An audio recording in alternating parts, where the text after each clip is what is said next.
This video is brought to you by Squarespace. Whether you need a domain, website, or online store, make it with Squarespace. What happens when you finally kick the bucket, so to speak? Despite our mostly science-grounded views on death these days, it seems many of us believe in life after it. In 2014, UK citizens were polled by The Telegraph, and just under 60% of respondents said they believe some part of us lives on. In the US, still a very Christian nation, Pew Research in 2015 asked people what happened after you die. The survey found that 72% of Americans believed you go to heaven, which was described as a place where people who have led good lives are eternally rewarded. 54% of US adults replied that they believed in hell, which was described as a place where people who have led bad lives and die without being sorry are eternally punished. With that in mind, welcome to this episode of the Infographic Show, What Happens When You Die. Don't forget to subscribe and click the bell button so that you can be part of our notification squad. It seems a lot of people do believe that after death we might be ensconced in some cloud-strewn paradise, or conversely, if we haven't adhered to the ethics prescribed to us by our chosen religion or denomination of that religion, we might be faced with eternal hellfire and the prospect of groveling to a bearded red man who hardly ever puts down his pitchfork. But let's start with some empirical realism and what actually happens to the body when we die. Physicians know you're dead because the heart stops beating and there is no longer any electrical activity in your brain. Brain death equals dead, although machines can keep you going a little bit longer. You can also have what's called a cardiac death, which means the heart stops beating and blood no longer flows through your body. The strange, even wonderful thing is, people that have suffered cardiac death but have been brought back to life have said they were aware of what was going on around them. Others have talked about walking towards a light in such a near-death experience. You can be brought back from what we call clinical death, but you only have a grace period of about 4 to 6 minutes. But let's say you get to the light and pass through. This is what we call biological death. Game over, the final whistle, dead as a dodo. This is where it gets kind of undignified, but what do you care, you're dead. Once you're definitely no longer with us, your muscles relax, and this means your sphincter will too, meaning that triple whopper and large fries you had for lunch will spill out of you. The gas you have in you may also leak out and cause a stink. The same goes for the pee you've got in your bladder, so dying, not surprisingly, is a bit of a messy affair. And men, you might even ejaculate. As for women, you may give birth after you have died if you were pregnant, which is something called coffin birth. It doesn't happen often though. Instead of pushing, it's the gases in the abdomen that squeeze the newborn into the world. As the body gets rid of what is trapped inside, noises may be emitted from your mouth as air escapes. Nurses and people working close to dead bodies have regularly reported hearing very alive-sounding moans and groans coming from dead bodies. You may twitch, but this doesn't mean there is life in you, these are just muscle contractions. You could also soon get an erection if you died lying on your stomach and the blood flowed down there. All your blood will pool to a certain area of your body. This is called livor mortis, and it's the reason parts of you will have that dark purple color you have seen on TV. These are the lovely things that can happen quite shortly after you go. With no blood flowing through your body, it will begin to cool down, known as algor mortis, or simply death chill. It will keep cooling until it is the same temperature as your surroundings, you will become stiff within about 2 to 6 hours, and this we call rigor mortis. This is because calcium is getting into your muscle cells, cells break down without blood flow, and this leads to bacteria growth, and that's why you start to decompose. You may look like your hair or your nails have grown, but that isn't the case. What is happening is that your skin is receding, giving the impression of growth. The skin will loosen too, and blisters will appear on the body. The next stage is putrefaction, when bacteria and microorganisms start feasting on you. You'll soon start to stink as bad as anything you could have imagined while you were alive. One person described the smell as rotten eggs, feces, and a used toilet left out for a month times 1,000. It is unholy. Soon everything that is soft becomes liquefied, with things like bones, cartilage, and hair remaining strong. You're already well on your way to decomposing by the time you are being put in the ground, but if embalmed and buried, decomposition could be a slow process. Left above ground, you'll be a liquefied mess within about a month, feasted on by insects, maggots, plants, and animals. Underground, some experts say it might take 8 to 12 years before you are reduced to nothing but a skeleton. After around 50 years, even your bones will become part of the earth. We should add the rate of decomposition depends on all manner of factors, too many to list here, but we think you get the picture. While some people report that their near-death experience was a scene to behold, that's not always the case. One person writing on Reddit said his experience was as follows. It was just black emptiness, no thoughts, no consciousness, nothing. Is there really something else? Irish empiricist philosopher George Berkeley was so hell-bent on knowing what happens after death, or those moments during clinical death, that he actually hanged himself to the point of death with a friend nearby ready to cut him down before he died. He believed there was something between heaven and earth, perhaps what philosophers have called the ether. The story has become lore in philosophical circles, but it's thought all Berkeley really discovered was that hanging hurts your neck. French philosopher René Descartes believed the soul was separate from the body, as many religions will tell you, and perhaps when we die, something lingers on. Friedrich Nietzsche talked about the concept of eternal recurrence, or eternal return, meaning all existence or energy in the universe has forever and will forever keep repeating itself ad infinitum. You live the same life again and again forever. Now, doesn't that make you want to live well? Here we can make similarities to the Buddhist belief of the Wheel of Samsara, wherein all souls or lives will begin a cycle again after death, except not the same exact life. Something we call reincarnation, which some people say is connected to what we sometimes call déjà vu. Buddhists believe we can end this vicious cycle if we can become truly enlightened, therefore achieving nirvana. Or do we make our way to heaven after our bodies stop working, tipping our cap to St. Peter at the pearly gates, hoping he won't deny us entrance for stealing that candy bar when we went on a school trip to Niagara Falls? Will we be taken into paradise, a place replete with excellent foods and gorgeous maidens that make your dead knees go weak? Or will we simply seed the earth, our souls nothing more than a worldly fancy that took our minds off our cosmic insignificance and the feeling of futility that we sometimes experience here on terra firma? While this video was pretty grim, let's for a second step away and think about your life now and how you can make it better. We've talked about what happens when you die, an episode that was very popular. Now we tackle a similar question: what happens just before you die? This question comes to us from Jody. As you may already know, we love answering questions from you, our beloved viewers. So today, as per Jody's request, we dare to venture deep into the subject in our quest to find out if your life really does flash before your eyes in your final moment. To begin with, we'll start with what happens to you physically, depending on how you die. Let's first talk about drowning. This is a very uncomfortable death, characterized by an inability to breathe that leads to your demise underwater. What happens is that you struggle with your mouth below the surface, you panic and might begin to aspirate and inhale water. This leads you to having a laryngospasm, which happens when your vocal cords close and block airways in an attempt to protect your lungs. When this happens, you're unable to scream for help. Thus, drowning is mostly a silent death. When not enough oxygen reaches the body's tissues, you then go through something known as hypoxia. You become unconscious and your airway relaxes, which allows your lungs to fill up with water. Prolonged time without air can lead to cardiac arrest and brain damage before finally leading to death. This is not a good way to go, so it's highly recommended that you wear a life vest if you don't know how to swim. Either that or keep an inflatable pool toy under you. The unicorn floaty is all the rage right now. Get one with a cup holder while you're at it, so you can keep a martini on hand.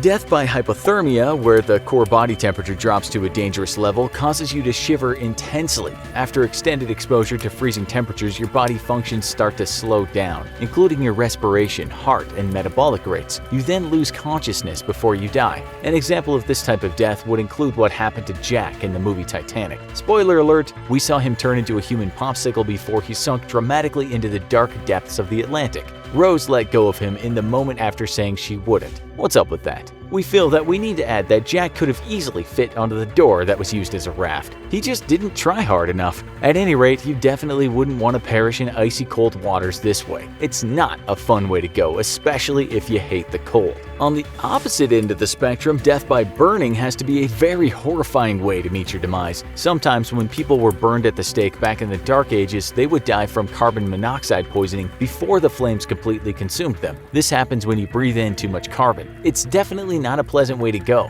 In fact, it's excruciatingly painful. Yet carbon monoxide poisoning would have been considered a merciful death in comparison to feeling a fire melt away your flesh. The human body can burn for several hours, but if you're lucky, you're already dead by the time the dermis cracks. The dermis, in case you didn't know, is the thick layer of skin under the epidermis, which is the thin layer of outer skin. Sometimes burns can cause so much damage to your nerves that you're no longer able to detect pain. More than likely, however, you've already died before you can recognize that you don't feel pain anymore. The initial agony of being burned alive can also be so intense that some people may die of primary shock, when blood pressure drops so low that vital organs can no longer function. Suffocation from the fumes and heat stroke can also result in death before the actual flames do the job. With heat stroke, your brain and other vital organs swell, which can be fatal if left untreated. Now that we've covered some of the extreme, horrific, morbid aspects of physical causes of death and what happens to the body before dying, let's explore what might happen mentally before you die. We mean aside from the obvious panic you might experience if you're aware of what's happening to you. This is a big topic because there are a lot of strange and abnormal things people claim to have happened in the moments just before death. Neurologist Dr. Cameron Shaw believes he knows exactly what happens to us 30 seconds before we meet the Grim Reaper. He's dissected a woman's brain in order to find out what was going on immediately before she died. What he found was chilling. First, he says, we lose our sense of self. This reportedly is because the brain tends to die from the top down, and blood supply is gathered from underneath. Thus, the prefrontal cortex, the part responsible for cognition, planning, personality, decision-making, and moderating social behavior, loses blood first as the brain drains. This implies that our sense of self, sense of humor, and our ability to think ahead all dissipates within the first 10 to 20 seconds out of the 30-second countdown to death. Then Dr. Shaw explains, as the wave of blood-starved brain cells spread out, our memories and language centers short out, and we're left with just a core. By this point, you have no awareness of what's happening. Not to be overly grim, but you basically shut down, go blank, fall into the dark pit of nothingness, whatever you prefer to call it. Dr. Shaw says that you do see a white light at the end of a tunnel before you die, but not necessarily because you're drifting into heaven. We hate to break it to you, but Dr. Shaw says this happens when the sudden loss of blood supply to the brain causes tunnel vision.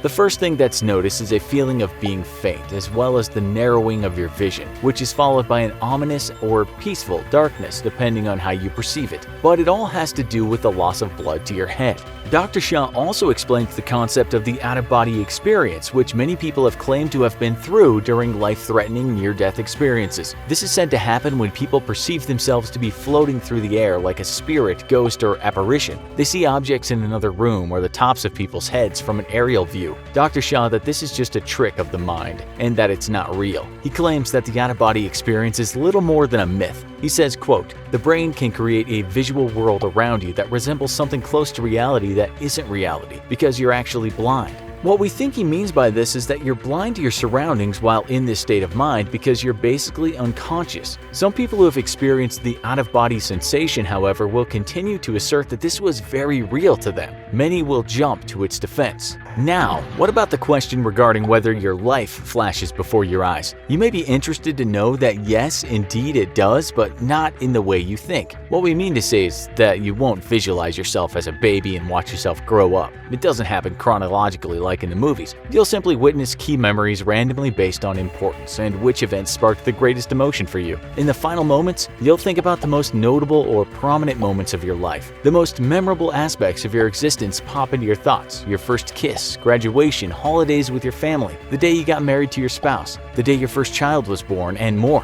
Some people who have experienced this near-death occurrence say that many memories were packed into a short period of time. Some have even gone so far as to say that it felt like centuries had passed while they were witnessing the memories of their lives play out before them like a movie across a screen. One person claimed being able to actually feel what friends and family members felt through each memory. The same person was quoted in an article in The Sun saying, "I was allowed to see part of them and feel for myself what they felt." In essence, empathy for others was said to be directly experienced during this ordeal. Perhaps this was to teach a life lesson about consideration for others. Philosophically, we can only speculate. Now, Dr. Cameron Shaw is not the first or last professional to study what happens before you die. And if you watched our video called "Did Scientists Really Find a Way to Bring the Dead Back to Life?", then you may have learned that a study on pig brains revealed that the organ can continue to function cellularly after pronounced clinically dead. This means that it's theoretically possible to be partially dead or partially alive. Creepy. In all likelihood, however, you're not conscious enough to realize that you are somewhat dead. For those who have ever been around someone with a terminal illness in their final moments of life, often it's said that a loss of consciousness is the first physical change to occur. Still, even while unconscious, the person might still be able to hear or feel you. After consciousness goes, there may be changes to the skin, where it becomes slightly blue in color. Breathing may become loud as mucus builds up in the throat. As the end draws nearer, shallow breathing may stop and start again between breaths. breaths. This is known as Cheyne-Stokes breathing. It can last for a short or long time before finally stopping entirely. During the bodily transition to death, it's likely that you're not distressed or in pain because you're not aware that you're dying. For this reason, many believe that the changeover is relatively peaceful because, as the common saying goes, ignorance is bliss. Some people choose when and where to die and are able to hang on a little longer until a loved one arrives at their bedside. Others may not be so lucky and may be unable to control when they go. Many people often feel guilty for not being there at the precise moment when their loved one passed. They might feel like they let the person down by missing the crucial moment. It might be of comfort to know that the person was probably not aware of your absence when they passed. Still, if friends or family members are distressed by the passing of their loved one, they're usually referred to consult with a bereavement counselor who's trained in helping people who are undergoing these exact situations. Counselors can be very helpful and beneficial with assisting people through the difficult grieving process. Receiving bereavement support is important, and we'd strongly recommend doing so if you've just lost someone close to you. Imagine you're sick, lying in some nursing home bed hoping that you'll make a miraculous recovery. Then one day, a cat that's been adopted by the nursing home staff visits your bed. It curls up at your side, only for the nurses to give you a strange, sympathetic look. That's because whenever this cat chooses a certain person, that patient seems to die shortly after. This might sound unscientific and perhaps preposterous to you, but in 2007, an article published in the New England Journal of Medicine said just that a cat seemed to know when people were on their way out. We should say that the patients at the nursing home were already terminally ill, but not necessarily on death's door. Yet, when the cat visited a certain patient, they died just after. It confused the staff at the nursing home, to say the least. The cat's name was Oscar, and it was 2 years old when it started its routine of visiting people right before they left the planet. This nursing home in question was called Steer Housing Nursing Home, and it was located in Rhode Island, USA. It's reported that for a number of years, it sometimes craned its neck while curling up to the patient. Whenever that happened, the staff called the family in, knowing that this person didn't have long left. Over the years, the cat did this to 50 patients. So what's going on? Did the cat have a super sense? Could it literally smell death? A doctor wrote about this strange phenomenon in 2018, and he said he talked to the physicians at the nursing home, and they indeed told him the story had been corroborated by a number of medical staff. This was no charlatan kind of doctor, and he had actually won a Pulitzer Prize for a book called The Emperor of All Maladies, a biography of cancer. The person who first wrote the article about Oscar and his skills said, "No one dies on the 3rd floor unless Oscar pays a visit and stays a while." The story of Oscar and his sixth sense has elicited a lot of curiosity from doctors and the public alike. What people wanted to know was just how did he do it, because it seemed certain that this cat really did get it right time after time. The BBC asked this question, and after interviewing feline experts, the conclusion was not that the cat was psychic, but perhaps that felines can smell death, something that humans cannot smell. Maybe when we're about to die, the body emits certain chemicals and Oscar could pick up on that. In another article on the now famous cat, an animal expert told the BBC, "I don't doubt that the cat in this case is sensing death approaching. There's little we really know about it, but as the body is shutting down, I would hypothesize that the cat is sensing and smelling the organs shutting down." That same article said that there is some research that might suggest that dogs can sense when we are really sick with certain cancers, but that research is not conclusive just yet. There is some anecdotal evidence for this, but we can't yet call it science. There was a case when a woman's chihuahua reportedly detected her breast cancer, not just once, but on 3 occasions. There's also some proof that dogs can detect when someone's about to have an epileptic seizure, and this has led to some dogs being given to people as alert dogs. One woman said her alert dog licks her about 40 minutes before a major seizure so she can prepare for it. Perhaps dogs just sense this. They know when something's wrong, and perhaps Oscar, the cat, knew when something was very wrong. Some experts say that with dogs, they learned to sense sickness when they were wolves in packs and had to know when one part of the pack was ill. But with cats, it's more confusing, as they're not pack animals. It's only dogs, though, that sense sickness. A story published in the Scientific American explained that laboratory studies showed how mice could also sense when other mice were sick. There is additional anecdotal evidence that tells us some animals might know when something is seriously wrong with a person. Psychology Today published one such story in which a person's dog howled like crazy. When the owner was asked why the dog was howling like that, he said it's likely because someone somewhere is dying. Then it was discovered that the neighbor just died. After the death, the dog stopped its howling. You can find a whole host of articles out there that tell us dogs and cats can intuit when there's something wrong with us, whether it be an emotional problem, sickness, or when we're on our way out. A professor at Texas A&M University's College of Veterinary Medicine told the Chicago Tribune that this is mainly down to changes in our behavior, but she also said that dogs or cats might smell sickness or impending death.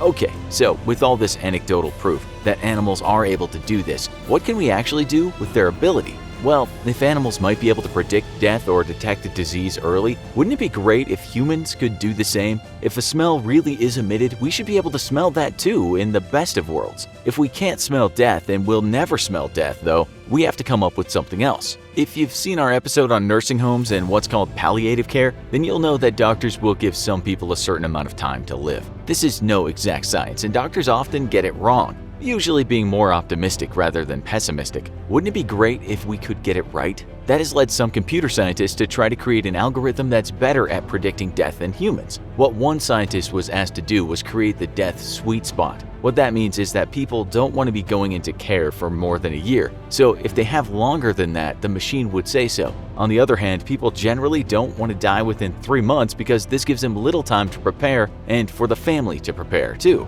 What if a machine could say for certain that a person had, say, 6 months left to live? If you could create an algorithm that estimated the time just right, it would save a lot of people a lot of trouble. Unfortunately, cats cannot do this, so the computer scientists started testing an algorithm. They used over 200,000 patients with diseases ranging from cancer to heart and kidney failure. They fed the medical information of deceased patients into their algorithm. If you could get enough information of what happened when, perhaps the algorithm could begin guessing how long a person had left. Certain symptoms and behaviors might show up for people at the same time, and so the machine could state that someone likely has 6 months left. Doctors, of course, could also have access to such information, and they have a lot of experience, but a machine can access a huge amount of data very quickly, which is something doctors cannot do. Doctors work with scores of people, but a machine could work with unlimited people from all over the world if the information was fed into it. So that's what researchers did. They fed all that information into what's called a deep neural network.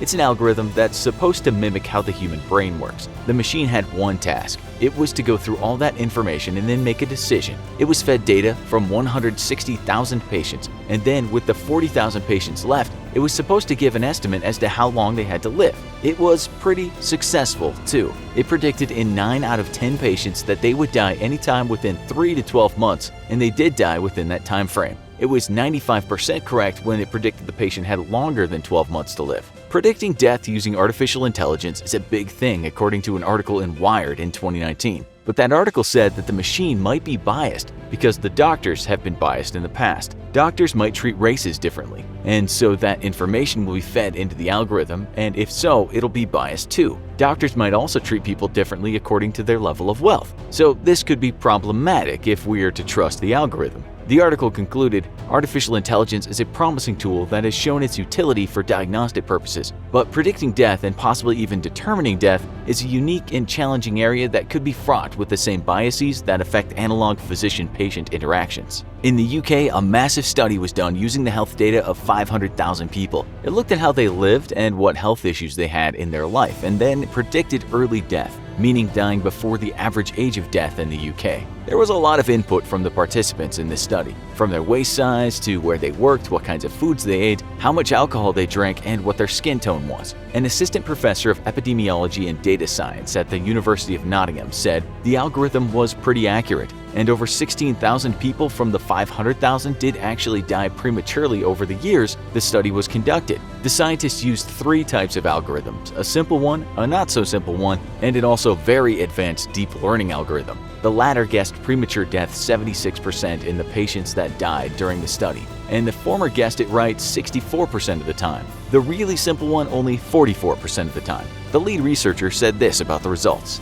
We've taken a major step forward in this field by developing a unique and holistic approach to predicting a person's risk of premature death by machine learning. This uses computers to build new risk prediction models that take into account a wide range of demographic, biometric, clinical, and lifestyle factors for each individual assessed, even their dietary composition of fruit, vegetables, and meat per day. It's still early days and a lot more research needs to be done, but one day soon a computer might tell you how long you've got based on a lot of variables. If you're already very sick, perhaps an algorithm will tell you at least how long you've got left, and so you can prepare for that. Cats and dogs with very sensitive senses are still a bit of a mystery to us, and so we're relying more on data than pets to tell us what chances we have of surviving. This is a controversial topic, of course, because what if the machine gets it wrong? What if someone's told they're going to die and so just gives up? We guess it's only a matter of time until we put our trust into these machines. But even if we do, perhaps we should never give up on a miraculous recovery.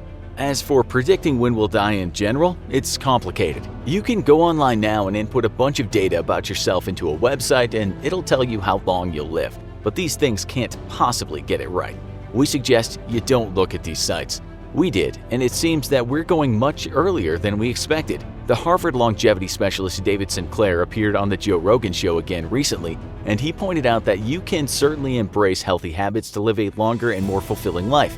But sometimes you're just unlucky in the lottery of life. You might have heard of the French woman Jeanne Calment, who lived until a ripe old age of 122 and a bit. She didn't seem to do anything special, and she only gave up smoking at 117. There's some skepticism concerning the exact age she died, but she didn't go pretty young, and that's a fact. She was cycling at 100, and while she didn't have the best heart, coughed a lot, and had rheumatism, she was in good shape throughout her winter years. With that in mind, we might just wonder how we might predict how old we'll be when we die. We don't want you now to start embracing bad habits, but just know that some people just seem to have the right genes. Death is an inevitable consequence of living, and someday we will all reach the end of the road, breathe our final breath, and find ourselves 6 feet under. There are many theories on what happens afterwards and where we end up, but one thing science can tell us for sure is what happens to our body. Does it just slowly decay away and become part of the earth, or do strange things continue to go on as if we were still alive? That's what we'll find out today, in this episode of the infographic show, Your Body After You Die. Most of us would rather not think about what happens to our body after we die. In the West, when someone dies, there is usually a traditional funeral so friends and family can say goodbye and get a sense of closure. A mortician will embalm the body as a way of slowing down the decomposition process so that family members can remember their loved one as they once were. For some, the end is less dignified. A murderer might leave his victim's body at the scene of a crime, or bury them in a shallow grave, or someone may die alone and isn't found for days or weeks. When this happens and the body is discovered later, the decomposition process has already started making the mortician's job much harder. So what actually happens to our body when we die? Actually, the moment of death is not as instant as we may think. Even if you stop breathing and your heart ceases to beat, it is now understood that the brain goes on living for some time after. A 2017 study by the US National Library of Medicine National Institutes of Health, who measured brain activity after death, observed electroencephalographic recordings up to 5 minutes after the body was declared dead. In the hospital setting, doctors define death under a number of circumstances. These include no pulse, which indicates the heart has stopped beating, stopping breathing, the absence of reflexes, and pupils not reacting in response to a bright light. Just like you see in a TV crime show, when a detective walks up and shines a torch in the eyes of a dead person, just like you see in a TV crime show, when a detective walks up and shines a torch in the eyes of a dead person to be sure they're gone. The definition of brain death includes the neurologic criteria of unresponsiveness, an absence of brainstem reflexes, and an inability to breathe without a ventilator. So when the lights are finally out and you are actually gone, what happens to the body? Let's first look at from death to 12 hours after death. Hour 1. At the moment of death, all of the muscles in the body relax. This state is called primary flaccidity. The mouth often falls open, the eyelids relax, the pupils dilate, and the body is flexible. If an individual averages 80 beats per minute, that's 4,800 beats an hour, 115,200 beats per day, and more than 42 million per year, which calculates to roughly 3 billion if you live to age 72. Within minutes of the heart stopping, the blood stops flowing, and a process called pallor mortis causes skin color to lighten as blood drains from the smaller veins under the skin surface. The body begins to cool from its normal temperature of 98.6 degrees Fahrenheit, and it continues to drop 2 degrees Celsius in the first hour, 1 degree after each hour thereafter. As the muscles relax, urine and feces are also released from the body. Hours 2 to 6. With no blood circulation, gravity begins to pull it to the areas of the body closest to the ground, a process known as livor mortis. After roughly 3 hours, chemical changes start to take place within the body cells, and all of the muscles begin to stiffen. This process is known as rigor mortis, and the first muscles to enter this state are the eyelids, jaw, and the neck. Rigor mortis continues to spread through the whole face, down through the chest, the arms, and eventually the fingers and toes. In the old days, people would place coins on the eyelids. This tradition might also have originated from the desire to keep the eyes shut, since rigor mortis affects the eyes soonest. However, there are other spiritually motivated theories, including one in Greek mythology where a god of the underworld was responsible for carrying the souls of the deceased over the river that separated life and death, so a coin was placed on the eyes in order to pay him for transportation. Hours 7 to 12. Though rigor mortis will continue for up to 12 hours, from 7 hours onwards, the limbs of the corpse will be difficult to move. The knees and elbows will be slightly flexed, and fingers or toes may appear unusually crooked. How extreme these factors are will depend on the age, physical condition, and gender of the person, as well as the air temperature and other external factors. Hour 12. After reaching maximum rigor mortis, the body begins to soften again as the process of rigor mortis wears off in the reverse order in which it occurred, so from the fingers and toes to the arms and legs, and then up through the chest and to the neck and face. This is due to more chemical changes within the cells and internal tissue. This process occurs gradually and will continue over a period of 1 to 3 days, again influenced by external conditions such as temperature. After about 48 hours, all the muscles will again relax, reaching a state known as secondary flaccidity. That's the first 12 hours, but what if a body is left to decompose naturally for the next few days, weeks, or even months? Whilst doing our research, we came across a company, Aftermath Services, who can be called upon to clean up a dead body at a crime scene. Let's see what these corpse cleaning experts have to say. After a few days, leaked enzymes begin producing many gases, which cause the body to expand, sometimes as large as twice the usual size. If the corpse is out in the open, insects will start to investigate, including flies that lay eggs, later to become maggots that eat the flesh. And microorganisms and bacteria also produce extremely unpleasant odors called putrefaction. Next, all the soft parts of the body, including organs, muscles, and skin, become liquefied, and when all of the soft tissue has decomposed, bone, hair, cartilage, and other hard areas of decay remain. All that will be left at the end is the skeleton, which will usually take 8 to 12 years to decompose, depending on the loss of organic and inorganic components.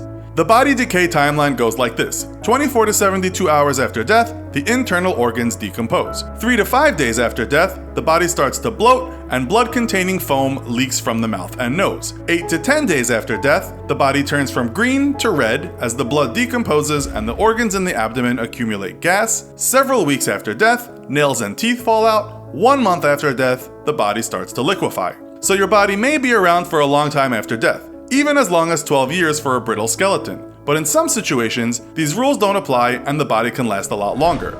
This was the case in Wilmslow, Cheshire, northwest England, when on August 1st, 1984, when the preserved body of the so-called Lindo man was dug out of a peat bog by commercial peat cutters. Peat is a type of soil that contains acids with pH levels similar to vinegar, which can conserve the human body in the same way fruit is preserved in a pickling jar.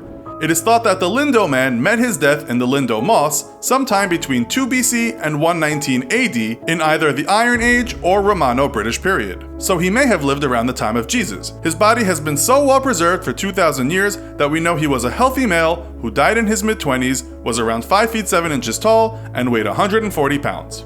Some people do not want to think about the changes in the body after death, whereas others wish to know all of the gruesome details. Everyone is different, and it is a very personal decision. A woman sitting in her apartment watching TV when she smells something that puts her off her macaroni and cheese dinner. She can't quite work out what the smell is, but the first two things that come to mind are rotten eggs and rotten cabbage. She's tired, so she goes to bed. But when she wakes up the next morning, that awful smell is even stronger. The stink is so bad that she gags. It feels as if somewhere in the house rats are decaying in one big heap. Then she notices that the smell seems to be coming from the apartment next door. That's enough to make her call the cops, even though the young guy who lives next door looks healthy and nowhere near his expiration date. When the cops enter that apartment, they too gag when they see the bloated corpse in front of them. Let's now go back in time. That guy that died was named Jack. His neighbor was right about him regarding her assumption that he was fit and healthy. His downfall was the fact that he worked out too much. Jack had injured himself and he had to take very strong pain medications following an ambitious attempt to clean and jerk much more than his own body weight. This was Jack's downfall because those medications brought on severe and chronic constipation. Jack put up with it as best he could, but over time his large bowel extended because of such a large buildup of feces. This led to compression in his chest cavity, and that resulted in him dying from sudden cardiac arrest. We know this because a pathologist performed an autopsy on him. We'll soon get back to that autopsy, but first, let's have a look at Jack's last gasp of air in this world. When Jack's heart failed him, what happened next was his brain didn't receive the blood flow it needed to function. He passed out, and after a few minutes, something called global cerebral ischemia happened. That's the term used for when the entire brain isn't getting any blood flow. Then Jack experienced something called brain death. He checked out and there was no coming back. He jerked around a bit, but that was just the last bit of brain activity performing its last dance. Now it gets messy. What happened next is Jack's body began the first phase of its post-death performance. This is known as primary flaccidity, and it basically means that all his muscles relaxed. At this point, his jaw dropped open by itself.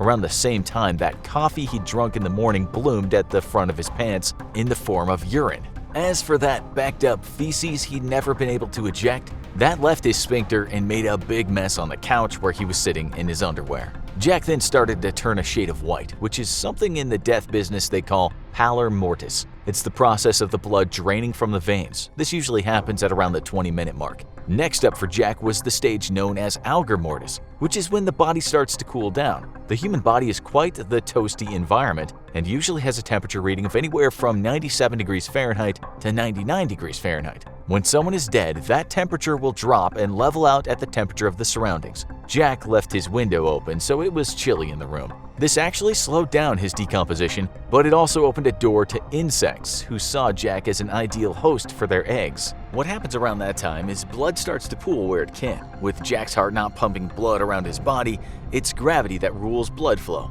In Jack's case, he was lying face down, so the blood started to pool as gravity pulled it down. This process, called livor mortis, starts at only about 20 minutes, but those purple patches on the body usually start to form at around the 2-hour mark. They become more pronounced as time goes on. Jack sat like this for a while, and then after about 4 hours, his muscles started to get very rigid, and he started to look pretty damn scary. This is the part of the process called rigor mortis. It's basically due to biochemical changes in the body. Jack's mouth was all twisted. He looked like someone who died after seeing a ghost. But it's actually a myth that people die with expressions of fear on their faces. The weird, sometimes pained expression is just the body going through the rigor mortis process. That process starts with the eyelids, hence those scary open eyes you see on dead people, and moves all the way down the body until it reaches the toes. Jack's body was extremely stiff at the 12-hour mark, at which point it would have been hard to move his limbs around. He remained looking like a statue for a good 2 days, which is quite normal. After that, his body started decaying some more,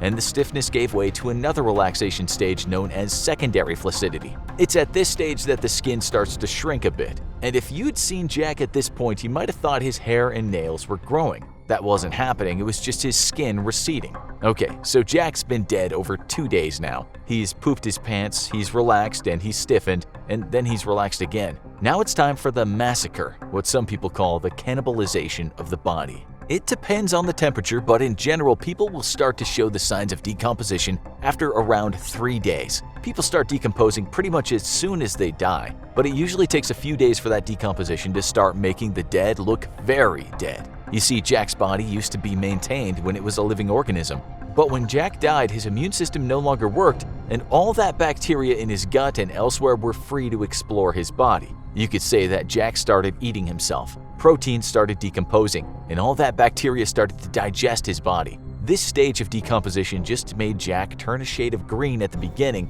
but it soon started to make him look pretty ugly and smell really bad. After about 5 days, Jack started to bloat and blisters formed at various points on his body. What was happening is he was fermenting, and that's because the feeding bacteria was creating gases in the body. It's generally what happens when you ferment stuff, including the human body. It's why a dead body sometimes emits a foul stench through its mouth. That gas has got to go somewhere. If you want to know why dead bodies smell so bad, you need to know what gases are emitted from the corpse. One called cadaverine is renowned for having the malodor of rotten fish. Putrescine also has notes of dead fish. Scatole smells like poo. Hydrogen sulfide smells like rotten eggs. Dimethyl disulfide smells like acrid garlic mixed with dead fish. And methane thiol has the distinct smell of rotten cabbage. Altogether, this medley of gases makes dead people not the best folks to have around as housemates. After around 12 days, parts of Jack's body were turning black and those terrible smells were worsening. This is about the time that his neighbor first noticed the stench. What the cops found at the scene was what's known as an unattended death.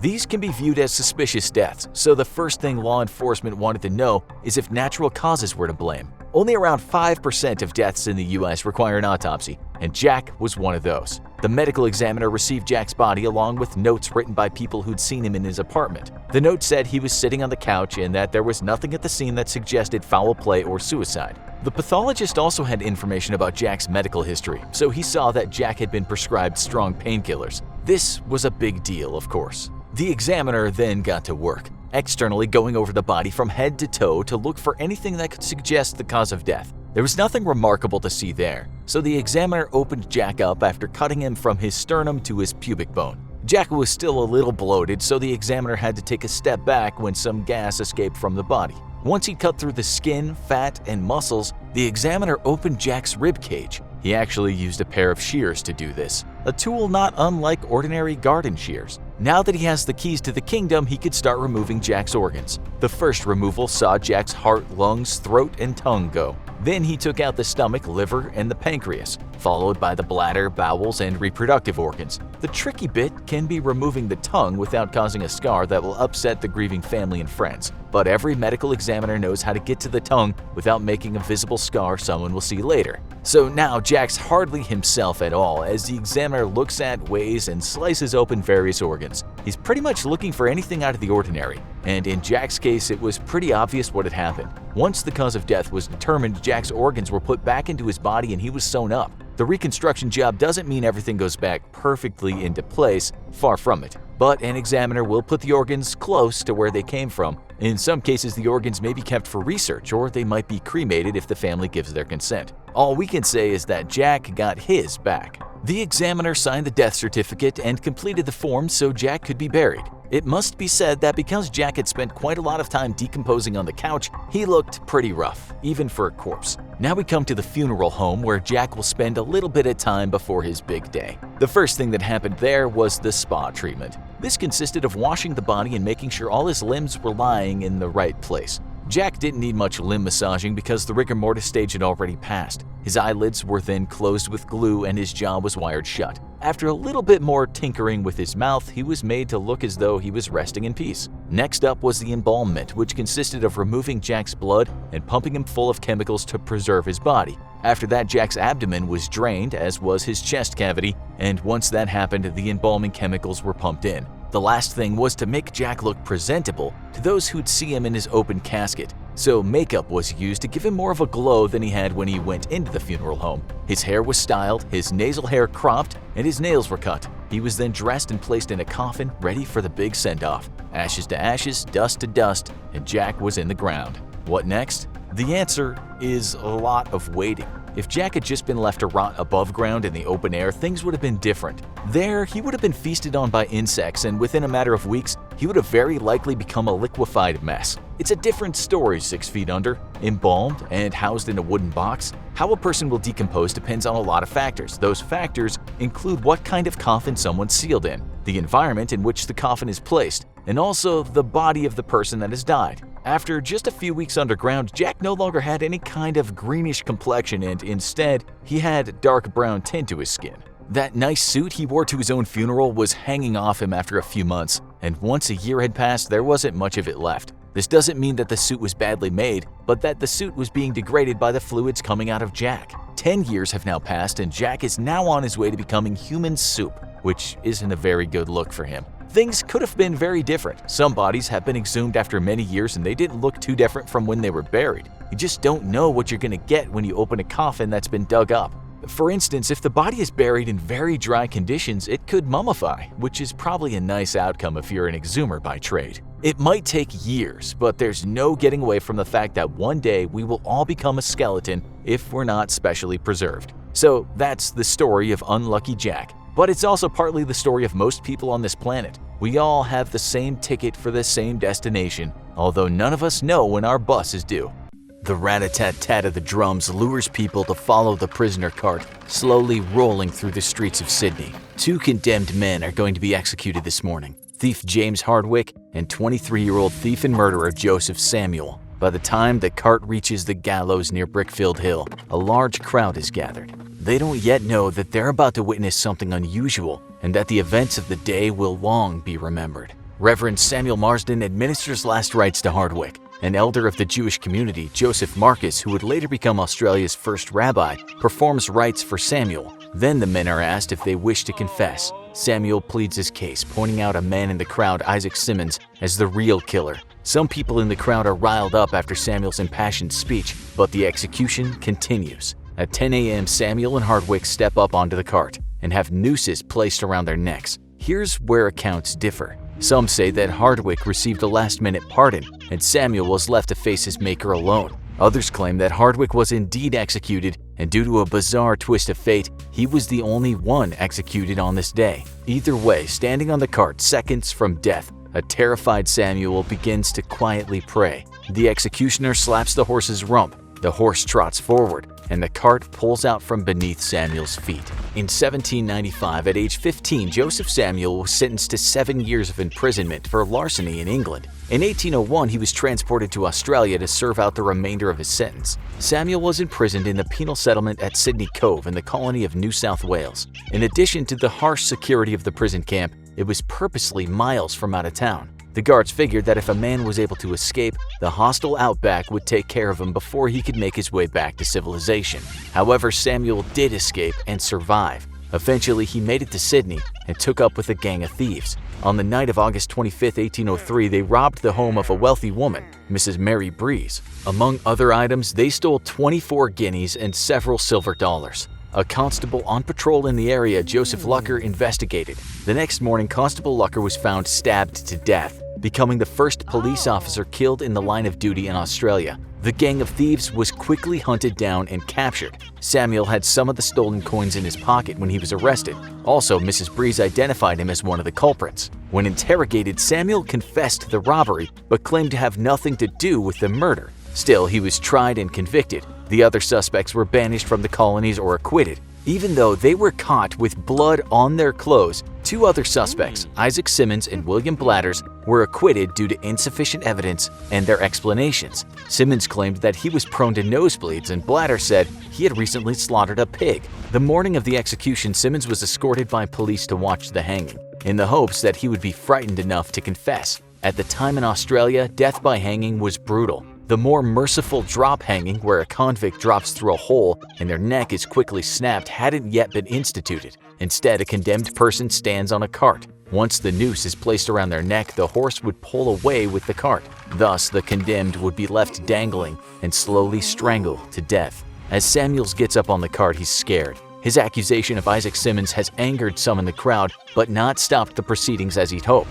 Samuel prays as a noose is slid around his neck. The executioner slaps the horse's rump. The horse trots forward and the cart pulls out from beneath Samuel's feet. He painfully dangles for a moment, and then the rope around Samuel's neck inexplicably breaks, causing him to drop to the ground, spraining his ankle. Another rope is brought, and for a second time Samuel stands on the cart. Again, a noose is placed around his neck. And this time, when the horse pulls the cart away, the noose unravels, extending the rope enough to allow Samuel's boots to touch the ground. By now, the crowd is uneasy. Not only has this man passionately proclaimed his innocence, but mysteriously, twice now, the executioner has failed to kill him. Some people shout for Samuels to be released, claiming that divine intervention is saving him. Nevertheless, a third rope is fetched. This time, the authorities quickly inspect the rope before making a noose. It's a standard rope made of 5 thick cords of hemp. It should be able to hold around 1,000 pounds without breaking. For the third time, Samuel is placed on the cart, a noose around his neck. The horse is slapped and pulls the cart away. Incredibly, the rope breaks again. Samuel falls face first into the ground and is briefly knocked unconscious. By now, the crowd is rowdy. They clamor for Samuel to be released. The provost marshal orders the execution to be delayed and gallops off on horseback to report the unbelievable series of events to Governor King. He comes back with the stay of execution. The governor has granted Samuel a reprieve. You would think that after his crazy brush with death, Samuel might straighten up and become a model citizen. But no, he didn't. Samuel was taken to the doctor for injuries received during the botched execution. He fully recovered. His sentence was converted to life in prison, and he was sent to Kingstown, which later became Newcastle, to work in the coal mines. In 1806, Samuel and 7 other men escaped the settlement, sailing off in a boat during a storm. They were never heard from again. All were presumed lost at sea. Isaac Simmons was convicted and hung for the murder of Constable Lucker. However, today, Constable Lucker's murder is considered to be Australia's oldest cold case with no definitive proof as to the murderer.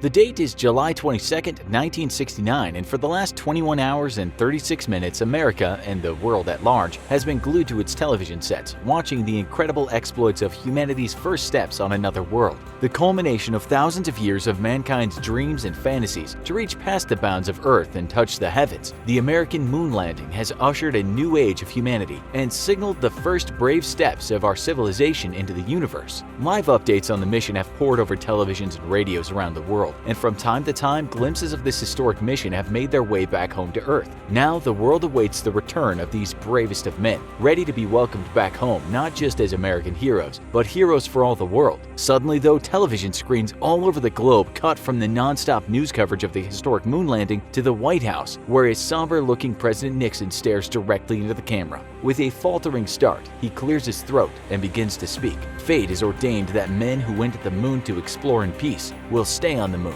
to rest in peace. These brave men, Neil Armstrong and Edwin Aldrin, know that there's no hope for their recovery, but they also know that there is hope for mankind in their sacrifice. The president continues, finally nearing the end of his speech. In ancient days, men looked at the stars and saw their heroes in the constellations. In modern times, we do much the same, but our heroes are epic men of flesh and blood. Others will follow and surely find their way home. Man's search will not be denied, but these men were first, and they will remain the foremost in our hearts. For every human being who looks up at the moon in the nights to come will know that there is some corner of another world that is forever mankind. The screen cuts to the massive mission control room in NASA, the place where the hopes and dreams of every nation on Earth has rested for the last 6 days. With battery power failing on the lunar lander, communications with the men trapped on the moon are near an end. Finally, the 2 brave astronauts make their final goodbye to their loved ones and the world at large, imploring that the world should not mourn for them, but be inspired for their many accomplishments. The radio cuts out. The lander's gone dark. Trapped on the surface of the moon, the men will continue to have a few hours worth of oxygen, but will soon suffocate if they don't freeze to death first. On TV screens around the world, a priest appears live from inside the historic St. John's Episcopal Church in Washington, D.C. The father commends the souls of Neil Armstrong and Buzz Aldrin to the deepest of the deep, much as if he were conducting a burial at sea for fallen sailors. Then he finishes with the Lord's Prayer. The previous scenario was a very real possibility and a carefully crafted response should the historic Apollo 11 suffer some form of catastrophic failure and be unable to return to the Earth. Given the incredible number of unknowns involved in the mission, from the suitability of the lunar surface for a heavy lander to touch down on, to an unknown environmental hazard on the moon and their effects on men and equipment, NASA and the American government had made every preparation for the first manned moon landing to end in disaster. The real Apollo 11, of course, ended in a historic victory for all of mankind and signaled America's triumph over its Soviet rivals in the space race. Yet at many points throughout the mission, failure was only ever a heartbeat away. For example, when the lander undocked from the command module, the lander received a tiny bit of thrust from venting gases in the docking tunnel. While minor, in the weightless state of the spacecraft in orbit, this small amount of thrust actually placed the lander 4 nautical miles away from the point it was supposed to be when it was to begin its descent burn. In turn, this placed the planned landing site amidst a dangerous boulder field on the rim of a crater. Armstrong was famously forced to eyeball the landing and burned his fuel reserves dangerously low in doing so, but found a suitable landing spot nonetheless. What if the astronauts had died on the moon, though? What if you died in space today? What would happen to your body, and how would NASA respond? If Armstrong and Aldrin had died on the moon, there were already plans in the US government to designate the site an official memorial. That meant that the site would be off limits to anybody else in the future. In essence, the astronauts' bodies would remain forever undisturbed inside their spacecraft for all eternity, or at least until the sun swallows the Earth and moon up as it becomes a red giant one day. Even in some far-off future where the US or other nations had significant lunar presence, recovery of the bodies would be off limits. How much would be left of the bodies is debatable though. If the lunar module had not suffered any penetration of its hull, and the astronauts died, say, because of a power failure or a failure to ignite their ascent engine and return to the command module, then there would remain an atmosphere within the lunar module. This would also be true if the astronauts had simply stayed inside their spacesuits. In that case, bacteria would have begun to decompose the body much the same as they do here on Earth, using up the remaining oxygen in the atmosphere. There may not have been enough oxygen to keep humans alive, but there would have been enough for bacteria to thrive for a short while. When the oxygen ran out, however, bacterial respiration would switch to fermentation, and the process of decomposing would continue much as here on Earth, at least for a short while. The lunar lander was equipped with multiple layers of mylar insulation to help keep the heat of the sun from cooking the astronauts to death and destroying sensitive equipment, while other parts that wanted to receive warmth from the sun were coated in darker, more heat-absorbent materials. This ultimately would have seen the lunar lander very quickly go cold, and as the lander froze on the inside, so would the astronauts. How much decomposition would take place before all bacteria froze or suffocated to death is unknown, but the remains would likely remain very recognizable to future archaeologists who visited the site. What happens though if you die on a spacewalk? Let's say you're hanging out on the outside of the International Space Station and suddenly, through some error, you're blown clear of the ISS. With no hope of rescue, you suffocate within a few short hours. In this scenario, bacteria would begin to consume you much the same as on the moon scenario, as your suit will still retain an atmosphere for bacteria to thrive in. Eventually, the bacteria would die off, though you'd probably remain pretty warm for a long time, as your remains would remain exposed to sunlight. While space itself is cold, objects can be pretty warm thanks to the non-stop glare of the sun, and the lack of an atmosphere means that heat cannot be easily leached away the same way it does here on Earth. On a chilly winter day, your body's heat is steadily leached away by the atmosphere it's constantly in contact with.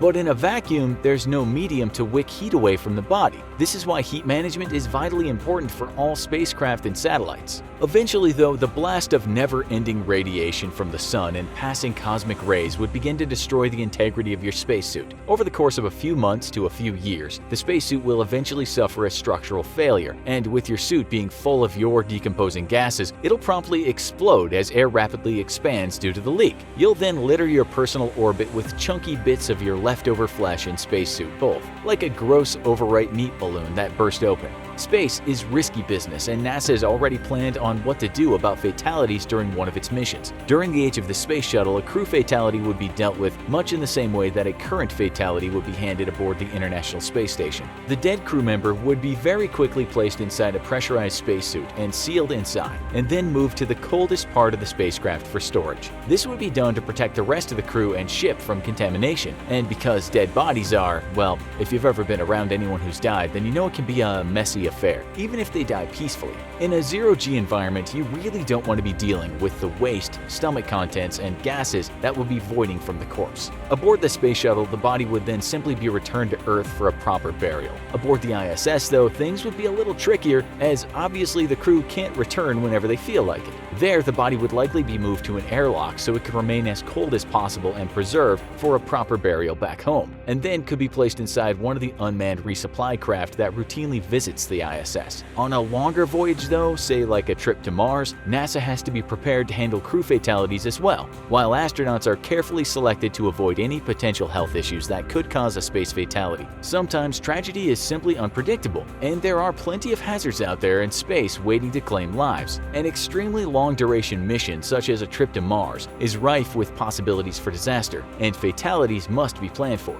In this situation, how to deal with a fatality would likely fall on the mission commander. Much like in the ISS, a fatality could simply be stored in a suit and then kept in an airlock, but mission constraints may not make that a feasible option. With such a long-duration mission, there's simply no way the crew could keep the body around indefinitely, both for practical reasons such as possible contamination from a suit failure, but also for morale reasons. In this event, simply jettisoning the body into space may be necessary. The spacecraft itself would likely be in an orbit, which would have it enter partially into the Martian atmosphere in order to help it slow down enough to get caught by Mars's gravity, instead of simply being slingshotted into orbit around the sun again. This means that the body would likely burn up in the Martian atmosphere. Being much much lighter and smaller than the spacecraft itself. So if the astronauts wanted the body to have any chance of recovery by future space travelers, then it would have to be ejected with enough force to alter its trajectory and avoid burning up in Mars's atmosphere. As long as the spacecraft was far enough away from Mars, this could very easily be accomplished and require minimal thrust. The body would remain in orbit around the Sun, and in a century or two could be recoverable by future space archaeologists wishing to give it a proper burial. If you were to die on the surface of another planet though, then much like dying en route there, what happens to you would likely end up being the choice of the mission commander. If feasible, you may be stuffed into a suit and returned with the rest of the astronauts for burial at home. But likely, whatever foreign body you happen to be on at the time would end up being your permanent resting place. In order to avoid contaminating another planet with Earth life though, your body would need to be thoroughly cremated, something which may prove difficult to do on an early mission to Mars or another planet, but which would be critical. Someone, someday, is bound to die during a space mission, and what to do with their remains when they do is of vital importance, not just for the safety and comfort of the crew, but for the bereaved family members back home, and the world whose hopes and dreams rested in them. Hopefully we don't have to find out what NASA actually does with a dead crew member in space for a long time, but it's good to know that they're at least prepared to handle this eventuality. Today we are broaching a topic that may not be the merriest of things to talk about. Nevertheless, it's something we all do think about. How will we be taken from this existence? If you've made it this far, you're doing okay. Infant mortality rates differ from region to region, but for the most part, many more babies get to the age of 5 than in the past. The WHO tells us that 41% of infants that don't make it to age 5 die at birth, which is 3.3 million deaths from a total of 8.2 million under 5 deaths around the world. Those first 4 weeks of your life are tense, but if you survive those, the odds are good for clocking in for many more years to come. Today we'll look at how you'll probably go in this episode of the Infographic Show, This is How You Will Die. Don't forget to subscribe and click the bell button so that you can be part of our notification squad. First of all, we should point out that region to region and country to country, the probability of you dying one way or another will change.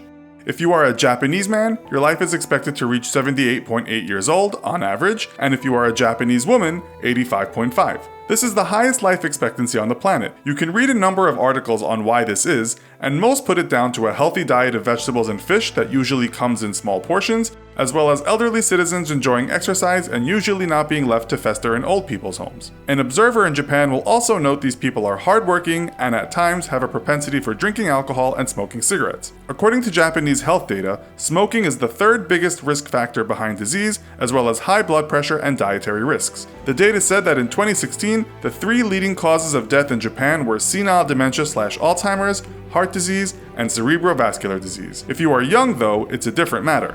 It has been reported that in Japan, suicide is the leading cause of death among men aged 20 to 44. Statistically, if you eat the average Japanese diet, don't smoke, and can find ways to circumvent or deal with life's woes, you will very likely get old in Japan. Vehicle deaths, drug overdoses, and crime-related deaths are very common in this large country, unlike many other prosperous nations. The continent of Africa has some of the lowest life expectancy rates per country.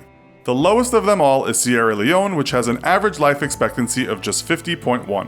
The other countries with life expectancy rates in the early 50s are Angola, Central African Republic, Chad, Ivory Coast, and Lesotho. Unfortunately, many of the leading causes of death in these regions are preventable. These are nutritional deficiencies, pneumonia, diarrheal diseases, anemia, malaria, tuberculosis, and HIV/AIDS, with malaria being the biggest killer of all. The fact that so many people do not receive adequate health care, do not have adequate sanitation or clean drinking water, or enough money for a substantial diet means disease can easily spread. Statistically, the stark truth is that being poor will most likely finish you off in some of the countries we mentioned here.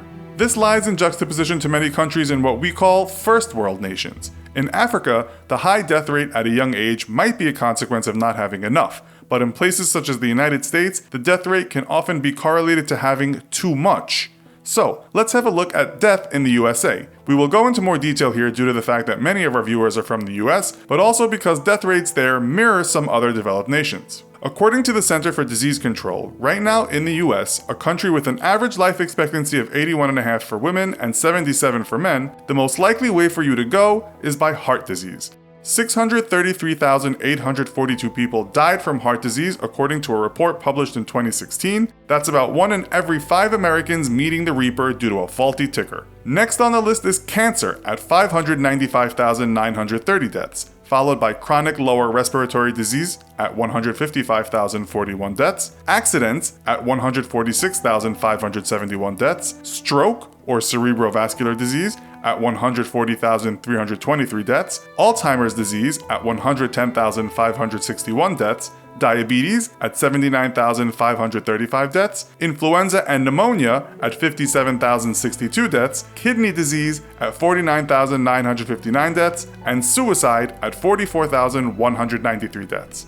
In case you were wondering, although gun crime and murders often take up the headlines, the FBI reported that in 2016, 17,250 murders occurred in the US. That was 8.8% more than in 2015. Another headline maker has been drug-related deaths in the USA, much in part due to the rise of prescribed opioids that have hit the streets over the last few years. The United Nations Office on Drugs and Crime reports that Americans are by far the biggest consumers of opioids, followed by Canada and Germany a ways behind. The New York Times just reported that ODs are now the leading cause of accidental death in the USA. The Times wrote that the CDC hasn't come up with the exact figure yet for 2016, but, said the Times, expect it to be the biggest ever recorded at 59,000 deaths by opiate OD, which is now the leading cause of death among Americans under 50. You heard that right. If you are not at the half-century mark yet, you are most likely to die from overdoing it with drugs such as heroin, fentanyl, or OxyContin. Motor vehicle deaths in the USA in 2016 accounted for 37,461 deaths. So if we add that to the 59,000 overdose deaths and the 17,250 murders, we have 113,711 deaths in 2016. We won't get too political, but we could say that all these deaths might be preventable with changes in legislation. While the drugs, guns, and fast cars are still flowing in the American mainstream, if you don't want to die under 50, then perhaps you should give them all a wide berth. Still, what are the causes of all the heart disease and cancer in the US? According to the CDC, a lot of heart disease-related deaths could be prevented too, and a big part of that is the notoriously terrible diet that many Americans enjoy. Watch your cholesterol, exercise, eat healthy, don't drink too much booze, watch the pounds, and the CD says you might just avoid heart disease. But then cancer takes out almost as many American folks. What to do about that? According to the American Cancer Society, cancer can come by dint of your genetics, so you might not be able to avoid it. You can, however, eat well and get all the right nutrients to keep your body healthy and able to fight off disease. Exercise, stay away from abusive behavior, and try not to get sunburned every day. According to a report in Live Science, 73 is the median age of cancer death, so don't get too worried just yet. While we may not be able to hide from the big C, medical science tells us diet and bad habits, and especially obesity, can be a fast track towards getting the disease. The total number of deaths in the USA in 2016 was 2,626,418, and almost half of those were due to heart disease and cancer. Is that just normal in most nations? If we look at the Brits, like America, a fast food society with alarming obesity rates, they have much higher rates of heart disease than their food-loving neighbors, the French. There is a lot of speculation as to why this is, but it's thought the French eat better, stay thinner, and binge less. Because the French also enjoy a high-fat diet and are partial to wine, researchers have called their low rate of heart disease the French paradox. Medical professionals are still disagreeing over this paradox, just as monthly, the public is told this or that is bad for them, and then a month later, it turns out eggs are actually good, and a glass of wine a day keeps the doctor away. What we can tell you is that it seems that moderation in life is the key to longevity, as well as exercising the body and mind. Stay healthy and don't die on us. Are you ready for Black Friday?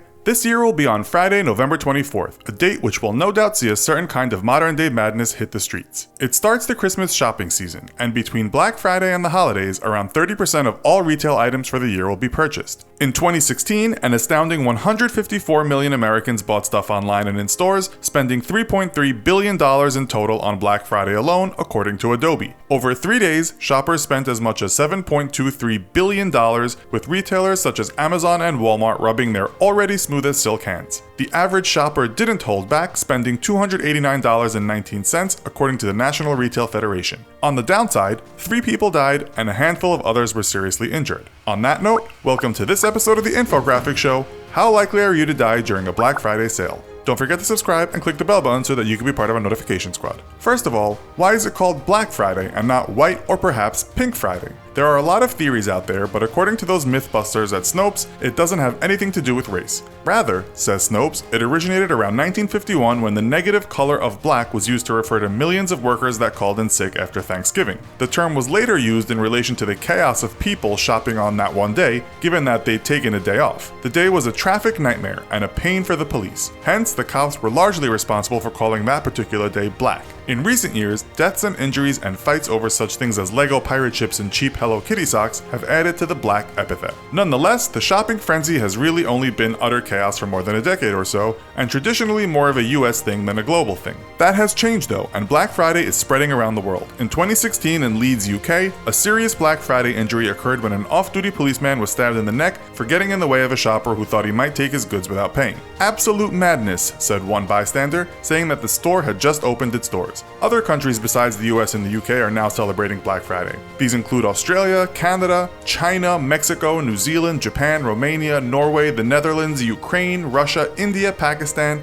South Africa, and more. In 2016, a riot broke out in the latter country over toilet paper that was going for cheap. The biggest shoppers, in the US anyway, are millennials aged 25 to 34, who account for 56% of all sales from physical stores in 2016. This group also accounts for 62% of online sales. That also means 8 out of 10 millennials went shopping that Black Friday. A frenzy for the most millennial consumer perhaps, but for retailers, it's their bread and butter with a cherry on top. Walmart said in 2016 that Black Friday and Thanksgiving had been bumper days, with Thanksgiving being the online shopping day. On Black Friday itself, Walmart said that the biggest sellers were game consoles, TVs, toys, drones, and believe it or not, pajamas. Other companies that do very well out of surging crowds are Target, Macy's, JCPenney, Kohl's, Foot Locker, Best Buy, American Eagle, and Urban Outfitters. According to Adobe, some of the biggest sellers throughout all stores included PlayStation 4, Microsoft Xbox One, Apple iPad, Samsung 4K TV, and Lego Creator Sets. According to research, one of the biggest things that drives sales nowadays is shopping via smartphones, with Target stating 60% of its online sales coming through a mobile device. Walmart said 70% of its Black Friday sales were made via mobile. Overall, from total sales for Black Friday 2016, 55% came from mobile, which was 45% via smartphone and 10% via tablet. While everyone seems to agree that foot traffic is falling, there are still millions of shoppers that prefer the old school shopping approach at brick and mortar stores. You may, however, get caught up in a melee,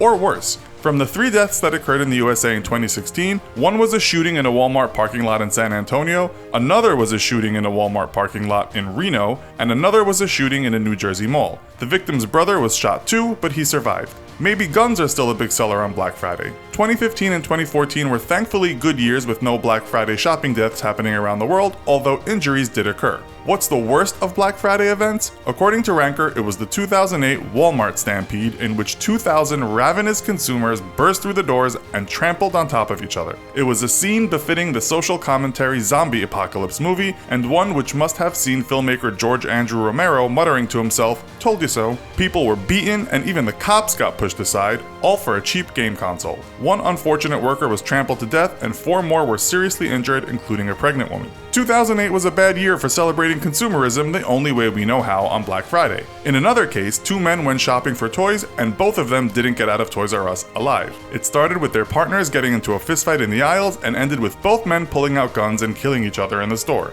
What about your safety? Well, given that just a handful of deaths have occurred over the last decade linked to Black Friday shopping, we can say that you're pretty safe. The US murder rate did go up 8.6% in 2016, following a 10.8% increase in 2015 according to the FBI. But this was mostly due to spikes in gang-related murders in places such as Baltimore, Chicago, St. Louis, Washington, D.C., and Milwaukee. If we delve into the issue of mass shootings, well, Black Friday would seem like a day when that could happen given the crowds that amass in small areas waiting for stores to open. If you are part of the mob of shoppers, well, you know the risks, which could just be getting an accidental elbow in your face. If it makes you feel any better, the National Safety Council said that almost 40,000 Americans died in traffic accidents in 2016, and another 4.6 million people were injured, so driving to the store is statistically a lot more dangerous than shopping in it. If at all possible, don't take your gun with you this Black Friday. In the spirit of Kantian philosophy and his categorical imperative, if everyone abides by the no gun rule, no one will get shot. This episode is brought to you by Skillshare. The first 1,000 people to sign up using the link in the description will get their first 2 months free. Despite being one of the most exciting and rich periods in history, the Middle Ages were a tough time to live in.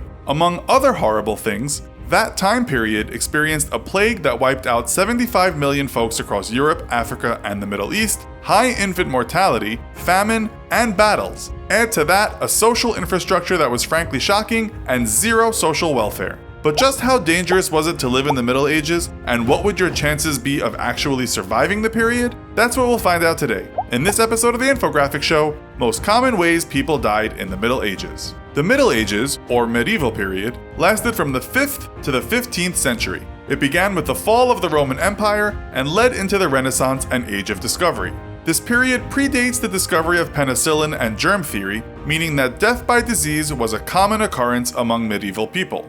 Poor health conditions and malnutrition added to the problem. Diseases and conditions common to the period were dysentery, gonorrhea, influenza, leprosy, malaria, measles, smallpox, typhoid, and puerperal fever.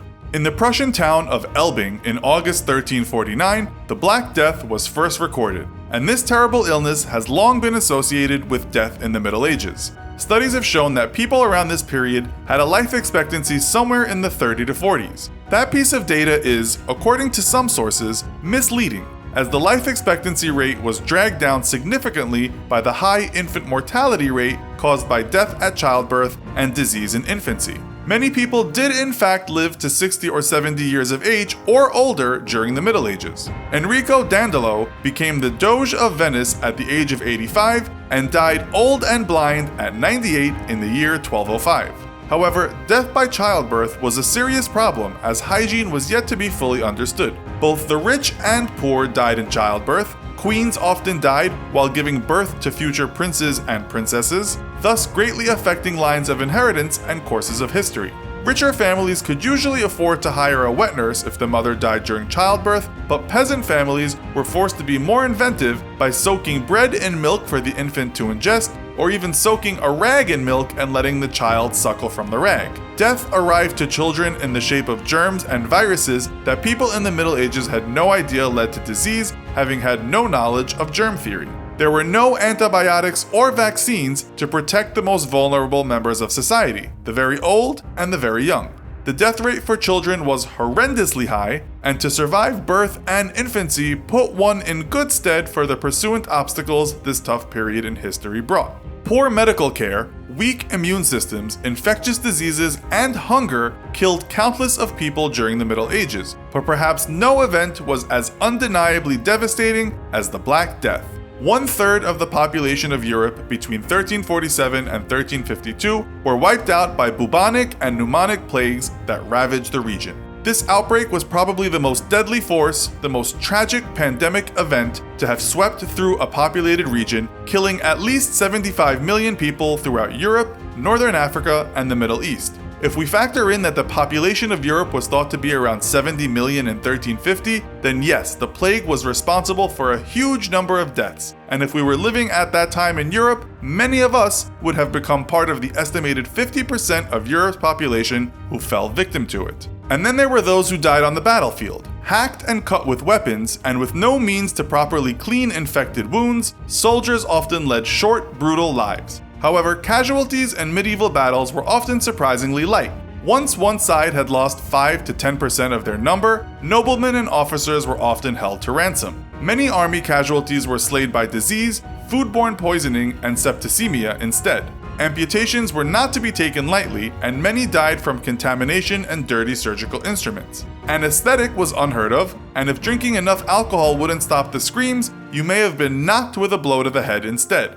Those higher-ranking officers, who were able to access the cutting-edge medical science at the time, enjoyed leeches applied to wounds, or perhaps a course of bloodletting.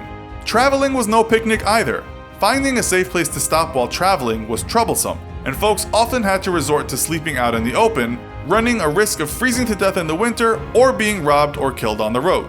Food was also hard to come by on the road, and the traveler was often forced to forage, steal, or go without. Lack of foreign languages could be problematic, and travelers may find themselves caught up in local disputes or battles, and things weren't much better at sea. While it was faster to travel by sea, boarding a vessel put the traveler at risk of sudden storms or shoddy navigation. The ships themselves weren't particularly safe until later in the Middle Ages, but on land or at sea, life certainly wasn't a breeze during this fascinating period of history. She's the longest reigning monarch in modern history and has ruled England as queen since 1952. But as Queen Elizabeth II passes her 96th birthday, many are wondering what exactly is going to happen when she dies. For those of us living outside of the UK, you might not be fully aware of who Queen Elizabeth II really is or what she actually does. If the UK is a democracy, then what does a monarch do? The answer is, well, not much. Queen Elizabeth II took the throne of the United Kingdom and the other Commonwealth realms on June 2, 1953, when she defeated the gargoyle armies of the sorceress Morgana by wielding Excalibur, which she pulled free from a stone. Admittedly, our historical knowledge of the British royalty is closely intermingled with King Arthur fiction, and Wikipedia tells us that there was actually no climactic battle for the throne of England. She simply assumed the throne after the death of her father. How boring. Ascending to the throne at age 25, Queen Elizabeth faced an empire in serious decline and a crown which faced ever-increasing irrelevancy. While the power of the British monarchs has been in flux over the last few centuries, it was in the 20th century that Britain decided to remove all power from the crown. The Parliament Act of 1911 stripped much of the power from the vaunted House of Lords and accelerated the decline of political power amongst the British royalty and nobility. By the time that Elizabeth took the throne, the title Queen of the United Kingdom and other Commonwealth realms was actually more of a formality than any kind of position of real authority. Though she did receive all of the castles and jewelry that came along with the title, today the Queen has several ceremonial duties and has no real political power to enact change or policy. She opens each session of Parliament and grants royal assent to new legislation, meaning that she formally approves the signing of new bills into laws, but the act is completely ceremonial and unnecessary for the functioning of the UK government, as no monarch has refused to give royal assent since Queen Anne refused to assent to the Scottish Militia Bill in 1707. Were that to happen again, and it absolutely wouldn't, then technically the entire government would have to re-sign and a new one would be drummed up, and it would bring the British political process to a complete halting crash and earn the deep ire of the people, and thus there's no chance of any monarch not assenting to a government bill. When you are out for lunch with friends and give your imaginary stamp of approval over a good meal, you're wielding about as much political power as any modern British monarch. Aside from these ceremonial duties, the British monarchy does do some good for England by acting as ambassadors for the country abroad. Despite thousands of years of oppression and a hard-won struggle for international democracy, many people are still enamored by the thought of lords and ladies who rule over them. Thus, the Queen and her family travel the world, spreading a diplomatic message crafted by the British government. As a titular figurehead, the Queen and royal family is technically the face of Britain. But what happens when she dies? Given her age, it's predicted the Queen will pass away after a short illness. During this time, she'll be surrounded by her closest family members and trusted doctors. News of the Queen's death will have to be carefully disseminated to the public, and some details may need filtering to keep the air of royal mystique intact. Once she is officially passed, an initial press bulletin will be prepared by the royal family, and immediately the task of safeguarding Britain from gargoyle attack will fall upon Prince Charles, who will become the new king. To show their allegiance, his siblings will then ceremoniously kiss his hands, vowing fealty to the new king of the United Kingdom. The Prime Minister will be alerted so that the actual British government can prepare to handle the news and any resulting fallout. Favor for keeping the royal family around and Britain technically a monarchy hovers at just over 50% in most opinion polls, and thus the Queen's death is bound to be distressing for a majority of people. The news to the Prime Minister will be relayed via pre-planned code in order to prevent the press, gargoyles, or any foreign agents from finding out beforehand. The news will then be immediately broadcast via secure communications channels to the 15 governments where the Queen is still technically head of state. This includes Canada, St. Kitts and Nevis, Antigua and Barbuda, St. Lucia, Grenada, St. Vincent and the Grenadines, Jamaica, Bahamas, Belize, New Zealand, Tuvalu, Solomon Islands, Papua New Guinea, and Australia. In many of these places, the people deeply resent their colonial past, however, and thus the news might not be greeted with the somberness some people might hope for. A casual shrug might be the best the royals might hope for. At Buckingham Palace, a footman will be dressed in mourning clothes and proceed to pin a notice to the gates of the estate, and the website for the palace will be replaced with a single page, mourning the Queen's passing. However, most of Britain will learn about the news from the BBC's Radio Alert Transmission System, also known as RATS, or as some British people call it, Royal About to Snuff It. This system was designed during the Cold War and meant to survive even a full-out nuclear attack on the home isles. Radio stations around Britain will also receive an alert via a network of obit lights, a notification system meant to warn radio DJs of pending catastrophic national news. The alert signals that they should be prepared to switch to a national news broadcast soon and play inoffensive music in the meantime. Typically, this will be pre-generated playlists of mournful music.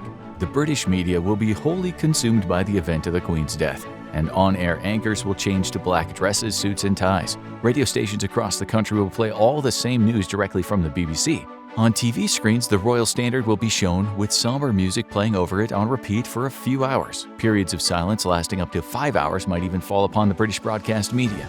The internet naturally will be relatively unaffected. Both houses of British Parliament will then be immediately recalled, and many people will be allowed to go home from work early as the nation enters a period of mourning. Then the process of bringing the new king up to speed will begin. Over the course of 9 days, which have already been scheduled and planned to the most minute detail, King Charles will undergo the necessary ritual proclamations and undertake a tour of the foreign nations that make up the United Kingdom: England, Scotland, Wales, and Northern Ireland. Security will be tight, as there still exists plenty of anti-royal separatists in territories like Scotland and Northern Ireland, but any attack on the new king will be largely symbolic of a greater desire for independence from the UK. The passing of the Queen will have a substantial effect on the British psyche, as she represents a period known in modern British history as the Great Decline. Since even before her birth in 1926, Britain's former power as the greatest empire in the world was already in decline. But the process only accelerated during the dawning of World War II. For many British people, Queen Elizabeth remains the only link between the modern world and the former glory of the UK. And with her death, so too continues the decline in power that the nation has so far been unable to abate. While a completely symbolic position, the British crown is still a symbol of great significance to many, and a hope that one day England can become as great as it once was. Unless King Charles fails to defeat the gargoyle armies as his mother once did in her youth.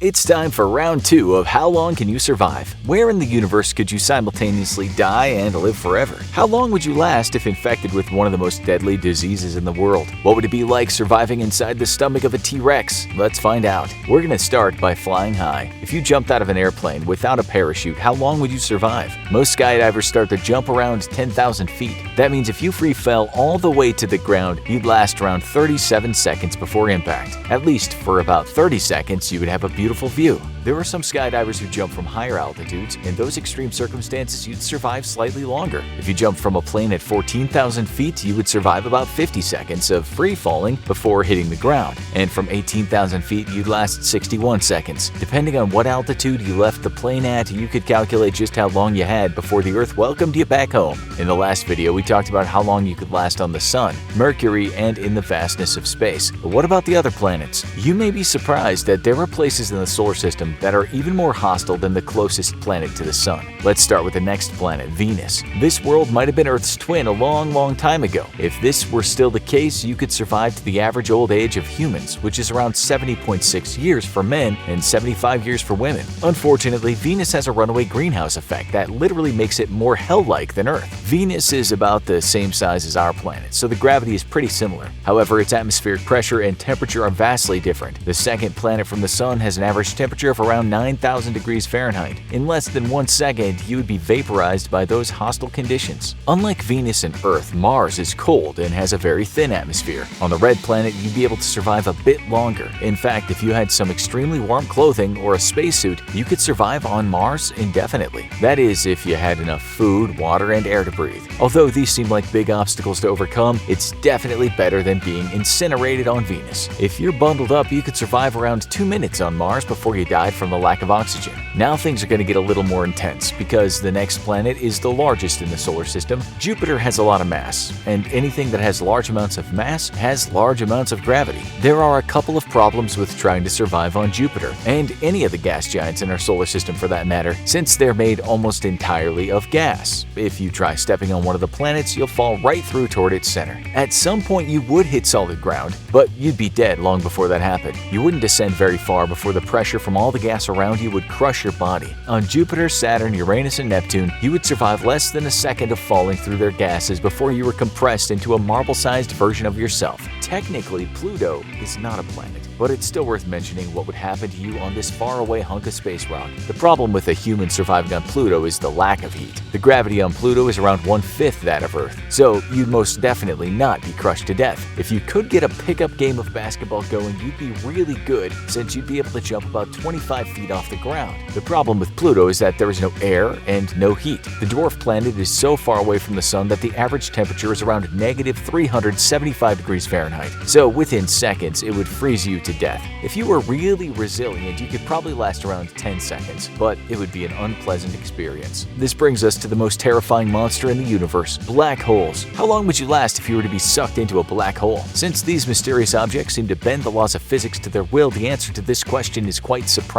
If you were to fall into a black hole, you could be both pulled apart by gravity and frozen in time. How is this possible? I'm glad you asked. Let's imagine you were floating toward a black hole. Everything would be fine until you started closing in on the event horizon. This is where gravity is so intense that nothing, not even light, can escape. As you get closer to the singularity at the center of a black hole, the gravity becomes more and more intense. The problem is that this happens extremely quickly. There are massive changes in gravity every centimeter. For a few seconds, your feet are being pulled toward the center of the black hole quicker than the top of your body. Your body would begin to stretch. This might feel good for a split second. It would straighten your spine and stretch your muscles. However, as you approach the event horizon, the gravity is so intense it would literally stretch your body out into a thin noodle shape. This is aptly named spaghettification. So, from your perspective, you would survive until part of your body approached the event horizon of the black hole, and a few seconds later you would be dead as your body stretched into spaghetti. However, this is where things get really strange. As you approach the event horizon and gravity increases, time seems to slow down for someone who is observing you from outside the black hole.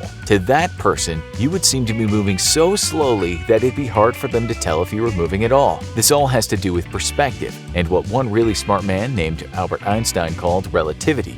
Basically, the more gravity or faster you're moving, the slower time moves for you than someone who is observing you. Therefore, as you approach the intense gravity of the event horizon, you would seem to slow down, and once you hit the event horizon, you would seem to freeze completely. This means to an outside observer, you would be alive just before the event horizon practically forever, because it would take many of their lifetimes before your body would pass beyond that point and disappear into the singularity of the black hole. Eventually, you would just disappear from the observer's perspective, but it'd take a very, very long time. Let's head a little closer to home and see how you'd last in a shark attack. If we start with the best case scenario, you could survive for a while. A single shark could take quite a while to kill you, even if it was a great white. Shark experts recommend some key responses to help you survive the shark attack. Most are easier said than done, like don't panic and don't lose sight of the shark, and try to slowly back away. Sharks don't really enjoy the taste of humans, so if the shark lets go, you have a good chance of surviving. That being said, a shark bite can take a chunk of skin and muscle with it. The biggest threat after a shark attack is bleeding out. The good news is you'll have several minutes to seek help. However, if attacked by a large shark that takes a big bite, you have about 5 minutes until you bleed to death. This will vary based on the hole the shark created in your body, but you will have at least a few minutes to seek help. The worst case scenario is when there are multiple sharks and a feeding frenzy starts. In this scenario, hundreds of sharks could be biting you all at the same time, ripping your body apart. How long would you survive a shark feeding frenzy, you might ask? Your body would be torn apart in a matter of seconds, so you would barely have time to process what was happening before your vital organs were ripped from your body and swallowed by the sharks. Most of us never have to worry about one of the most deadly diseases in the world. However, this is not true for everyone. How long would you survive if infected by rabies? Keep in mind that this disease has a mortality rate of 99.9% in humans. First, let's put your mind at ease. Rabies is preventable if you are vaccinated against the virus. Even if you haven't been vaccinated, if you're attacked by an animal with rabies, you can get a shot which will allow your body to fight off the virus before it kills you. The problem is, if you don't get treated in time, you will die. The scariest thing about rabies is that once symptoms start to show, it's almost certainly fatal. The incubation period for the virus is between 2 to 3 months, so if you're infected with rabies, you will survive at least that long. However, once you start showing symptoms such as hyperactivity, cardiovascular complications, the development of phobias or paralysis, you have between 2 and 10 days before the disease kills you. After learning about how long you'd survive in all these situations, you might have decided it's a scary world out there. Perhaps you'd survive longer if you just stayed in bed, but you'd be surprised how not moving at all can take a significant toll on your body. How long could you survive if you never moved? Well, it'd be longer than if you were on another planet or went skydiving without a parachute, but not moving at all would eventually kill you. Let's imagine you have all the food, water, and other necessities you need to survive, but just never got out of bed. Eventually, you run into complications. After a couple weeks, your body would begin to become weaker due to lack of muscle and bone use. nauseous. Within 6 months to a year, depending on the person, your body would begin to develop ulcers and bed sores. These would not kill you, but you'd be extremely uncomfortable.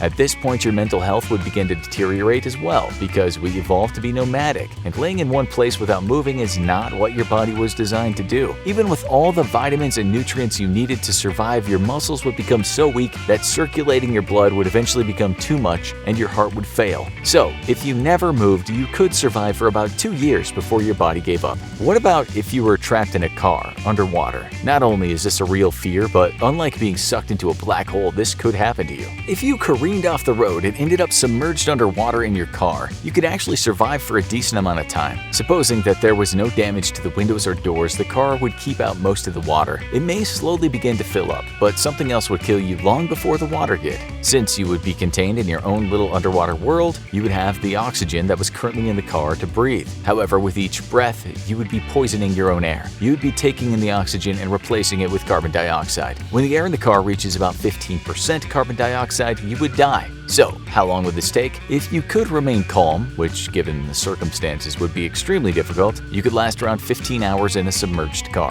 However, you would probably start to feel fatigued and ill before that due to the high amounts of carbon dioxide that is poisoning your body. A more realistic number for length of survival in a completely submerged car with no leaks would be about 5 hours. The last survival scenario is something straight out of the Cretaceous. How long would you survive if you were swallowed whole by a T-Rex? Obviously, this could never happen because T-Rexes are extinct, unless some mad scientist decided to make Jurassic Park a real thing. Also, this would never happen because the T-Rex would tear you apart and eat you piece by piece rather than swallowing you whole. But just for fun, let's imagine you found yourself inside the pit of a T-Rex stomach. How long would you survive? We don't know exactly what the digestive system of a T-Rex was like, but we can make educated guesses based on animals alive today that share DNA with the king of the dinosaurs. Surprisingly, one such animal is the chicken. If you were swallowed whole by a T-Rex, you would have to avoid acid burns within their stomach. This might be done by pushing against the mucus-covered walls of the dino's stomach lining, but eventually you would get tired and end up in the dinosaur's digestive acid. It's likely your body would be digested and then pooped out a day or two later. So if swallowed whole by a T-Rex, you'd probably survive a few minutes before being digested alive by stomach acid. If you could make it all the way through the digestive tract in one piece, you'd come out the other end a couple of days after being swallowed. Obesity, drugs, and alcohol abuse are routinely named as the fastest and surest ways to an early grave. Disease, accidents, drowning, and burning are also reasons our lives are cut short. But what is the one other major factor determining what age you will die at? One factor that trumps all of these? Well, have you ever felt so alone that you could die? Have you ever felt desperately in need of somebody to share your life? Well, if so, you're in the vast majority, as humans need, above and beyond everything else, other humans in order to have a happy and healthy life. In today's episode of the Infographic Show, we answer the very tragic question, can you die of loneliness? Recent studies claim that moderately drinking alcohol is not a death sentence, and that overeating, while dangerous, might not be the end of the world. But the largest factor relating to an early death was, according to these studies, in fact, loneliness. For the last 10 years, researchers have been looking deeply into the health implications of loneliness and social isolation, and the data is conclusive in that lonely people die earlier than non-lonely people, whether they smoke, drink, exercise, or not. Brigham Young University found that social isolation increases risk of death up to 30%, while other studies place the risk as high as 60%. Psychologically, loneliness is linked to depression, anxiety, substance abuse, schizophrenia, and dementia. It is safe to say that not all lonely people are depressed or suicidal, but it is also realistic to observe that of those who are suffering from psychological problems, that loneliness is a huge part of the problem. Loneliness can have practical and circumstantial effects that might lead to one's demise. A lonely person may have a disease that would ordinarily be recognized if he or she were amongst a group of caring people, or maybe a sudden health event like a heart attack or a stroke may go unchecked and nobody is there to rush the patient to a hospital. Is this death caused by loneliness or death caused by a symptom of loneliness? Well, that's a good question. Generally, good health and hygiene tend to be overlooked when one is living alone, advancing in age, and prone to forgetting to take their pills. Elderly people may simply slide in deathly decline without realizing it. Then factor in the chances of the house setting on fire and nobody being there to warn you. We survive better, statistically, when we have people around us. On a practical level, we have a better chance of surviving in groups, and that is why we are biologically predisposed to live as group animals. Although we do have a carnivore's solitary hunter instinct, we are still largely bovine and herbivorous in our social behavior. John Cacioppo, a social neuroscientist at the University of Chicago, once said, "For a social species, to be on the edge of the social perimeter is to be in a dangerous position. The brain goes into a self-preservation state that brings with it a lot of unwanted effects." So according to science, yes, loneliness is a very real threat, and it can kill you if you slip into a solitary world. The type of relationship we have is of equal importance to whether we have social relationships at all. It's not so much about how many people we socialize with, but the sense of connection we feel with those people. And relationships with the wrong types of people can also lead to an early death. We are statistically more likely to be murdered by somebody we know, and so-called enabling relationships, such as codependent, drug-dependent relationships, are worse for the individuals than had they not been together at all. Some people who have been subjected to abusive relationships in childhood are hardwired to seek solitude, as for them, that was the coping strategy that kept them safe. It is important that they break this way of thinking, as it will ultimately lead to them having a longer, healthier life. But what about those who simply prefer isolation? Those who are more comfortable and content being by themselves, who value solitude and feel awkward in social settings? Monks, holy men, sages, sadhus, all these figures throughout history have been known to acquire knowledge and wisdom through isolation, and why not? Having our social minds constantly set to on doesn't give a chance for us to rest and replenish, so there is an argument for temporary isolation. Solitude does help productivity and self-discovery, it also encourages deep thinking, and it helps people work through problems more effectively. This is why great scientists like Einstein, artists such as Van Gogh, and religious leaders such as Buddha spent a lot of time working out problems by themselves. Ultimately, although it depends on the individual, sociability and interaction with other humans is fundamental to living a longer, fuller life. And yes, loneliness can kill, you can die of it, and what's more, it is perhaps the world's biggest killer. So, do you enjoy being alone? Or do you feel like loneliness is killing you? Let us know in the comments. Too much of a good thing can be bad for us. Water, which we need to consume on a regular basis if we want to survive, could be our downfall if we imbibe too much of the stuff. Yes, you can literally drink yourself to death. This is known as water intoxication, and it happens more often than you might think. Plenty of natural foods can pose a danger if we consume too much of them, and especially if we haven't cooked them. While there are lots of poisonous mushrooms out there, famed mycologist Paul Stamets warns us about eating too many mushrooms that haven't been cooked well. We know that some fruit pits can be bad, or that too many potatoes of a certain kind can cause havoc, but today we'll concentrate on our little yellow friend. In this episode of the Infographic Show, how many bananas would you have to eat in order to die from radiation? Don't forget to subscribe and click the bell button so that you can be part of our notification squad. World Atlas tells us that the most popular fruit in the world is the tomato. Yes, we know most people regard this red beauty, pronounced tomato in the UK, as a vegetable, but technically it's a fruit. The Oxford English Dictionary tells us we get it mixed up because it's generally used for cooking in savory dishes. Anyway, World Atlas explains that the second most eaten fruit across the world is the banana. There is hardly a place where it isn't enjoyed, with the annual consumption being about 114 million metric tons. The United Nations Food and Agriculture Organization also tells us bananas are the most widely consumed fruit, with exports in 2014 amounting to almost $11 billion. In third place was watermelon and then apples. According to the Packer 2017 Fresh Trends report, bananas were the most eaten fruit in the USA, but then it had tomatoes as the most consumed vegetable, not fruit. Right, so we know most people are fond of eating bananas. Now to the point. How bad can they be for you? Well, you might already know that eating too many of them can give you a stomachache. Generally, they shouldn't, but if you are eating bananas that are not very ripe, the amount of starch in the banana can cause gas, just like any other starchy food. Health websites also say some people are simply banana intolerant, and that is why certain people feel abdominal pain when they eat them. You can handle the stomach pain, but can too many bananas kill you? The BBC, usually regarded as a quality source of news, asked a seemingly ridiculous question in 2015. That was, can eating more than 6 bananas at once kill you? The BBC points out that this question became popularized after it was brought up by UK television celebrity Carl Pilkington when talking with Ricky Gervais and Stephen Merchant. While the latter two write and perform comedy, the former is better known for his absurd and sometimes short-sighted worldview. Nonetheless, Pilkington was actually onto something. While the body needs potassium, too much potassium can be bad for us. Pilkington believed that potassium was the problem, but a scientist in the BBC report stated that you'd have to eat about 400 bananas a day for anything slightly bad to happen, and that 6 a day is actually good for you. Snopes also picked up on this and asked the scientist if there is an unhealthy number of bananas one could eat in one sitting that might cause banana overdose. They said that indeed 18 grams of potassium ingested quickly could be dangerous for the kidneys, but that would mean someone gouging on around 42 bananas in one sitting. Nobody would do that, and we suggest you don't try. But bananas pose another danger in a way. They are radioactive. There are naturally occurring radioactive isotopes in the fruit, and that's why we have something called the banana equivalent dose. This has been used to measure radiation in the body. Bananas do contain radioactive isotopes, so much so that they have been known to set off radiation sensors used at US ports where smuggling of nuclear materials could occur.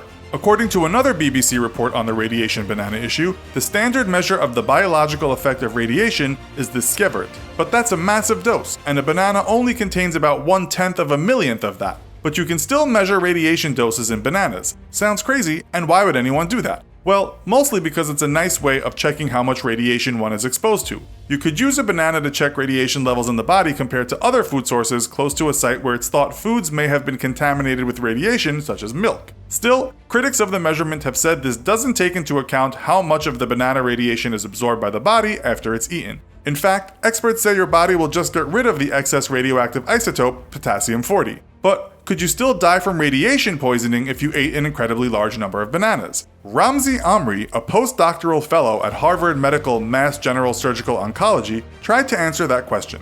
His answer? Yes, you will certainly die from radiation poisoning if you are able to eat 10 million bananas at once. He also said that if you ate 274 bananas a day for 7 years, you'd have chronic symptoms. This would naturally be impossible, and if you tried it, it is likely that your stomach would rupture well before radiation was any kind of threat. There have never been any cases of radiation poisoning from eating too many bananas. On the other hand, we suggest you don't eat a mountain of apple seeds lest you become the victim of cyanide toxicity. You'd also have to grind the pits up in your teeth to make them effective. Cherry, peach, and apricot pits can also cause harm, so watch out for them.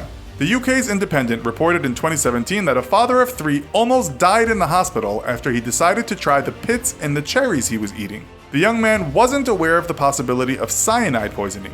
He ate 3 pits in all. He told the press after eating the first one he decided they were actually very tasty and so had another 2 pits. It tasted similar to an almond but with a cherry flavor to it. I didn't think anything of it, just thought it was a seed, so I ate it and continued to eat more of it, the man told the press. He then started to burn up and feel rather unwell. He was then rushed to the hospital.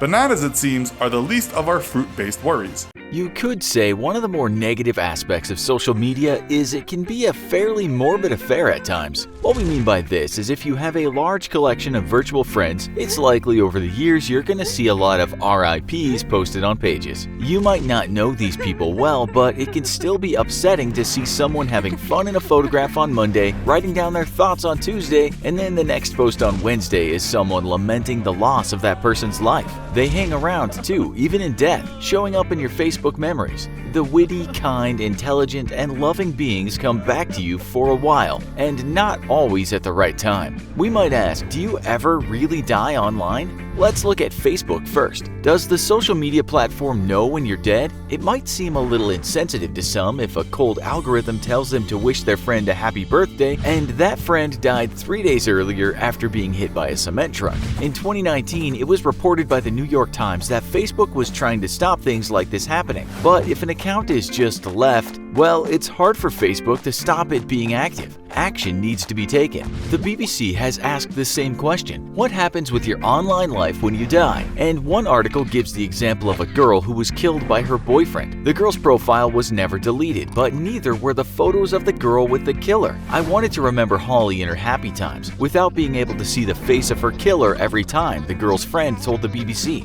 Complaints were made, and after initially refusing to take the said victim/perpetrator photos down, Facebook did in the end get rid of all those images. So that's one thing. If you die and still have a profile on social media, then it seems your friends or family can ask Facebook to edit the profile. If some teenager's posts are him and his friends constantly partying, puking, smoke billowing from plastic bottles, can the family ask for those photos to be removed? It's not an easy answer, but it does seem there is a kind of loophole, meaning those photos belonged to you. You died, so now they belong to your estate holder. That might be your family. We must tell you though that getting photos removed seems difficult. As we've said, it has been done, but expect it to be a challenge. You can find many stories out there in which parents have tried to gain full access to their deceased child's Facebook page and have failed. What happens to a dead person's digital assets and who owns them is right now still a matter of controversy. There are some things you can do while you're alive though for a smooth digital death. Once Facebook has been informed that you are dead, someone will have to prove that to the company, and Facebook can freeze that page in time. This will require documents such as a death certificate. No one can log into the account any longer, but if you so choose while you're alive, you can tell Facebook who can manage your page in your infinite absence. These people are called legacy contacts. They can change your profile picture, write posts, add friends, but they cannot delete anything, request new friends, or read your private messages. If you want to just disappear from the platform once you give up the ghost, you can request your page is deleted.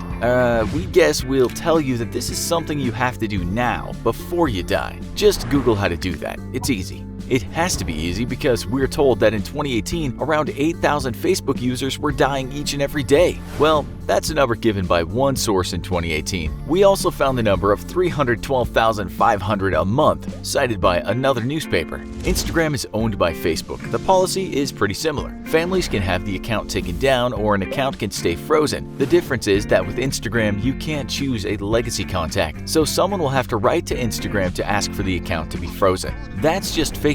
But for most people, their digital footprint has been trampling through various virtual spaces for years. Their mark is everywhere. Twitter is similar to Facebook in that you'll have to inform the company of the death, prove it's real with a death certificate, sign a statement to say you are real, and you can get the account taken down. Otherwise, it just stays. Twitter also states that images of the deceased can be removed, but only in special circumstances. Pinterest is the same. After a request, an account can be deactivated. In fact, that's the case for most social sites. When you die, a family member can have you removed virtually from the platform. The only difference is what proof you must hand over as to the death and who you are. Apparently, LinkedIn just wants to know how you're related to the person and then send them the obituary of that person. With Gmail, things are a little different. You might not know this, but Gmail already offers you options about what to do with your account after a specific amount of time of non-use. You can go to something called Inactive Account Manager, and that can be set so the account will be deleted after a certain time that the account hasn't been used. You can also take this a step further and add 10 trusted friends or family members who will receive a notification when this deactivation kicks in. With a death certificate, proof you are the owner of the deceased's estate, and information about yourself, you can also gain access to the dead person's account.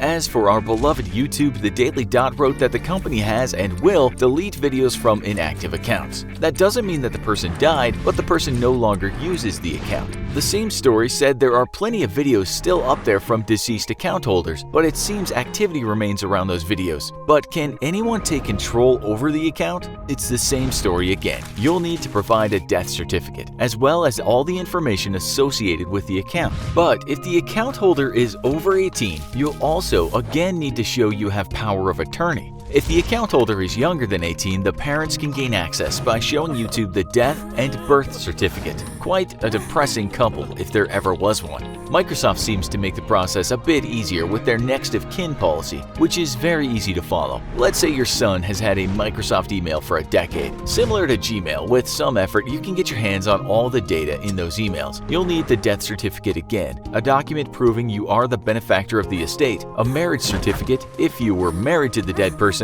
lots of personal information about yourself, and also information relating to the account of the deceased. If you pass this process, Microsoft won't give you access to that account, but will send all the data to you on a DVD. You'll get that DVD in just over a week usually. Microsoft says that if no one comes forward to request that information, then an account is almost always deleted after 1 year and 1 month. Any accounts with Apple tied to your Apple ID, the company states are non-transferable. They can be closed after your death, but someone will need to show a death certificate. It's virtually the same with Yahoo accounts, eBay, and PayPal. They need to be shown some proof someone died, but with PayPal, if you want to close the account, you'll need to be a legal executor. But that footprint of yours just goes on and on. You might bank online, but we won't go too much into cash as that's a different topic altogether. We can just say that finances of the deceased are an issue that will be dealt with by the next of kin. More importantly, what about your dating profile? Will people still be trying to hook up with your beautiful face after it's already started decomposing? Will so-called sapiosexuals be sending you lines of poetry well after you've uttered your last solemn syllable? According to the Match Group, who owns Tinder and a bunch of other dating sites and apps, the process is similar to most of the tech we have already discussed. The Match Group writes an account is non-transferable, and all of your rights to your profile or contents within your account terminate upon your death.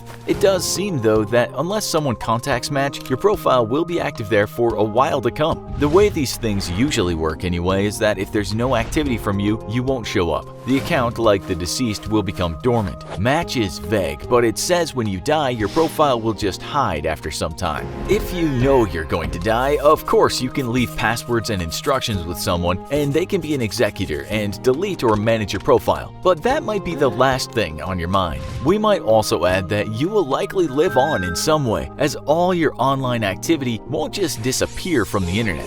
Many of you will know, because you've done it, that Googling your name will pull up some information about you. If you want to start the process of managing what will happen to your digital estate after you die, you can do that now. As we've shown, much of the tech you use will have options as to what happens to your data after you die. You can find information about this in those terms of service agreements you never read. If it's important to you, you might also make a will with a designated digital executor written into it. In that will, state what you want to happen to your data for each platform, website, etc. Make sure that executor will receive your death certificate, and you might also give them all your login information. You might not care because, well, you're dead. What does it matter? The simple answer is it might matter to some of your friends, family, loved ones. To be immortalized or not to be immortalized, that is the question. What do you think? Do you want to be out there online long after you pass away, or do you want to disappear?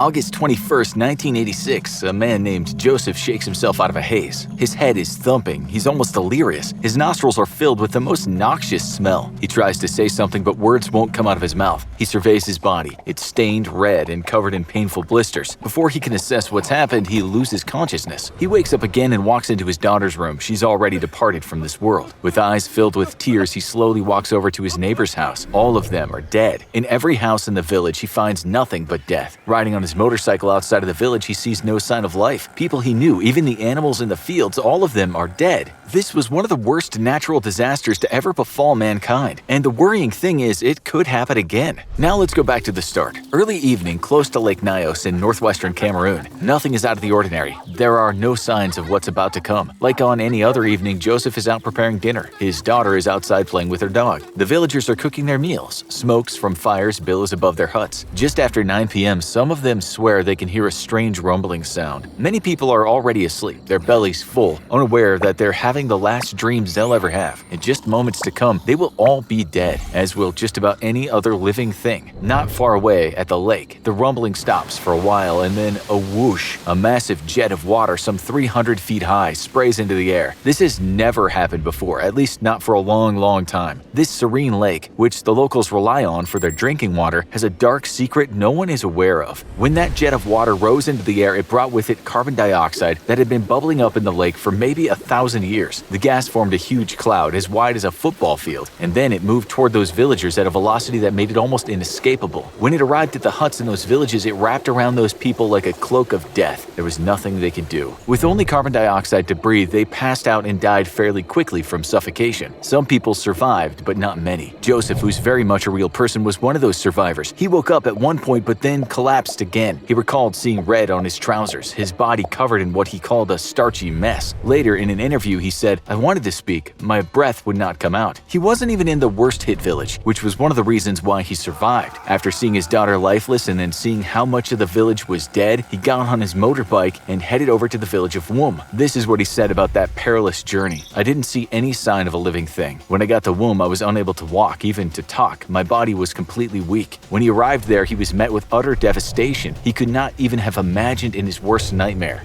death everywhere. People were just lying in the road, collapsed over fences, dead cows in the hundreds were lying in the fields, chickens, pet dogs, all just lying on the ground not breathing. Still, in a few of the huts there were some people still breathing, but only just. Some of them would wake up in a day or two only to find every single member of their family had passed away. It seemed impossible, and we guessed to a Western audience something straight out of an apocalyptic movie. Word soon got to the Western scientists. Nobody had heard of a catastrophic event of such magnitude. What just happened? Soon newspaper headlines read things like aid and scientists flown into Cameroon. Teams of experts from North America and Europe booked their flights hoping they might solve this mystery of this mass death. Why would so many people just die and there not be any clear sign of what did it? It seemed at first to be what's called outgassing. This is when gas has been trapped and it suddenly gets released. But what happened at Lake Nyos isn't common at all. In fact, it was a strange thing indeed. The worst kind in recorded history. The scientists first had to understand just what had come out of the lake and what had made that water spray into the air with such violence. They lowered containers into the lake so they might just check what was in the water. They were shocked to find that when they pulled some of those containers to the top, the lids blew off. What was certain is that there was so much carbon dioxide in the water that it created enough pressure to cause the lids to blow. What had happened at the lake, they agreed, was a limnic eruption. This is when dissolved carbon dioxide is somehow displaced from the bottom of the lake, and as happened in this case, a large cloud of gas moves through the air, killing most living things on its path. Everything caught in this wake suffocates in such a case. The human death toll was almost 1,800, with over 3,500 livestock dying, all in an area of 16 miles of the lake. These events are incredibly rare, but it had happened before, again in Cameroon. At Lake Manaun in 1984, that time 37 people died. But get this, there's a lake in Africa where a limnic eruption could occur and the lake is 1,700 times larger than Lake Nyos. It's also surrounded by about 2 million people. If an eruption happened, it could be one of the worst disasters known to man. We'll come back to that soon. First, we'll look more closely at what went down at Nyos. Scientists were sure that a limnic eruption had occurred, but they weren't sure what caused it. Some geologists put forward the idea that a massive landslide had caused it, but others said it must have been an earthquake. Still, if that was true, wouldn't someone have felt it? None of the survivors had felt the ground move beneath them prior to the gas attack. What seemed certain was that around 1.2 cubic kilometers of gas ended up forming that giant cloud. The water turned a red color at the time as a result of the bottom part containing a lot of iron mixing with the air and being oxidized. That's why Joseph saw red all over him. You might wonder why the cloud didn't just disperse into the air and harmlessly move right over the heads of the villagers. The reason is carbon dioxide is denser than air. That's why it moved low through the valleys and made its way to the villages. It moved fast too, at around 12 to 31 miles per hour. Of course, it's not easy to get away from, but some people did. Most others suffocated and died without even knowing what was happening. The survivors didn't get off easy. Many suffered from breathing problems after the disaster, while most of them had lesions all over their bodies. Some even became paralyzed but later recovered. Scientists wanted to know what had caused all those injuries. They figured CO2 was certainly the main culprit, but the release of sulfur dioxide and hydrogen sulfide could have also caused people's injuries. In Joseph's words, "My arms had some wounds. I didn't really know how I got those wounds." You can look at any medical website and it'll tell you exposure to hydrogen sulfide can cause headaches, nausea, convulsions, and certain eye and skin irritations. Joseph had also said he smelled something awful, and that could have been the rotten egg malodor of hydrogen sulfide. The villages were evacuated for the time being while the researchers stayed. In fact, they had some disturbing news to report back to the Cameroonian government. That carbon dioxide was growing in the lake at a disturbing rate. If something wasn't done about it, a similar disaster could happen again. One survivor was named Sully. She lost all of her children and another 31 members of her family. She lost over 400 cattle, too. In the aftermath of the disaster, she and the other survivors even remarked that there weren't any flies on all the dead bodies. The flies themselves had died. Those survivors banded together and helped each other best they could, but they were still afraid of the lake. They hadn't in the past had much interest in science, but instead myths surrounded the lake. Some of those stories stated it was home to their dead ancestors and that it might rise up one day and cause calamity. Tales of how dangerous the lake was had been passed on through generations. They were right, but perhaps ignorant of exactly what caused the danger. Scientists talked about such a geomythology, saying no doubt catastrophes have happened over many years and stories have been passed down, but what they wanted to do was make sure there were no more catastrophes. They got to work not knowing if something would go off again and they'd be the ones lapsing into a coma and dying. The villagers that survived invited them into their homes and made sure they always got a good meal. You have to remember this place was extremely remote. The only hotel was a hut. Over the weeks and months, they figured that the lake made from a crater sat on top of volcanic rubble. They knew carbon dioxide was down there and that springs could take that into the water. They didn't know what had caused the massive eruption, but they knew where that gas had come from. It was a time bomb and it was sure to go off again one day. They considered digging tunnels down there to try to free the gas, but that would cost way too much. They even tinkered with the idea of using explosives to free the gas, but that was deemed a bit too dangerous even if the immediate area was evacuated. In the end, they decided to lay down a pipe at the bottom of the lake and let the gas run through that. Small amounts could slowly be released through the pipe and then come out the top of the pipe into the air. Some experts thought that would be too dangerous, but by the time 2001 rolled around, a pipe had been laid and the degassing of the lake began. Right now, the lower parts of the area around Nilos are still eerily quiet. Many people have moved to safer places, but the disaster is never far away from their thoughts. Some others missed the place where they lived for so long and are now living aside the Great Lake again.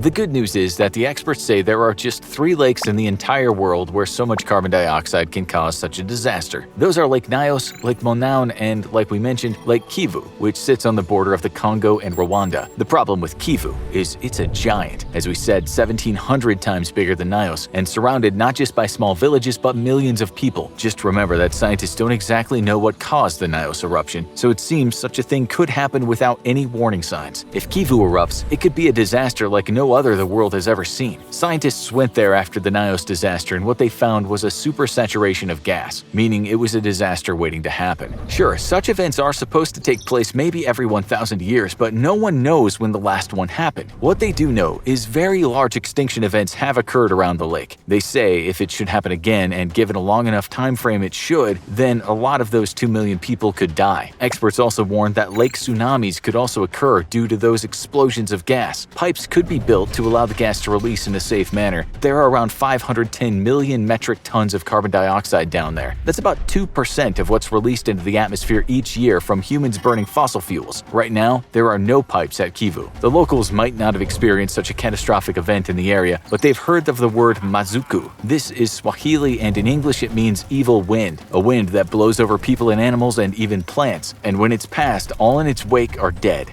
"I'm having so much fun I could die" is an expression that you've no doubt heard more than once. But is it scientifically possible to experience so much pleasure that our bodies stop functioning, give up, and keel over? We often speak about how much pain a human can handle, but is there a pleasure threshold? And more importantly, are we as human beings hardwired to simply pursue pleasure no matter what the risk? Why do we travel thousands of miles to jump off mountains, swim deep under the ocean, or be chased by an angry bull? Historically, pleasure seekers have trodden unfamiliar paths, leading at times to enlightenment or education, and other times to electrocution or even extermination. Today we'll find out why. In this episode of the Infographic Show, can you die from too much pleasure? Scientifically, pleasure is the release of dopamine. This chemical neurotransmitter is our little messenger between brain cells. It plays a part in how we move, what we eat and drink, and how we learn and generally function as human beings. Dopamine's purpose is to motivate us to keep doing what we enjoy doing. It is simply the brain's reward system, and while dopamine is responsible for many positive pursuits such as eating, drinking, exercise, and maintaining healthy relationships, it also has a darker side. Dopamine can be that little devil on your left shoulder whispering less than wholesome demands. These messages can trigger antisocial behavior, such as drug addiction. Some of the weirdest and most wonderful behavior that we can experience, while pleasurable, can also lead to us cashing in our chips earlier than naturally expected, and here we find out why. Pleasure is an emotion, and while emotions don't usually kill, they can land us in some dangerous situations. Let's take an example of a young trainee fighter pilot flying in formation. He's thousands of feet up in the blue yonder, with 5 or 6 other fighter planes to the left, right, in front, and behind him. This is a mean feat by itself. Not only is he putting his own life at risk, but the lives of the other pilots too. Suddenly, the young pilot remembers an old joke. This hilarious episode inexplicably pops into his head, a wide smile crosses his mouth, and he breaks out into uncontrollable, unstoppable laughter. His motor skills have been compromised. The aircraft begins to sway side to side a little. We've all had this happen before, but normally in safer surroundings, such as sitting on the bus. The pilot is in a much more dangerous setting and is suffering from a galactic seizure. His body is exhibiting all the signs of physical pleasure and happiness, and he is subsequently putting not only his own life at risk, but the lives of others too. If he doesn't regain control of his emotions, soon the whole flight team will be at risk. As this example illustrates, emotions such as happiness or joy don't kill us, but the physical manifestations of these emotions can. Medical research has shown that an overstimulation of the sympathetic nervous system may result in an abnormal heart rhythm or even sudden death from heart failure. Overwhelming grief from a death in the family or the shock of getting fired can actually kill you. This is known as broken heart or Takotsubo syndrome. A sudden weakening of the muscular portion of the heart triggered by emotional stress can actually cause our left ventricle to change shape to resemble the shape of a fishing pot. Takotsubo means octopus trap in Japanese. Studies have shown that although 96% of sufferers of this condition were experiencing negative emotions, some 4% of Takotsubo sufferers were the recipient of recent good news or experiencing a happy occasion, such as attending a wedding leading up to their diagnosis. A study in 2011 collected 1,750 cases from 25 hospitals, and they found emotional jolts were responsible for 485 Takotsubo events, but some 20 of those cases had experienced a happy occasion prior to their heart attack. This has led researchers to wonder if Takotsubo is not only a broken heart syndrome, but also a happy heart syndrome. Perhaps one can die of happiness in this way, but the chances are statistically slim. Generally, people who die from pleasure are risk seekers by nature, and their hazardous behavior in pursuit of pleasure is what kills them rather than the emotion itself. The French refer to the orgasm as le petit mort, or the little death. But sometimes the little death can lead to the big sleep. In Thailand, in 2009, Kung Fu and Kill Bill star David Carradine was found dead in a hotel room closet with a cord tied around his neck and his private parts. Thai police, with Sherlock-like skill, immediately suspected his death to be the result of a dangerous solo sex practice. And he is not alone. Between 500 to 1,000 Americans die each year as a result of cutting off the oxygen to their brain while engaging in acts of solo gratification.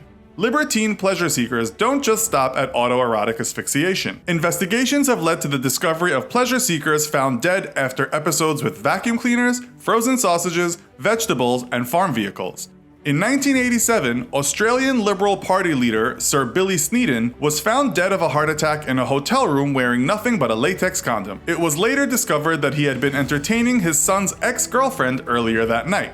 His son, Drew Mackey Forsyth Sneeden, later commented he'd had a number of lady friends around Australia and abroad, he got around a lot. And what could be more liberal than that? Then we have those who engage in pleasure-seeking pursuits such as base jumping, free solo climbing, bull running, hang gliding, scuba diving, and heli skiing. Since the first climbers of Everest, there had been 219 deaths up until 2011. The United States Parachute Association estimated about 2.6 million jumps were made each year between 2000 and 2010, and over that period, 279 deaths have occurred. Since the activity became popular, 180 base jumping deaths have occurred, and this death rate has accelerated since the introduction of flying squirrel wingsuits. And you're not that much safer at sea, with 197 of diving fatalities recorded by the BSAC from 1998 to 2009. And then there are those dark tourists who travel to war or disaster zones for adrenaline kicks. And last of all, let us not forget the death by selfie phenomena. In the first 8 months of 2016, 73 pleasure seekers died while taking selfies. That's more than the number of people killed by sharks in the same time period. So, can you die from too much pleasure? It is very unlikely. The real question is, can you die from pursuing too much pleasure? And the answer to that question is a resounding yes. Pleasure seekers die in all sorts of ways, so watch out next time you take a selfie.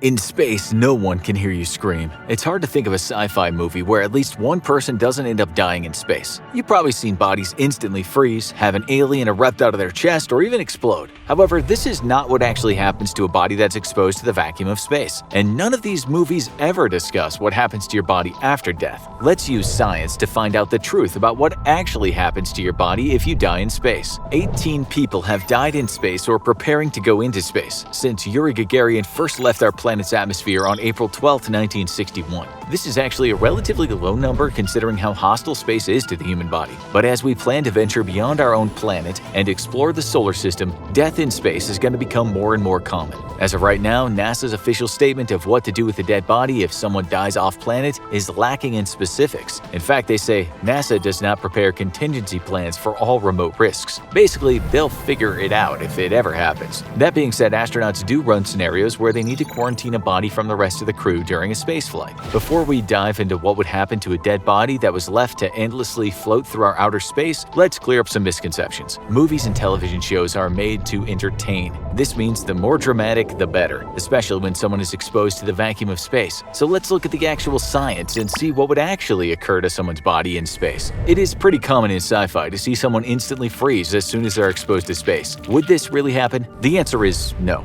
When you think about it, space doesn't actually have a temperature. Temperature is caused by the amount of matter in an area and how quickly it's moving. The faster the atoms move, the more heat they give off, the higher the temperature is. If there is no matter, like in the vacuum of space, there can be no temperature. There are a lot of other things that can kill you, but you will not instantly turn into a popsicle. Your body is around 98.6 degrees Fahrenheit on average. When exposed to space, your body will still be 98.6 degrees Fahrenheit. However, you will start to lose some of that heat eventually, but it's not instantaneous. The reason the loss of heat is relatively slow is because of the way heat is transferred. Normally, differences between two systems, such as your body and the air outside it, allow heat to flow from where it is warmer to where it is cooler. Since there's very little to no matter in outer space, this transfer of heat can't happen. Therefore, your body does not instantly lose all of its heat the moment your skin is exposed to space. However, heat can also be lost or gained through radiation, and since there is radiation coming from all the stars as well as from the creation of the universe during the Big Bang, the transfer of energy through radiation does occur. For example, if you are directly in the path of the sunlight, the radiation from the sun could actually make you slightly warmer for a short time. If you're in the shadow of a planet or other celestial object, your body will radiate heat away from you and into space. The transfer of heat through radiation is slow, and therefore, even if you're thrown into space without a spacesuit, your body will not instantly lose all of its heat. Other space deaths in cinema depict someone exploding from extreme changes of pressure. Again, this would not happen. There is definitely a change in pressure between the interior of a ship and space, but that change in pressure would not result in someone exploding. However, the lack of pressure would definitely have negative effects on the human body and would cause death after prolonged periods of time, but not death by explosion. Humans and all life on the planet evolved under Earth's atmospheric pressure. When there is no pressure pushing on your body, there are negative consequences. Without Earth's atmospheric pressure pushing against you, the air inside your lungs and in your veins expands. The expansion does not have enough force to cause your body to explode from the inside out, but it could rupture your lungs unless it is immediately exhaled. Oftentimes in movies, when the protagonist needs to venture through space without a protective suit, they're told to exhale. This is actually sound scientific advice to keep your lungs from rupturing due to the sudden change in pressure. A pressure change can also cause the water in your blood to convert from a liquid into a gas. This can cause bubbles in the blood and swelling of muscles and tissues, which can result in an embolism. An embolism is when bubbles in the bloodstream block the flow of blood to vital organs such as the brain.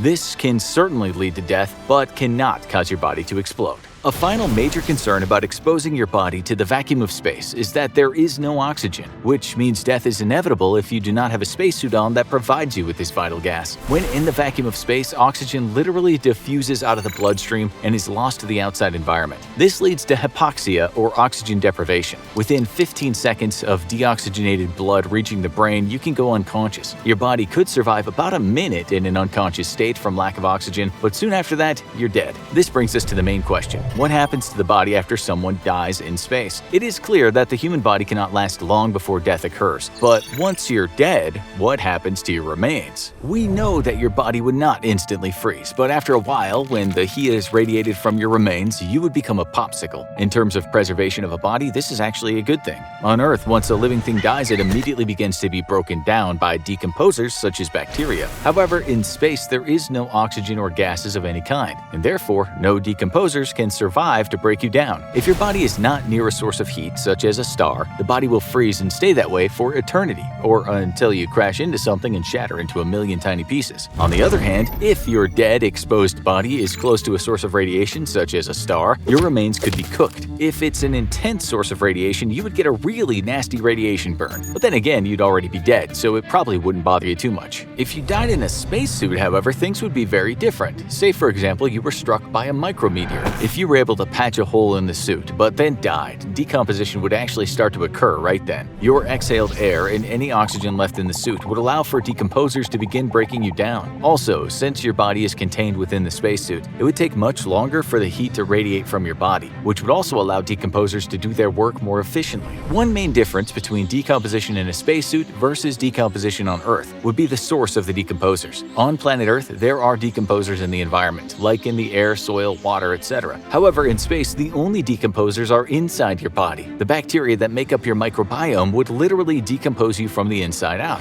To be fair, you aren't using your body anymore if you're dead, so why not let it serve as food for the microorganisms living inside of you? The bacteria inside you decompose your body after you die on Earth as well, but there are outside decomposers available on our planet that aren't in space. At some point, the bacteria would use up the remaining oxygen in the spacesuit, and then something really incredible happens. The bacteria move from aerobic respiration, using oxygen to generate energy for life processes, to using anaerobic respiration. Anaerobic respiration does not require any oxygen. One form of anaerobic respiration is fermentation. So, the bacteria in your body would actually break down your nutrients and create alcohol as a byproduct. You wouldn't be alive to enjoy the alcohol, but it's still pretty cool. If there was a source of radiation from a star like the sun, it would break down your body pretty quickly if you were directly in its path. But there's also a small amount of radiation from the remnants of the Big Bang throughout the entire universe, but it's not very much. The background radiation would also break down the spacesuit eventually, although this could take thousands of years, and at that point any living thing such as bacteria would die with you in space. Hypothetically, if you were close enough to a source of radiation, and the spacesuit broke down while there were gases in it from the decomposition of your body, something really crazy would happen. The process of respiration and fermentation create gases such as carbon dioxide as a byproduct. This means the bacteria would be filling the spacesuit with gas and increasing the pressure within it while breaking down your body. If the spacesuit was suddenly compromised by a tear or radiation, the result could be a small explosion. The spacesuit would tear apart, releasing all the gases at once in a silent explosion, since sound waves can't be created in a vacuum of space. Something that has come up recently as NASA and other space agencies prepare to launch manned missions to Mars and beyond is what to do with the body of an astronaut who has died on a mission. There's no set plan yet, but it has been discussed because as humans venture further and further from the protective shield of Earth, accidents are bound to happen. People will die in space at some point. So what would the other astronauts do with the body itself? On a space station or ship, there is air for the crew to breathe. This means that there is oxygen, and therefore decomposition of a dead body will occur. The body needs to be sealed away somewhere quickly because it will begin to smell. There's also the problem of the body being a biohazard. A bunch of nasty pathogens can be passed on from one human to another while handling a dead body, and the longer the corpse is allowed to decompose, the worse things can get. There are a couple of contingency plans that have been thought up by space agencies if an astronaut dies in their spacesuit. It would make the most sense to keep them in the spacesuit and trap the gases of the dead body within. The suits themselves are self-contained, and nothing would be able to get in or, more importantly, out. Once the body is secured, it would then be moved to one of the colder parts of the spacecraft. This might be near one of the airlocks, but it should definitely be away from the rest of the crew. Other options of what to do with a dead body in space could be to send it back to Earth on a resupply ship, or jettison the body and let it burn up in the atmosphere of whatever the closest planet is. For example, both Mars and Venus have atmospheres that could be used as a means of cremating a body on re-entry if Earth is too far away. However, if the body needs to be preserved and returned to a planet so that it can be buried, there are ways to keep a body along for the ride without keeping it inside the spaceship. One method of dealing with a dead body during a long space mission is to mount it on the outside of the spacecraft. If kept on the side of the ship facing away from the sunlight, the dead body would eventually become freeze-dried. Then the crew could choose from a few different ways of disposing of it. Once the body is frozen, it could be released from the ship and sent on a trajectory to be incinerated by a nearby star, or the path chosen might allow the corpse to float endlessly through space. If the explorers don't want to litter space with human debris, they could wait until the body is completely frozen and then use a robotic arm to smash it into small crystallized pieces. This might seem gruesome, but it would cause the body to break up into minuscule fragments, which would eventually burn up in an atmosphere or be broken down by radiation.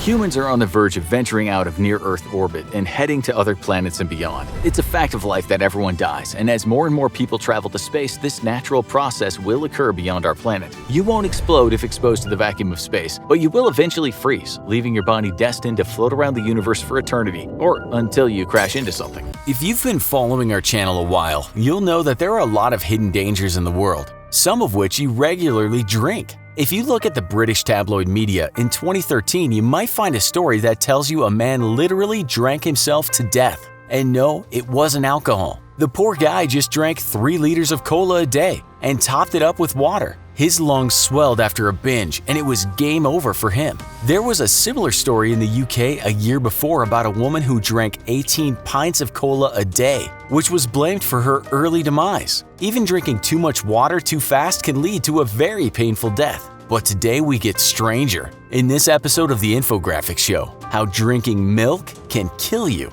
Before we tell you how this happens, we'll tell you about the most famous victim of milk death. Her name was Nancy Hanks Lincoln, and she was the mother of the famous former American president Abraham Lincoln. She died of what was called milk sickness on October 5, 1818, at the age of 34. Little Abraham was just 9 years old when she passed. While these days you don't exactly hear about people dying from drinking milk, back then, thousands of people in the Midwest got milk sickness and died. We found one article on the News Watchman website that told us this. The history of milk sickness shows that it was first reported in Ohio about 1810 by Dr. Daniel Drake of Cincinnati. The Ohio Public Health Journal said in 1917, so prevalent was the disease at one time in Ohio that it seriously interfered with migration and development of the state. Home seekers going west would avoid Ohio on account of it. As the U.S. National Park Service explains, when people went down with milk sickness in those days, it was very much a mystery. Nobody in the beginning knew what was happening. It was kind of a boogeyman ailment that looked different from other sicknesses of the time. That's because people were in fact being poisoned by a plant called white snakeroot. The plant has lots of different names, including milk sickness plant, fall poison, deerwort boneset, white sanicle, and Indian sanicle. You can find it in different parts of the USA, but it's most common in Indiana, Illinois, and Ohio. What would happen is that cows would eat the plant, and then people would drink the milk from the cow. The meat can also become contaminated. A Dr. Anna Pierce Hobbs Bixby first revealed this strange sickness was down to the white snakeroot plant. As the legend goes, she was told by a Shawnee woman. Fewer people died when word got around. Apparently that took some time back then, because wooded areas were cleared and farm animals wouldn't be in the vicinity of any white snakeroot. White snakeroot contains tramadol, which is toxic to animals and humans. Very toxic. We looked at a research paper we found on this toxin and how it would affect people when they'd ingested it by accident. Apparently, you don't just keel over. The symptoms are gradual. First, you feel a bit restless, and you might have sore muscles. Soon, you won't be able to eat, be able to poo, and then you will start throwing up. You may also start trembling a lot, have bad breath, and suffer from delirium. The sickness was sometimes called the trembles. Early settlers also called it the puking sickness and the slows. Tramadol disrupts glucose metabolism. Energy is disrupted, and so that's why muscles seize and people tremble. One scientific paper said, as the amount of tramadol accumulates, probably in the liver, the metabolic engine is gradually shut down, and the acidity of ketones results in ketoacidosis, which is life-threatening. If you show symptoms, coma and death will likely follow about 2 to 3 weeks later. Some people do survive, but they are lucky. If you happen to have a cow or goat in your keeping and suddenly it won't move, goes very stiff, has muscle spasms, or stands with an arched back, you may want to give its milk a pass until you've had it checked out. This killer plant might still be the end of an animal's life, but it is unlikely to kill a human these days. Why is that? First, the last case we could find was when 2 very young children were admitted to the St. Louis, Missouri hospital in 1963. They were both diagnosed with milk sickness. The articles don't say if the kids survived. They had drunk milk from a cow that had eaten white snakeroot. But could it still happen today? While pasteurization wouldn't get rid of the contamination, it's the way we produce milk on an industrial scale that's the reason we don't hear about milk sickness today. You see, you don't usually drink milk from a single cow. As one person pointed out on a forum, milk is often delivered in tanks of trucks carrying around 5,000 gallons of milk. So you need many cows to fill that tank. As the milk gets mixed, even if one cow had eaten white snakeroot, you wouldn't be dangerously contaminated when you had your cereal, as the milk would contain the tiniest amount of tramadol. On top of that, it's very unlikely that pasture lands where animals graze will have white snakeroot as an option on the menu. According to Science Direct, it's horses that are in the most danger these days, and eating white snakeroot is more severe for them. They eat it and usually die of heart failure. Nonetheless, if you had milk from one single cow that had munched on this deadly plant, then it is still possible you could get milk sickness. If you do get it, it's said there is no treatment. Death is likely, but you might just beat it. You're probably thinking after seeing the title of this episode that it's a joke, or at least a play on words. But no, we're not kidding. In some places, it's illegal to die. While it sounds like something from the novel Catch-22, all soldiers must be willing to die for their country, but the army forbids being killed, it's real in some places. Also known as a prohibition of death, it goes as far back as the 5th century BC, when it was forbidden to die on the Greek island of Delos. The reason? The island was sacred, and those ancient Greeks didn't want it contaminated with death. There are many reasons why it's illegal to die in some places today, and that's what we'll look into in this episode of the Infographic Show, Places on Earth Where You Aren't Allowed to Die. Biritiba Marine, Brazil. An NBC News headline in 2005 read, "Death outlawed in Brazil town." The town is called Biritiba Mirim, and it lies about 45 miles outside of São Paulo. What happened? Well, the mayor of the town, Roberto Pereira da Silva, was trying to get the bill passed that made it illegal to die. He knew it sounded ridiculous, but he felt he had to make a statement to the Brazilian government so some help would come to the town. You see, the cemeteries are full in the town. There's literally no room to be buried, and the city can't get planning permission to build another cemetery. The mayor also hopes it will make people take better care of themselves. The bill reads, "Take good care of your health in order not to die. Infractors will be held responsible for their acts." Celia and Falciano del Masico, Italy. Nope, you can't die in Celia, not without incurring a fine for those relatives you left behind. This tiny town only has a population of around 530 people, and it is quickly becoming depopulated. While the mayor realizes he can't fight death, he made the law so people would try to live longer. Those who don't take good care of themselves or who take on habits that are against their health will be punished with more taxes. He said the bill is no joke as the town is literally running out of people. Also in Italy is the small town of Falciano del Masico near Naples. People are not allowed to die here also because there is no room for bodies. It is forbidden with immediate effect to all citizens resident in the municipality of Falciano del Masico and to whoever passes by its territory to cross the border of earthly life and to enter the afterlife, reads the edict. Here, people cannot even die because there is no room in the cemetery, said one old resident of the town when interviewed by Reuters in 2012. The pensioner said you have to die and get buried in the nearby town of Mondragone. Perhaps amusing to some, though not the old man it seems, he added, and if you go to Mondragone, you have to pay more, because the Camorra Mafia wants money to get you a place in Mondragone. Apparently, the mayor there has been asking people to try their hardest to hold off death, at least until they can build a new cemetery. Sarparins, France. Again, we had the problem of there being no room in the cemetery. This village only has around 260 people living in it, but if residents die, there is nowhere to put them. Mayor Gerard Lalaine wrote the bill around a decade ago. It read, "All persons not having a plot in the cemetery and wishing to be buried in Sarparins are forbidden from dying in the parish. Offenders will be severely punished." Again, the town was refused permission to build another cemetery, but while the law is a political statement, it's also real. Still, it's not clear what the punishment is if you do end up dying in Sarparins. Lanjarón, Spain. Over in Spain, in the small town of Lanjarón, they have the same law for exactly the same reason. There is no space for those damn dead bodies. The good news is that because of all the press their towns are getting, governments in these countries are moving in a positive direction to make space for the dead. Still, as we research this, we cannot find any articles that tell us the problem has been solved. Itsukushima, Japan. You can always trust the Japanese to be eccentric. Unlike the laws we've so far discussed, this rule about not being able to die is closer to the ancient Greeks banning death in Delos. The Japanese believe this island is sacred as it holds the Itsukushima Shrine, so in 1878, they banned death. They also banned life in a way. Pregnant women are not allowed to give birth on the island. If they have any health issues, are not allowed to die there either. The girls must go to the mainland to have a kid, and the elderly must get off the island when their time is up. This supposedly keeps the place pure. It goes without saying that people cannot be buried on this island. Longyearbyen, Norway. Looking at photos of this place, you might want to die if you lived there. Situated in the icy climes of Norway, this is one of the northernmost towns in the world that has a population of over 1,000 people. It's kind of famous for being right next to where the Svalbard Global Seed Vault is, a futuristic vault that will survive if everything else on Earth dies. Well, if a few folks survive, they know where they can get seeds. We wonder who has the keys though. With a yearly temperature of cold, cold, and cold, the reason you can't die here is because bodies cannot decompose. As one media report explains, Dying has been banned on the island since 1950, when it was discovered that bodies in the local cemetery were not decomposing because of the chilly temperatures. It goes further than just having a small town full of intact buried people. Scientists found that the dead bodies still carried a deadly flu virus, which ain't good for the living. A news report explains, in a bleak prospect, those who are terminally ill are shipped off the island and flown hundreds of miles to the mainland city of Oslo, where they will spend the remainder of their days until death.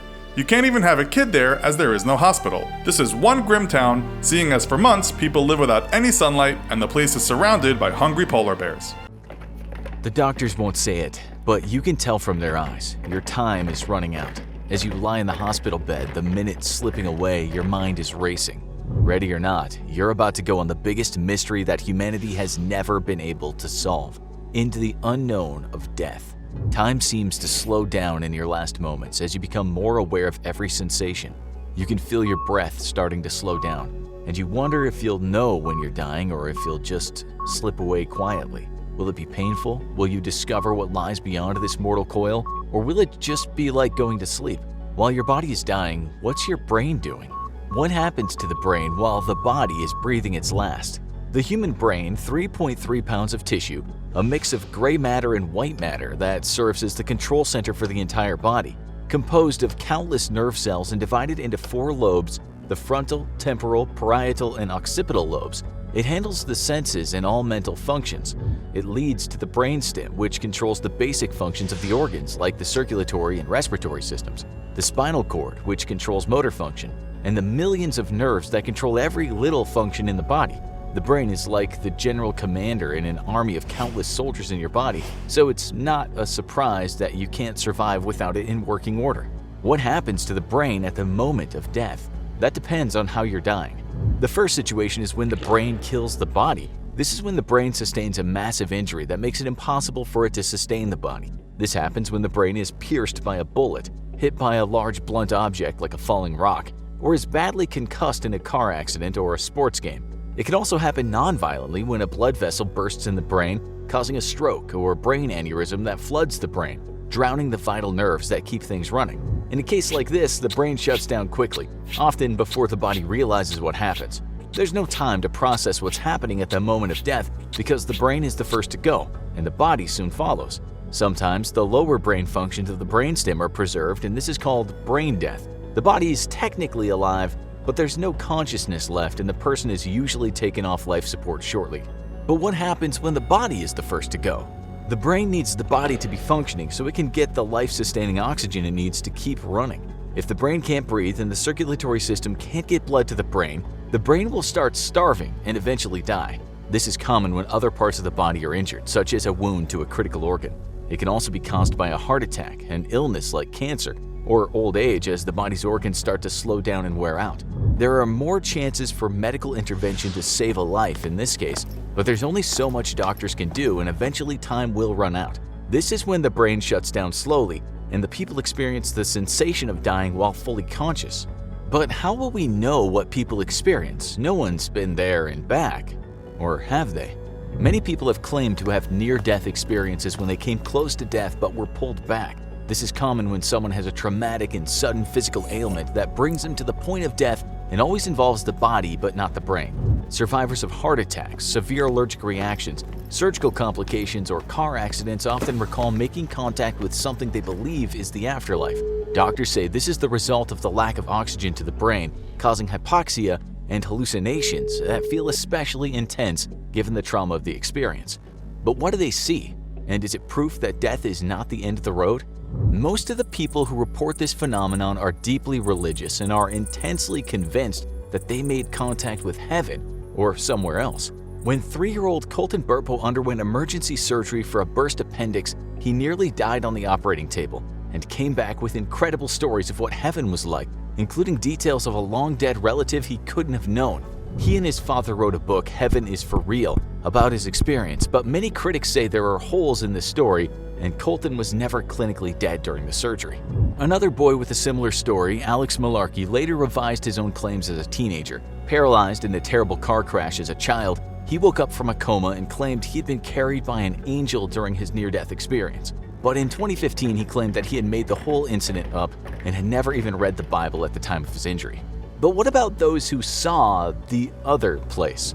When Matthew Botsford walked out of a restaurant and into the middle of a gun battle in 1992, he was struck by a bullet and wound up in a coma. He claimed to wind up in a place of total blackness and horror until he was lifted out of there by a figure he believed was God and returned to his body. He woke up after 27 days and recovered over a 2-year period, and he and his wife wrote a book about his close encounter with hell. But doctors are even more skeptical about his story because of the added factor of his brain injury. The brain is a complex organ, and a bullet inside it during a near-death experience could easily conjure up some horrifying visuals for the victim. The survivors of near-death experiences have their beliefs about what happens at the point of death, but what do scientists say? Ever since the technology was available, scientists have been studying the moment of death for clues to what happens to people. While no one knows exactly what the dying is experiencing and whether it points to something bigger, they have observed some amazing patterns in brain activity. Using EEG or electroencephalogram technology to track the activity in the brain, they've discovered that brain activity actually flares at the moment of death. When researchers tested the brain activity of rats that were euthanized, they discovered that the animal's consciousness was even more alert and intense than the normal waking state.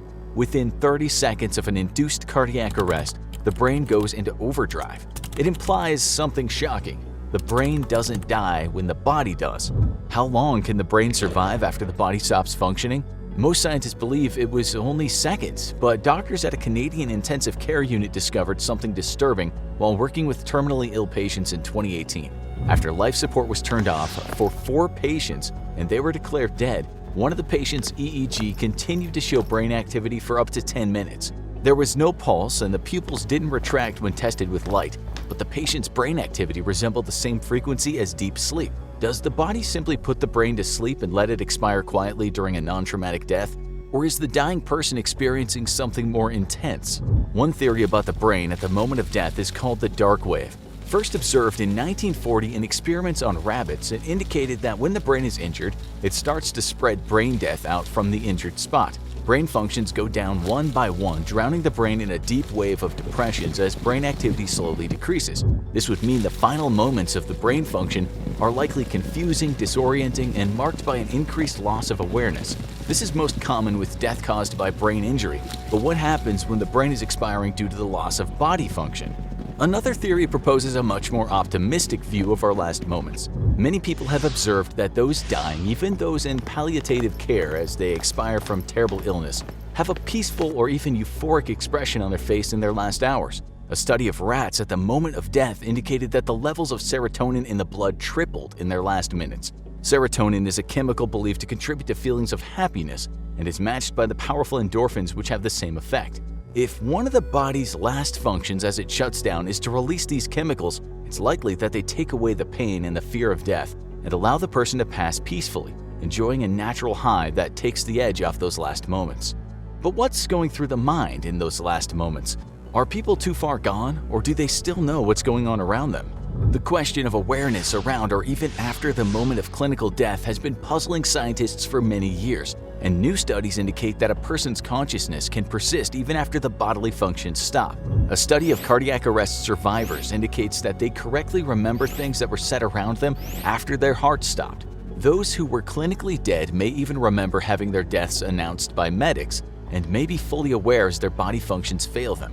These people were only dead for a short period and were revived through life-saving medicine, but it's likely that those who didn't get revived from their heart attack have the same experience in their last moments. The brain is a complex and durable organ, and it may have the ability to outlive the body briefly. What does this tell us about the moment of death? And is it possible to use this to learn more about what lies beyond? People have long been fascinated with the idea of conquering death or getting answers about it, and many stories have been written about people exploring the great beyond or returning from it. A horror movie, Flatliners, depicted a group of students who performed an experiment to stop their body functions and then resurrect themselves under a controlled environment. They came back wrong and developed strange new powers that led to carnage because it was a horror movie. But that hasn't stopped scientists from trying to figure out what people who have near-death experiences and came back from being clinically dead experienced. To get closer to the truth, we've got to look at the person who had the longest journey. Velma Thomas was 59 when she was taken to a West Virginia hospital for signs of a heart attack. She went downhill quickly, and was pronounced brain dead when it was determined that she had no brain activity. Doctors tried to save her life by inducing hypothermia to lower her body temperature, but it was for naught, and her family was left to make funeral plans. But Thomas was an organ donor, and she was kept on life support for more than half a day until it was time to harvest the organs for transplant. That delay saved her life. It was 17 hours later, and the signs of death were setting in. Her son observed her skin hardening and her hands and toes starting to curl. But shortly after the family made the decision to take Velma off life support and no heartbeat was detected, something amazing happened. She started moving. And at first, people thought it was just reflexes, but then she coughed and moved her eyes.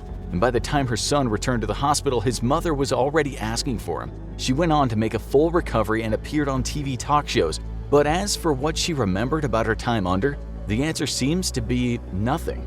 And if she does, she's keeping it close to her chest. The evidence is that the brain is highly active at the moment of death, especially as someone dies from reasons other than brain injury. Those who have recovered from near-death experiences often have amazing stories, but those could easily be the result of hallucinations caused by unusual brain activity or oxygen deprivation. It seems to find out the truth of what happens to the brain at the moment of death, there's only one way to find out.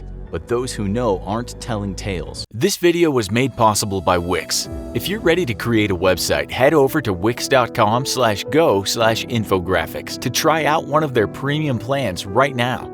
Plant life affects our own life in many different ways. From the cotton clothes we wear, to the fruit we eat, the air we breathe, to the flowers we give as romantic gifts to our significant others. Green life matters from the very bottom of the food chain to the very top. Plants also dictate Earth's climate and the habitats we live in. Can you imagine a life without plants? Is such a thing possible? And what kind of disaster could turn the world into a barren, dark desert void of plant life? Would the world still keep turning without plants? Can we live without them? Join us in this plant life apocalypse as we consider what might happen if all plant life suddenly disappeared. In today's infographic show, what if all the plants in the world died?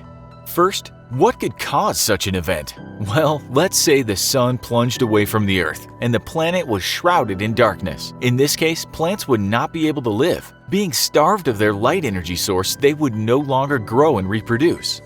On the other hand, if the Earth suddenly heated up dramatically, plants would also suffer being unable to function and grow under intense heat. So in cases of lack of light or intense heat, plant life would quickly go extinct. And what would that mean? A world without plants? What would happen? Well, the Earth would become a much quieter place, as all living creatures need plants for food, and most living things would become extinct without plants existing at the bottom of the food chain. Would everything on Earth die if plants disappeared? Experts have some different views on just what would happen, but the general consensus is that we'd all die eventually.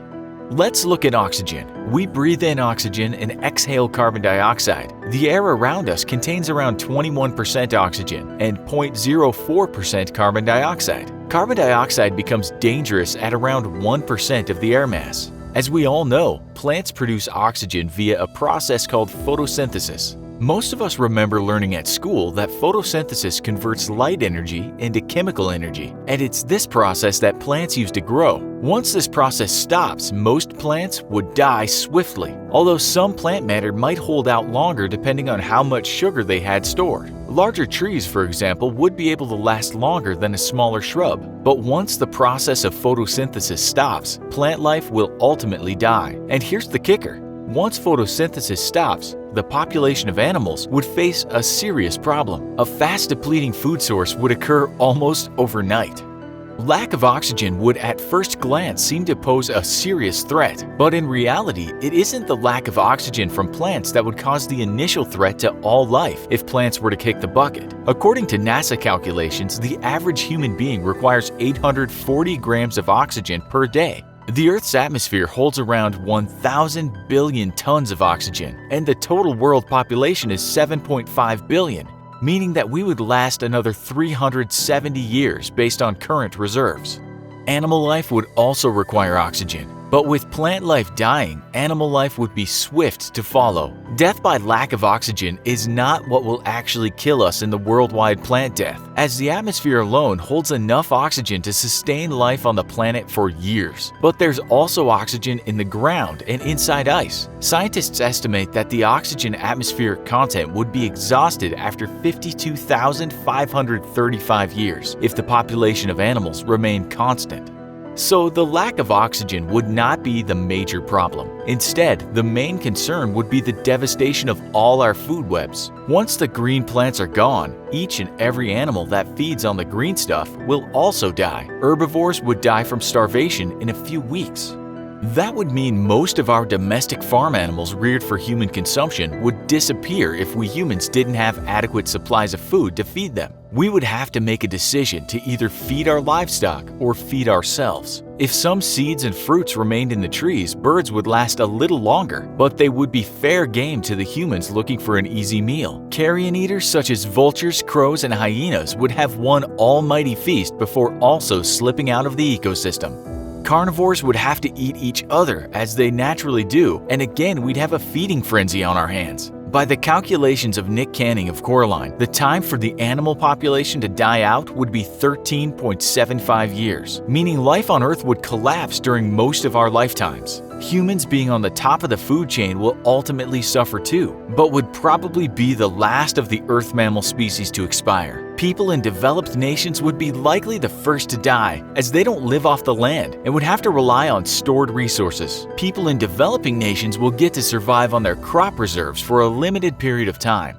But what would happen to the conditions on Earth? For starters, it would become a much hotter place to live. Without plant life, levels of greenhouse gases would increase and temperatures would rise. The water cycle would be affected. Plants take in rain and snowfall and release moisture back into the atmosphere. Precipitation patterns would change dramatically. Without plants to hold soil to the land, the soil would be washed away into the sea, leaving much of the planet resembling a hot, barren, muddy desert. Following a few months, the only edible food left would be fungi living on dead vegetation. It would become one giant mushroom hunt for those remaining survivors. These fungi could provide humans with food, but mushrooms lack essential vitamins such as vitamin C, and eventually fungi would also disappear as the dead matter from which they feed erodes away.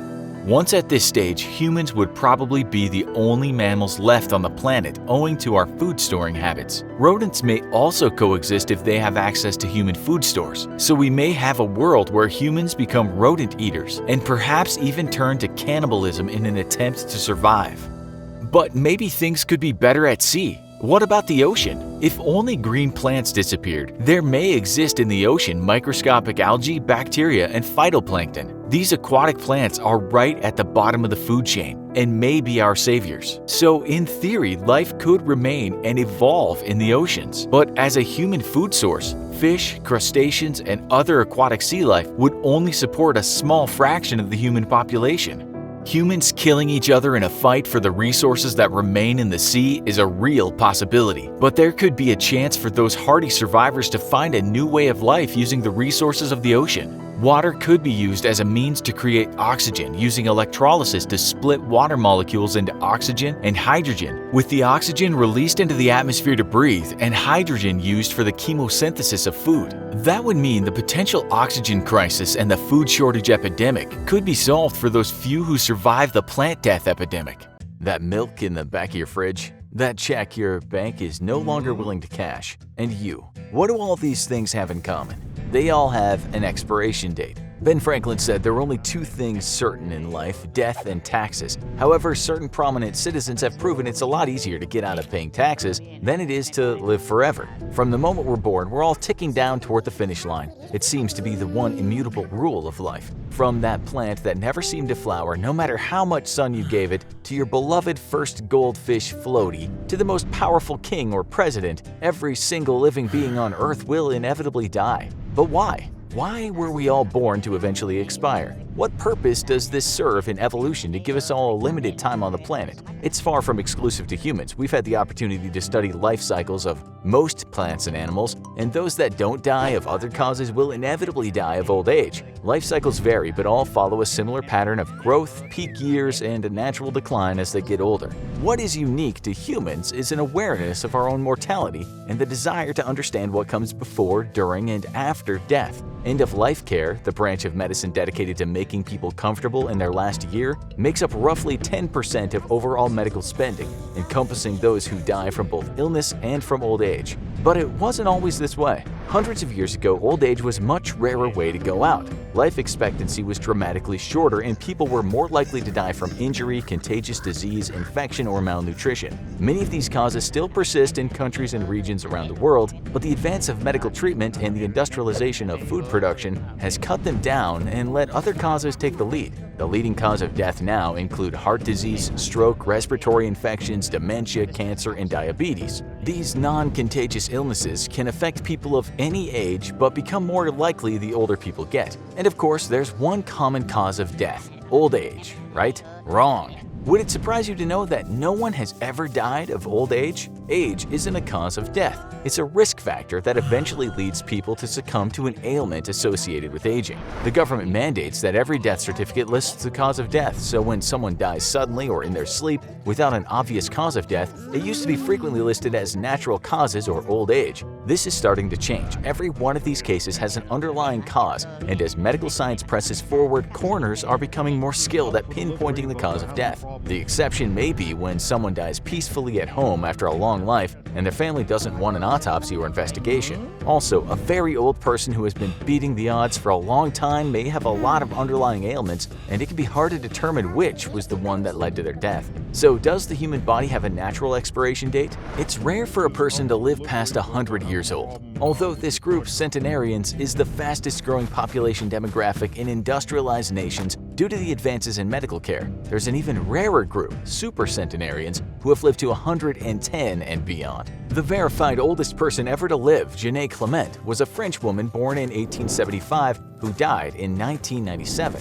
Although questions about her story have emerged in recent years, with some claiming her daughter was impersonating her in her last years, most experts still credit her as being the only person to ever live past 120, outliving runner-up American Sarah Canals by over 3 years. They should both watch out though, because the person in third place is still kicking. Kane Tanaka of Japan is currently about to turn 118 on the second day of 2021. So is there a secret to living this long, or did Janae, Sarah, and Kane find the fountain of youth? Those who live to over 100 tend to have similar characteristics, such as eating well, exercising regularly, avoiding smoking and stress, being connected to family, and having an overall good attitude toward life. The average centenarian is also shorter and lighter than average. But other factors, like location and environment, play a role too. Unusual conditions of centenarians have been found in places as far apart as Okinawa, Bulgaria, and Sardinia. Okinawa has the highest concentration of centenarians, with 500 per million residents, and scientists give a lot of credit to their diet and comparably low caloric intake, which may reduce wear and tear on the body. Is it possible to learn from this and extend the human lifespan further? Research into the nature of death has led to experiments in areas like cryonics, where beings are preserved immediately after death for possible treatment and resurrection in the future. However, this is all theoretical at the moment, as no being has ever been resurrected after death in cryonic freezing in tests. Techniques like reperfusion, where oxygen is pumped into the blood in a very controlled manner to prevent cell death, have been used to test the theory, but may have more use in standard medical treatment rather than reversing death for now. Other concepts like developing digital uploads of the brain and transferring them into a clone body remain firmly in the realm of science fiction for now. At least in this point of time, everything dies. But what purpose does this serve in evolution? Why have millions of years of development never managed to outgrow death? There are many theories for the purpose death plays in evolution, and several have been debunked. A common early theory was that we die so that younger generations can replace us. This doesn't make sense with the primary purpose of life, though. We're a collection of genes, and the death of an older person makes room for only one more person by their absence. As genes only have a 50% chance of being passed on to the next generation through the parent, it doesn't make sense for evolution to develop death to favor the offspring over the parent. There's also the theory that we die because our cells or DNA naturally degrade with age. And that's true, but it's an effect, not a cause. Our cells mutate as they divide, and the more cells divide, the higher chance of mutation. This can cause medical problems, but our cells are constantly reproducing and can usually overwhelm any mutated cells. The exception, cancer cells, which reproduce and overwhelm the healthy cells. Cells only have a certain number of divisions before they reach the end of their natural lifespan. Observations of other species indicate that lifespan varies dramatically between species, and species with a higher risk of death from other means are likely to have a shorter life expectancy. We're toward the higher end of the spectrum. So why hasn't evolution taken care of this pesky death thing yet? Or at least kept stretching it out if it can affect life expectancy so dramatically? Well, the problem is evolution isn't here to be our friend. The priority is the long-term health and survival of the species, not any individual. And that means genes are more likely to evolve to focus on reproduction than preservation. Any individual can be cut down by anything at any time. A sudden heart attack, a fall down the stairs, or a piano falling on your head from the 10th floor. That randomness of life and the chance of a sudden death means that over a long process of evolution, the gene mutations that are likely to further the long-term survival of the species are the ones that will remain, and those that don't further this goal will naturally die out. At least every living being on the planet is in the same boat, right? Well, yes and no. If you want to live forever, your best bet is to be a tree. When undisturbed, these towering plants grow and grow only to be felled by human intervention or natural disaster. Several trees around the world are confirmed to be well over 1,000 years old, with the oldest known tree being a bristlecone pine from California's White Mountains, clocking in at a staggering 5,067 years old from a sample of its core. That means this specific tree was standing before the Great Pyramid of Egypt was built. But what about animals? Have any of them managed to beat the strictures of mortality? Life expectancy among animals varies dramatically, with some insects only having a lifespan of days or weeks, and it's common for small mammals only to live for a few years, as many a kid whose parents replaced their beloved hamster Snowball with an identical one when they were at school found out. Even powerful apex predators like the bear or tiger only live 10 to 20 years in the wild. Some of our closest relatives, the gorilla or chimpanzee, can live closer to a human lifespan but top out at around 35 to 40 years, barely middle age for a human. So we can feel pretty good about our average lifespan of the 70s and beyond. We're beating the odds. There are a few animals, though, who've managed lifespans that would make the average human jealous. The animals that can live well into their hundreds are diverse, and some are unexpected. Everyone remembers flushing their pet goldfish down the toilet after an unexpectedly short stay, but one of their close relatives, the koi fish, live up to 30 years on average. However, one famous koi named Hanako was found to be over 200 years old based on the growth rings on her scales. Koi aren't the only sea creatures that can live longer than most humans, with long-fin eels living up to 106 years old and sea urchins living into the 200 range. Bowhead whales have an average lifespan of 200 years, with one being found with a fragment of a harpoon in its skin dating back to the 1800s. The likely champ of long lives in the ocean, though, is the Greenland shark. Located in the Arctic Circle, this shark grows very slowly and doesn't even reach maturity until they're 100 years old. The oldest living specimen, 400 years old, putting it in a range only trees can reach. But what about land animals? Can they compete with the aging kings of the seas? There are a lot of land animals that can live close to human lifespans, including elephants that live up to 70 years. That's a lot of time to never forget anyone. And if you can't bear saying goodbye to another pet who will die after 2 to 15 years, consider getting a parrot. There's a good chance that colorful bird will outlive you, with a lifespan of 50 years or more. But the longest living land animal is one that proves the value of taking it slow. The Galapagos giant tortoise, native to the remote islands, can live well past 100. Their most famous specimen, Lonesome George, lived to 101, but specimens have been reported to make it past the 150-year mark. However, the tortoise couldn't outlast extinction, as sadly Lonesome George was the last of its kind. This just proves that no matter how long we or any species lives, there's a ticking clock. Death comes for every living thing, right? It turns out there are a few species that may have come closer to beating death than any other. These are the species that avoid the typical process of senescence, the gradual deterioration of cell function. Lobsters are able to constantly repair their own DNA, shedding their own shells through a difficult process while the inner tissue stays healthy thanks to an endless supply of an enzyme that repairs their telomeres. The problem that keeps them from being truly immortal is that they get too big for their shells, and eventually they take too much effort to shed the old shell and the lobster succumbs to disease. Of course, for many lobsters, the end comes much quicker than that, courtesy of a fisherman's trap. Meanwhile, a jellyfish species named Turritopsis dohrnii stunned scientists when it seemingly unlocked a key to immortality. These tiny translucent animals are found in oceans around the world and have a unique method for preventing death. They literally turn back the clock by turning back into a tiny blob that starts the life cycle anew. Imagine if instead of dying, when we hit old age, we just turn back into a baby again. While these jellyfish can easily die for good when they're consumed by a predator, their natural life cycle doesn't seem to have a traditional end. This raises the question, though, of what death truly is. These jellyfish may continue their life cycle by restarting it, but this would likely be impossible for a more complex form of life that thinks and learns. Still, scientists are avidly studying these strange creatures to see if they can unlock more of the mystery surrounding our life cycle. Even as we study death across the living kingdom, it remains, for almost everything on Earth, inevitable. Bugs crawl over the body of a man as he lies in the insect-infested cell that's been his home for 40 years. His starved body is covered in leaking sores. Various critters have made a meal of his legs, back, and chest. He looks at the wall, listening to the familiar din that is the chaos of one of the worst prisons in the world, a place many people go to die. 40 years. 40 long years. And this man has never been proven guilty. In fact, he's still waiting for his trial, but he's not holding out much hope that he'll get a date with a judge. He could be innocent. Who knows? Lost in the so-called system, a system so mean and dark it has often been called a living hell on earth. Could the state not even give him a chance to defend himself? The man we're talking about, Noel Chambers, was held in prison in Kingston, Jamaica, called the Tower Street Adult Correctional Center. You might not have heard much before about prisons in Jamaica, but let's just say they don't exactly scream human rights. Countless foreigners who have been locked up in the country have described life behind bars there as being brutal to the extreme. Beatings are dished out daily by the guards. Inmates brazenly walk around with knives and machetes. You worry every day that it'll be your last. And they aren't exaggerating. Official reports on the prison describe them as horrific, stating that men live in overcrowded, filthy cells. If they can't pay for extra food, they subsist primarily on rice and sugary water, which is served to them twice a day. Violence isn't just common, it's expected throughout each and every day. As former inmates have described, if you don't pay for protection, your life will be miserable. As for the foreign inmates, about half of them are from the UK, men who either trafficked or simply used drugs in Jamaica. One of those British drug users was a weed smoker who ended up in a juvenile facility. He had to fight just so he could get a place to sleep other than the floor.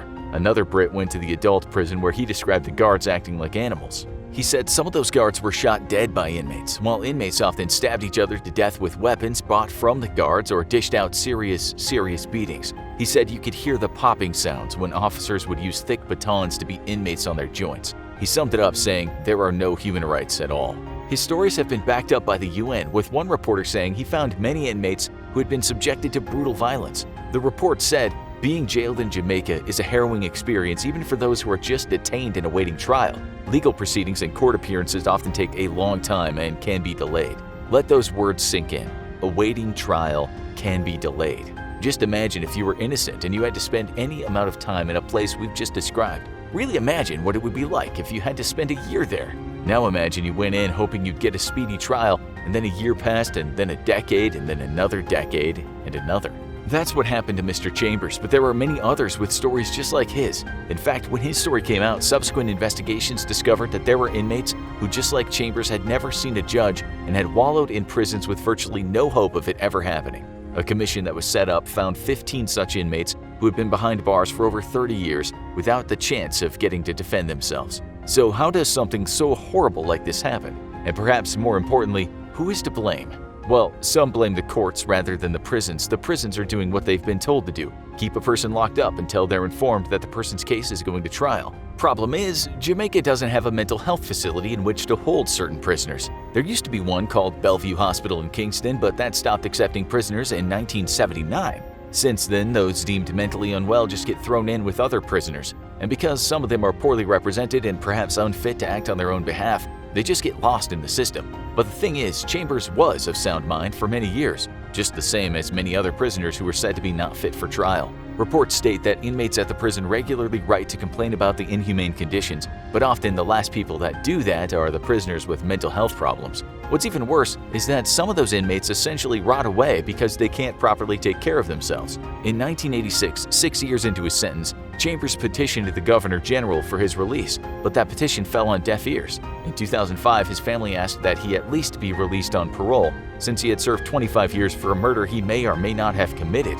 The response to them could have been straight out of the novel Catch-22. Sure, he deserved to be out, do all the time he was served, but we can't let him out because he hasn't been found guilty by the courts. He was serving time not because of the alleged crime, but because the courts didn't even want to try to convict him of a crime. He was trapped in a paradox that made him unreleasable. If that makes little sense to you, don't worry, it's confused many other people since the news broke. What's even more confounding is that various times throughout his 40-year sentence, he was indeed certified as mentally fit to plead his case, but he never got to do that for some strange reason. The last time he had a chance was in 2016. He was close to death by that time since he had acute kidney disease and prostate cancer. Not long after, he showed signs of dementia and couldn't eat. It was likely officials hoped he'd pass away in his dingy cell and be forgotten. But that didn't happen, and word soon got out. A human rights activist who heard about his case had this to say: "People talk about being lost in corrections. They're not lost. Corrections know about them and take care of them every day. What they are is forgotten. They're forgotten every day, and they're forgotten by the courts. Prison officers in Jamaica have to check on a person each morning and make sure they have water at night, but they're also supposed to write reports on the state of inmates if they don't look well." Chambers was clearly dying, and yet no such reports were written. He was only finally taken to the prison hospital after he was found unresponsive in his cell. Soon after, he was dead.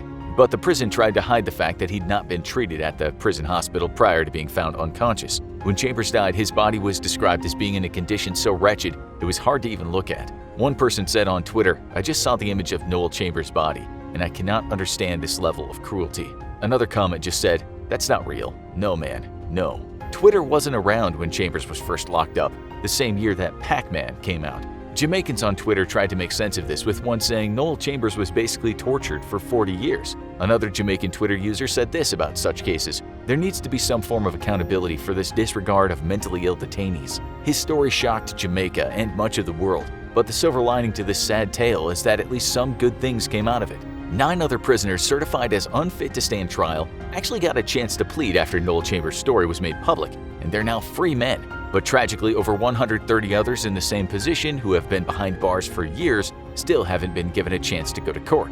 If that's not shocking enough, something even more disturbing came out after Chambers' death. This is the story of a man called George Williams. Just like Chambers, he too is behind bars and he hasn't been given a trial date. Guess how long he's been incarcerated as possibly an innocent man? The answer is 49 years. Yes, you heard that right. He is one of 7 men identified in a recent report which found that they have been in prison for over 40 years without ever going in front of a judge. Williams, like Chambers at times during his sentence, was certified as being fit to stand trial, but also, like Chambers, he never got his day in court. This is what he said about that: "I feel so good, but every time I was disappointed when I learned that my fate may be to die in here before I ever see a courthouse again." He said he spent almost 50 years with convicted murderers and seen them get out as he remains locked up.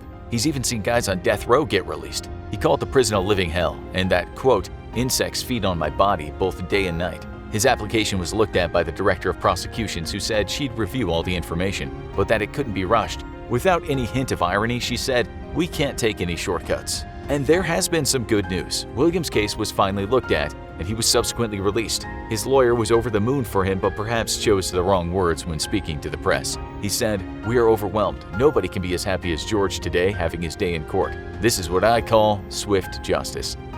Perhaps not swift enough. As for the 49 years behind bars, the lawyer put that down to what he called bureaucratic lag.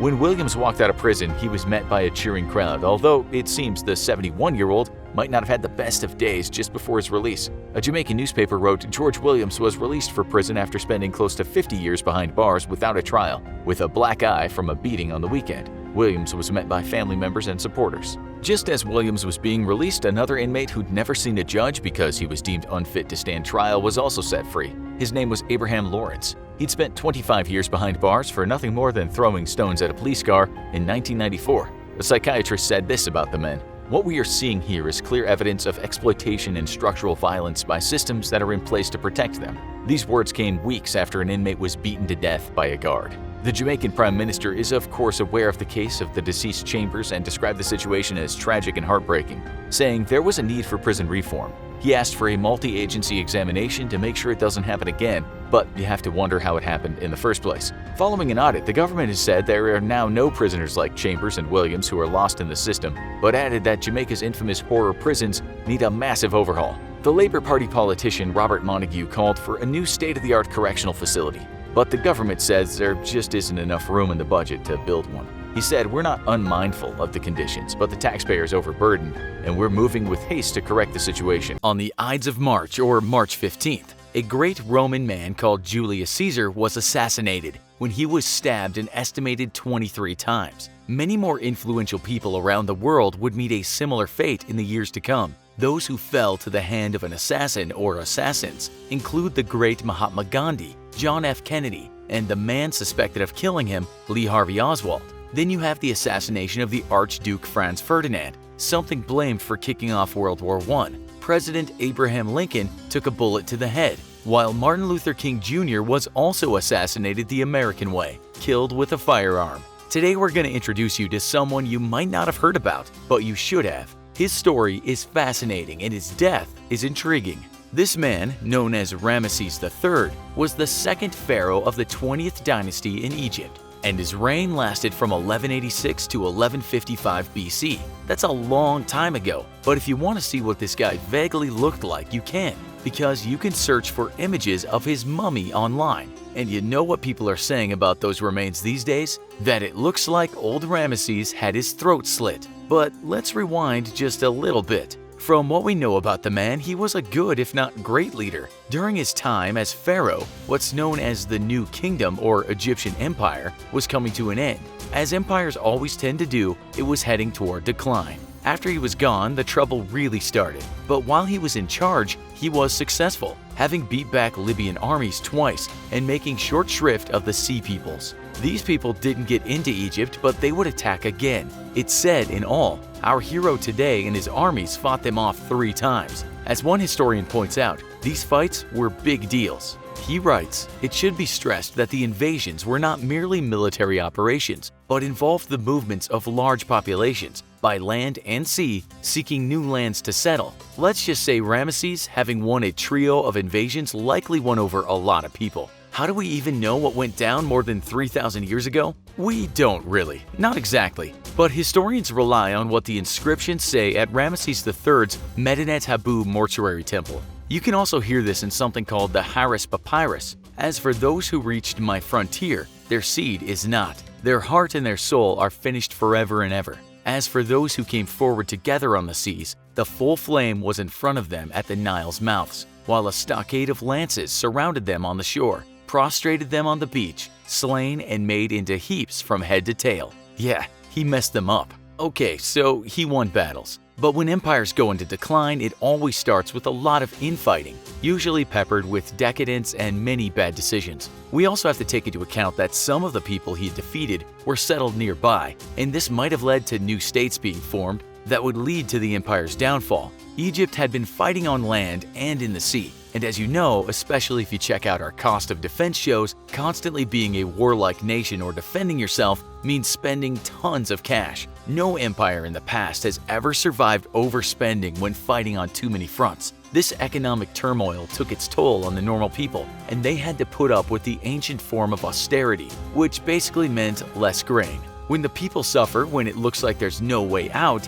usually a bunch of other powerful people get together and start machinating about how to get rid of the failing leader. This is where our conspiracy comes in. We're told that for a long time, no one really knew how exactly Ramesses had been assassinated. Papyrus court documents were found that indeed tell us that a coup had been planned. This is known as the Harem conspiracy because the key figures behind the murder were said to be one of Ramesses' second wives and her co-conspirators because she wanted to put her son, Pentawere, in charge. This is how the tale goes. It was just a normal night in Ramesses' harem, but little did he know that one of his many wives were planning to take him out, as well as his son Ramesses IV, and give power to her child. She had before this enlisted various officials who had said were in on the plan, doubtless worried by the state of the empire. She needed a lot of help though, and even got kitchen staff and other servants in on the action. It's said the most important ally in this assassination was a pantry chef called Pebekamen. You see, not just anyone could walk right into the harem. To get in, Pebekamen had to enlist a few helpers himself, and it was all looking rather like an ancient Egyptian version of Ocean's 11. But given the time, the conspirators also employed those who were able to use black magic to weaken both the pharaoh and the guards around him. It's said that while the actual assassination was in play, someone was casting spells and performing incantations. We cannot verify if this part of the killing process worked, but with modern science, we're sure skeptical. It seems the attack was successful, but there's always been a shade of mystery as to how he actually died. We'll get around to that, but we can say the assassination did work. We might also add that Ramesses IV was not felled, and this spelled trouble for the gang of murderous usurpers. In a document called the Judicial Papyrus of Turin, it's written that people were put on trial and names were revealed. It's also said a number of officials in on the plot had been blackmailed, but that didn't save all of them. That document reads that in all, 27 men and 6 women were convicted of high treason and another 5 of corruption. It also reads that most of them should be killed, with the document saying that the court was not killing them, but their actions had killed them. It's not known exactly how they were put to death, but we're told that a number of them took their own lives. 3 of them got off lightly too, and they were merely disfigured.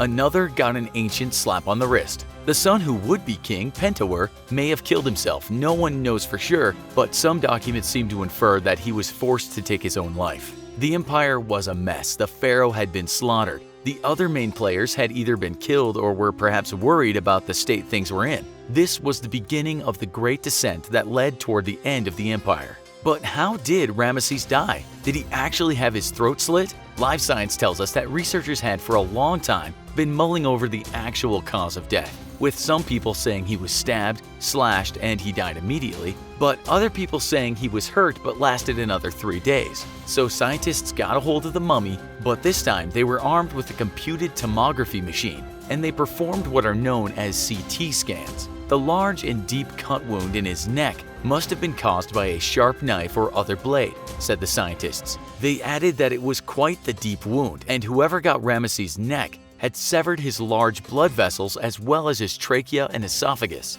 Their conclusion was that there was no way in hell that the great pharaoh did much after this, as such a vicious cut would have killed him almost instantly. That also had another surprise. They found an amulet buried in his throat. This had been buried by bandages and no one had ever seen it before. Most probably the ancient Egyptian embalmers tried to restore the wound during mummification by inserting the amulet and by covering the neck with a collar of thick linen layers, wrote the researchers. The amulet, no doubt, was to give him some good luck as he passed into the underworld. But they went even further and went to inspect a mummy they believed was Pentuer. This mummy was known as Unknown Man E. So did he really kill himself? They don't really know, but they did say genetic analysis made them feel pretty sure that they'd got their mummy. It was the son, and all they could say about his death is that his utterly horrific contorted expression likely means he died horribly. They said he might not have actually killed himself, stating he may have been poisoned or even buried alive. Pentuer didn't get an amulet either. He got a goat skin. In ancient Egypt, this was regarded as a really dirty, impure thing. So in modern times, it was like he got buried with a mangy old sock or a used toothbrush. They likely wanted him to suffer as much as possible during his eternal journey to the underworld. This all sounds a bit grim, but you just have to look at the photo of this mummy going through the CT scan machine. Talk about old world meets the modern world. It's thought that the great leader was around 62 years old when he died, which is quite the run for someone in those days. What's perhaps more amazing is Ramesses II, who reigned for 62 years, lived until the ripe old age of either 91 or 92. John F. Kennedy remains unique among American presidents. Not only was he the youngest man ever elected president at 43 years and 163 days on the day of his election, but he was also the only American president to ever win either the Navy and Marine Corps Medal or a Purple Heart, let alone both of those distinguished awards. Yet when questioned about how he'd become a war hero, Kennedy was famously tight-lipped and simply responded, "It was involuntary. They sunk my boat." The date is August 1st, 1943, and a young 25-year-old Kennedy is a lieutenant in the U.S. Navy, in charge of a patrol torpedo boat in the Solomon Islands. The PT boats, as they were known, were widely used by American forces across both the Pacific, the Atlantic, and the Mediterranean against the Axis powers. While other navies of the world made use of small, high-speed patrol craft, it was the Americans who embraced these agile craft with a murderous gusto.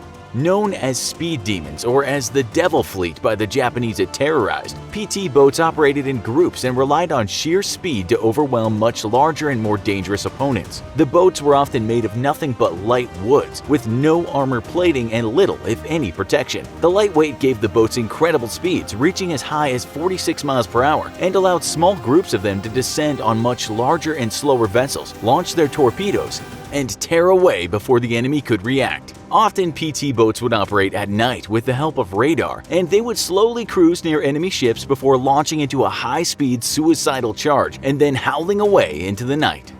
The Americans made great use of PT boats in the Pacific, where they regularly went up against much larger ships, such as destroyers, cruisers, and even battleships. Many of the first PT boat crews had either been high-speed boat racers back home or race aficionados, and their expertise was quickly put to use in developing tactics and upgrades for the PT boat fleet. As the war raged, PT boat crews got particularly creative and often made very unofficial upgrades to their boats, like bolting on additional main battle tank guns and anti-aircraft cannons.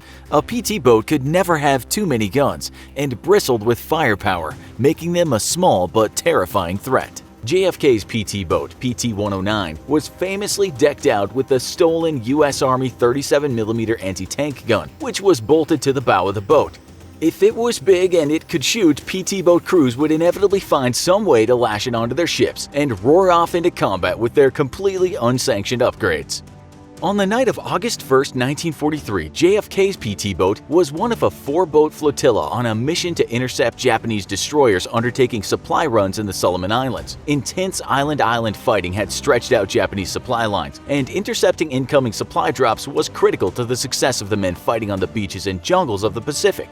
Each destroyer that made it to its destination full of vital supplies meant that many more American lives lost, and the PT boat crews were determined to stop the vital flow of supplies no matter the cost. Yet, going up against a modern Japanese destroyer was no easy feat, especially when a single shell from its main armament would be enough to kill all on board the light and unarmored PT boats. Speed and mobility was their only protection, and the PT boat crews relied on surprise and sheer aggression to get home safely. That night, however, the situation was about as poor as could be for a flotilla of PT boats on the prowl for a victim. There was no moon out and cloud cover blotted out the stars. Visibility was limited to only a few hundred meters, and to make things worse, only one of the 4 boats had a radar unit installed. Suddenly, the boat with a radar roared off into the dark, chasing after a Japanese target.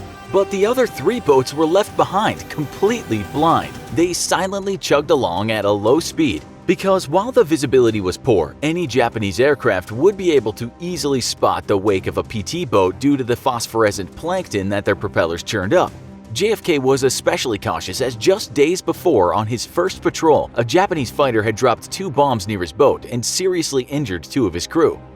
Scanning the pitch-dark ocean, a gunner in the forward gun turret peers carefully into the dark. Alarmed at what he suddenly realizes is a Japanese ship coming straight for them, he yells out a warning, "Ship at 2 o'clock!" Scanning the ocean, though, Kennedy can't see anything, until finally, at 200 yards and closing fast, he sees it, a wall of rapidly approaching water, the wake from a large Japanese ship. Kennedy attempts to move his boat into position to launch a torpedo at the oncoming ship. But while trying to avoid enemy air patrols, he had turned off one of the engines. Now he desperately tries to throttle the second engine up while the first struggles to move the boat out of the way. The Japanese, however, are equipped with radar and don't need to see their target. They've realized the small PT boat isn't running with both engines, and they accelerate and put themselves on a direct collision course. With a roaring of seawater and splintering wood, the huge Japanese destroyer strikes the PT boat directly in the middle. The steel bow of the Japanese ship shatters the much smaller boat and splits it in 2 across the midsection. 2 of the 13-man crew are instantly killed, and a third is thrown overboard and sucked into the destroyer's wake, where the force of the water displaced by the mighty propeller beats him mercilessly. JFK himself is hurtled against his boat's deck and severely injures his back, while an engineer below decks has his face and arms badly burned burned by the igniting gasoline before the ocean sucks him down into the depths and then spits him back up. The Japanese ship doesn't even bother to stop to pick up survivors and take them prisoner, and instead simply continues on into the inky darkness. The PT boat's light wooden hulls prove to be a lifesaver here, as incredibly both halves of the boat remain afloat. Kennedy, who had been a member of the Harvard swim team, then leaps into the water and spends the next half hour rescuing the 11 survivors and dragging them back to the remains of the boat. At dawn, though, there was no sign of rescue, and Kennedy knew that they couldn't remain on their stricken vessel as it would eventually sink. An experienced sailor and navigator, Kennedy had familiarized himself with the Solomon Islands and their currents, and spotting a small smudge in the distance he knew to be a small island called Plum Island, he told his men to prepare for a very long swim. The engineer, who had been below decks, however, still had fresh and agonizing burns across his body and was in no shape to make the 3-mile swim on his own. Despite his injured back, Kennedy incredibly leapt into the water and cut a strap loose from the engineer's life vest, gripping it in his teeth. For 5 hours, Kennedy slowly swam, pulling along the injured engineer, refusing to let the man drown. When he finally made it to shore, he had swallowed so much seawater that he had become violently ill and immediately vomited. Back at base, the crew of the PT-109 had already been given up for dead, leaving Kennedy and his men on a tiny island behind enemy lines and armed with only 2 pistols, no food, and no fresh water. Determined to get his men safely back home, Kennedy ignored the threat of prowling sharks and incredibly swam back out into the ocean that night, carrying a lantern and a pistol, which he hoped he could use to signal any passing PT boat. Unfortunately, none would materialize, and to make matters worse, as he tried to swim back, a rogue current dragged Kennedy far from the island. The president-to-be would spend the entire night treading water, convinced he'd never see his men again and that he'd eventually drown. Yet, as the morning sun climbed into the sky, Kennedy was amazed to find that another current had actually carried him back to the island. Having ditched his heavy boots so he could more easily swim, Kennedy then made his way across a razor-sharp reef, badly cutting his feet. With no food, the crew was now starving, and the next day Kennedy rallied them once more and convinced them to swim to another nearby island where there might be coconuts to eat. Once more he towed the injured engineer for another incredible 3-hour swim, this time with badly lacerated feet, and once more risking the threat of shark attack. At the island, the men found edible coconuts and fresh water in the leaves of the island's bushes and trees, which the men greedily drank up. Unfortunately, they wouldn't notice until dawn that the leaves had all been covered in bird poop the entire time. For the next few days, Kennedy and another of his crew would swim from island to island, constantly looking for food to bring back to the crew. On August 5th, 4 days after the collision, Kennedy and his crewmen were spotted by what he feared were Japanese soldiers, but turned out to be friendly natives. Kennedy inscribed a simple message into a coconut shell with a knife, so that the natives could relay it to the US Navy personnel as they spoke no English. The message read, "Naro ISL Commander, native knows Posit. He can pilot, 11 alive, needs small boat, Kennedy." Incredibly, the shell made its way to a New Zealand infantry patrol, who then put JFK in radio contact with his PT base. Kennedy would go on to use that shell as a paperweight in the Oval Office when he won the presidency. Despite a serious injury, Kennedy did as he had promised and brought his men home, and the incredible fortitude and courage he showed serves as an example to this day. Death, one of life's greatest mysteries. While we tend to think of death as a single moment of finality, the reality is much more complicated than that. Death is a process, and even when death happens suddenly, it can take anywhere from several days up to 2 full weeks for all parts of your body to completely shut down. You won't believe some of the crazy things your body does after you die. You may be dead and gone, but parts of your body go on living after you die. Your internal organs will remain alive and viable for hours after your death, which means that they can be transplanted into someone else who desperately needs them if they're removed within 30 minutes and transplanted within about 6 hours. Your skin can live on for even longer. Skin grafts can be done up to half a day after you die. Organ donation is certainly one way to ensure that part of you lives on even after you're gone. Your skin can do some other wild things too. It can change color as your blood pools in certain areas of your body while it lies there waiting to be discovered. If you died of carbon monoxide poisoning, your blood and even your internal organs would turn a bright shade of cherry red, and so would your skin wherever the blood pools. If, on the other hand, hydrogen sulfide was the culprit in your untimely death, your skin would turn a lovely shade of green. It's not all bad news. After death, as your muscles lose tension, your skin will smooth out and your wrinkles will disappear, so that's something, we guess. If your organs and your skin can live on after death, what about your brain? History is full of hideous stories of the severed heads and beheaded prisoners living on, staring around at the assembled crowd of onlookers and even making gruesome faces. Can your head really live on after it's been separated from your body? Actually, yes, for a few seconds at least. Just as a severed limb can continue to twitch due to muscle reflexes after it's separated from your body, subconscious reflexes can carry on in the brain's extrapyramidal system. This is the area of the brain that's responsible for infants unconsciously showing facial expressions of fear or disgust, and it can live on after your head is separated from your body, causing your severed head to make some rather gruesome faces and make it appear like your head is still alive, for a few seconds anyway. A sudden severing of the brainstem would lead to a massive drop in blood pressure, blood loss, and lack of oxygen, and your brain would quickly follow your body into death. Is it just your reflexes that survive after death, or can your consciousness persist too? People whose hearts have stopped and who have seen the light, so to speak, can later describe exactly what happened to them after they've been resuscitated, and recent studies on animals have shown a surge of brain activity immediately after death, leading scientists to conclude that some form of consciousness remains intact after you die, at least during the first stage of death. That means your brain can actually know that you're dead for a few moments before it dies too.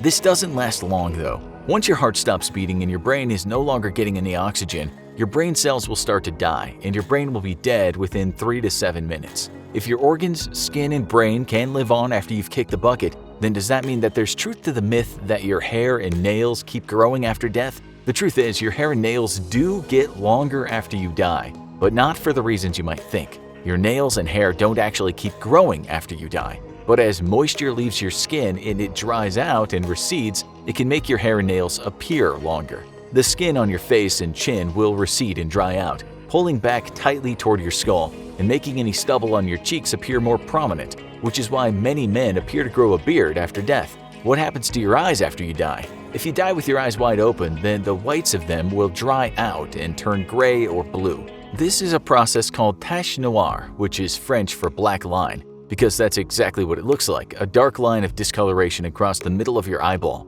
Here's a fun fact. Tache noire is often used as a trick question on the final tests for medical examiner certification, since it's common for inexperienced examiners to mistake the discoloration for a hemorrhage or a sign of disease. Even after you're dead and gone, it might take some time for your body to get the message. After your brain shuts down, it can take a few minutes for the nervous system to catch up, and it's not uncommon for a dead body to appear to move shortly after death. This is thanks to the residual reflexes and nerve spasms, which can cause your muscles to twitch and jerk until rigor mortis sets in. In rigor mortis, your muscles become shorter and tighter, and your body stiffens and becomes rigid thanks to a buildup of lactic acid and calcium. Rigor mortis can start to set in within 3 to 4 hours of death, and by 12 hours after death, even your largest muscles will have become stiff and rigid. Rigor mortis can last 3 days before your body starts to relax once again, and it can last even longer if your remains are kept refrigerated. If our organs can continue to live on, our nervous system can keep firing, and even our consciousness can remain intact after death, then we can't help but wonder, do our bodily functions carry on after death? As it turns out, they do. Many dead people will appear to have wet themselves. Is this because they were so terrified at the moment of their death that they peed themselves? No. It's actually a completely normal bodily reaction to death. As your muscles relax, your body can let go of the things it's been holding in. All of the things. Shortly after death, your bladder will relax and empty. Your colon will relax and empty itself too, but this can take up to a few hours after death. Lovely. It's also extremely common for a dead body to pass gas. A buildup of excess bacteria after death creates a lot of gas inside your body, and as your muscles relax into death, your body will release those gases as burps and farts. How rude. It's also not unusual for a dead body to moan, groan, and squeak after death as the air trapped inside of the body escapes, especially as the body is being moved or manipulated. Speaking of bacteria, although you might be dead, the trillions of bacteria that make their home in your gut are alive and well. Thanks to those bacteria, the digestion process can carry on long after you die. And once those hungry bacteria are done feeding on any leftover food in your digestive system at the time of your death, they will eventually turn to a new source of food. You. Your own gut bacteria will turn on you and will start to digest your body from the inside out. And as they do, the amino acids in your body will break down and begin to emit some very foul-smelling compounds, called, appropriately, putrescine and cadaverine. You can thank this process for that unmistakable putrid smell of death. Believe it or not, your digestive system isn't the only system that can remain online after death. It's not unheard of for a dead body to show certain signs of life, if you know what we mean. As the flow of your blood slows down, blood begins to pool in certain areas throughout your body. Depending on the position of your body, it can pool in some rather unusual places. If, for example, you died in a face-down position, blood could pool in your genital region and make it appear as though you have an erection in death.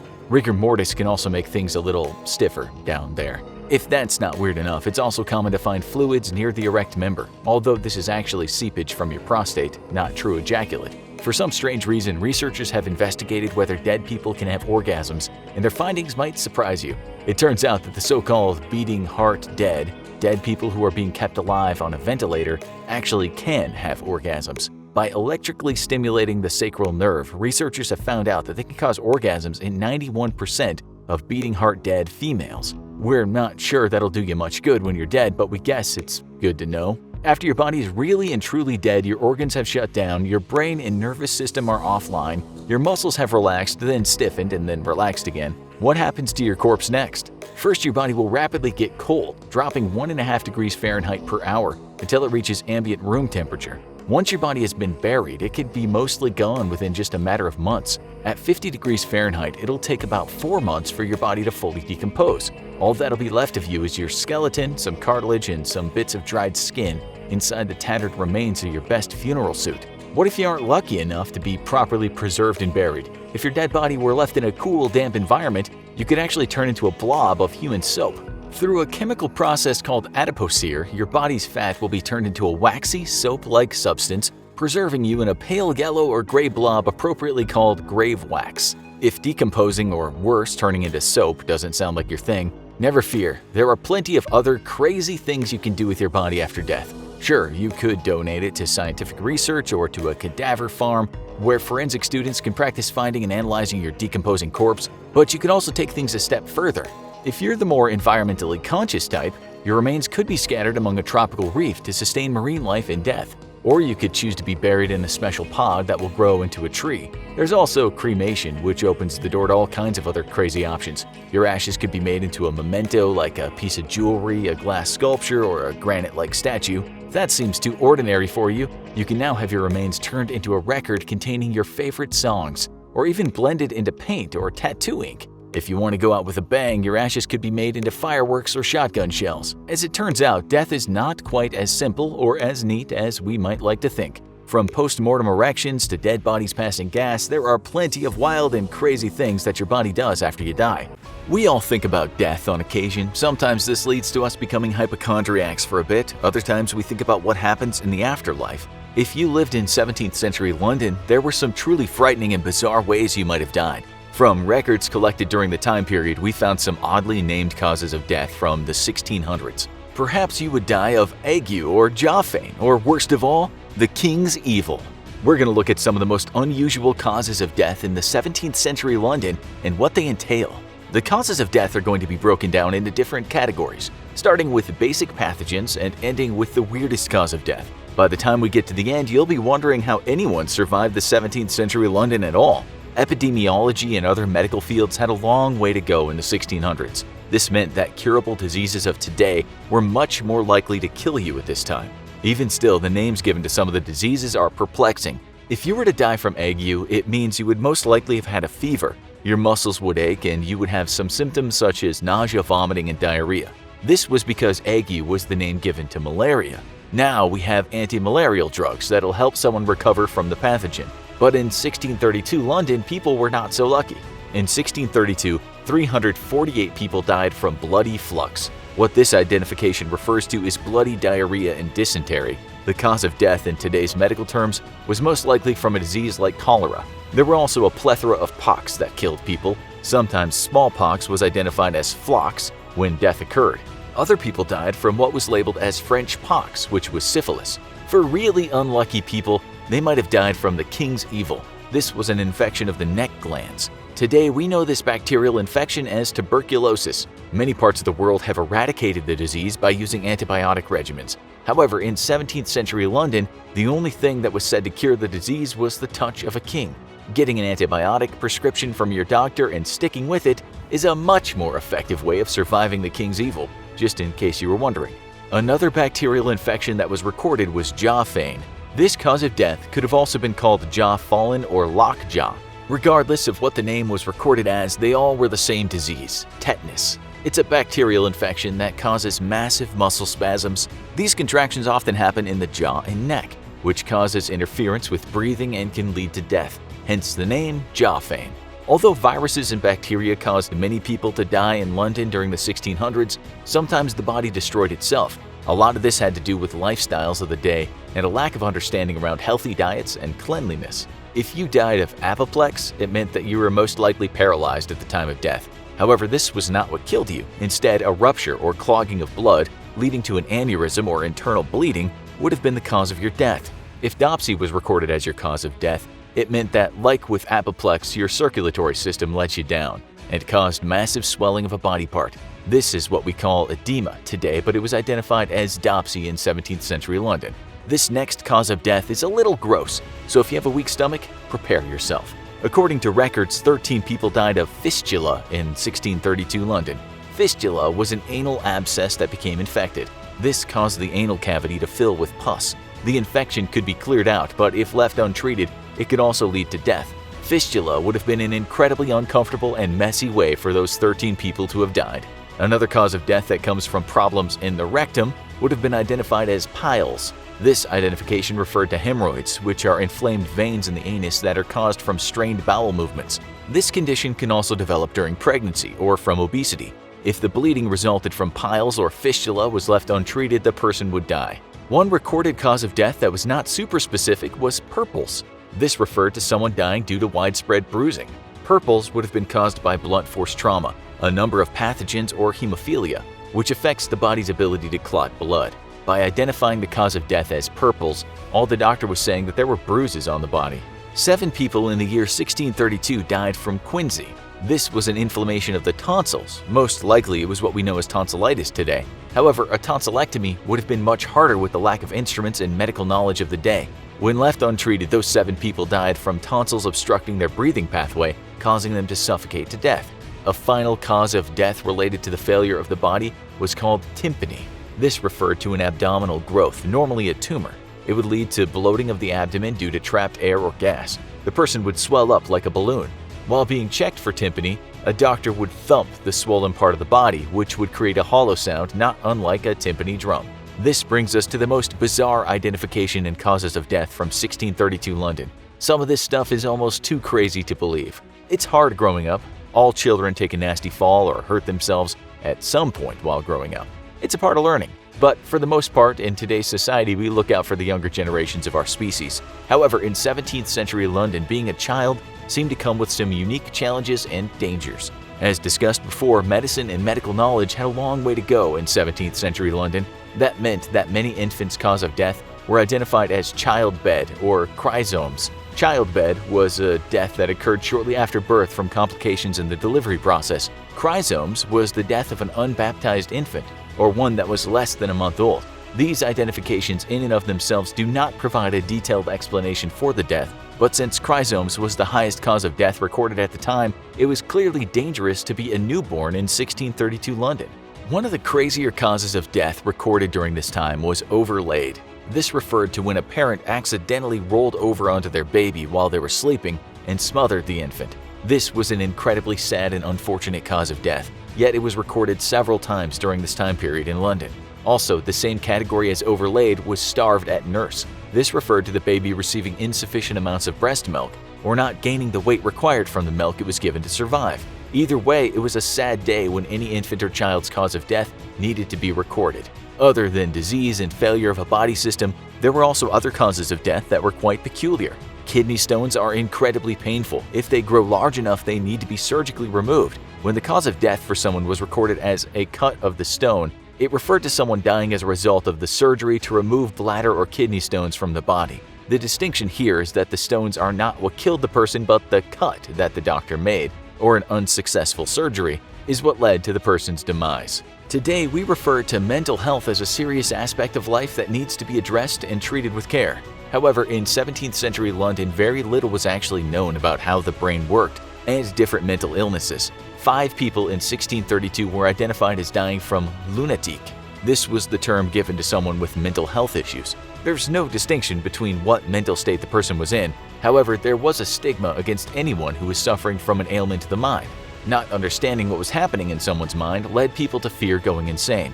The main worries seemed to be that death as a lunatic would not allow for certain religions or deathbed rituals to occur before the person passed away. This brings us to the most peculiar causes of death in 17th century London. The names given to these causes of death and the causes themselves are baffling. In 1632, one person's cause of death was recorded as affrighted. This literally means that the person was scared to death. It's unclear what actually caused the person to become so frightened, but it must have been incredibly scary to literally have frightened them to death. Another really weird cause of death was listed as planet. This did not mean that they were somehow crushed by an entire planet. Instead, this cause of death referred to being planet-struck.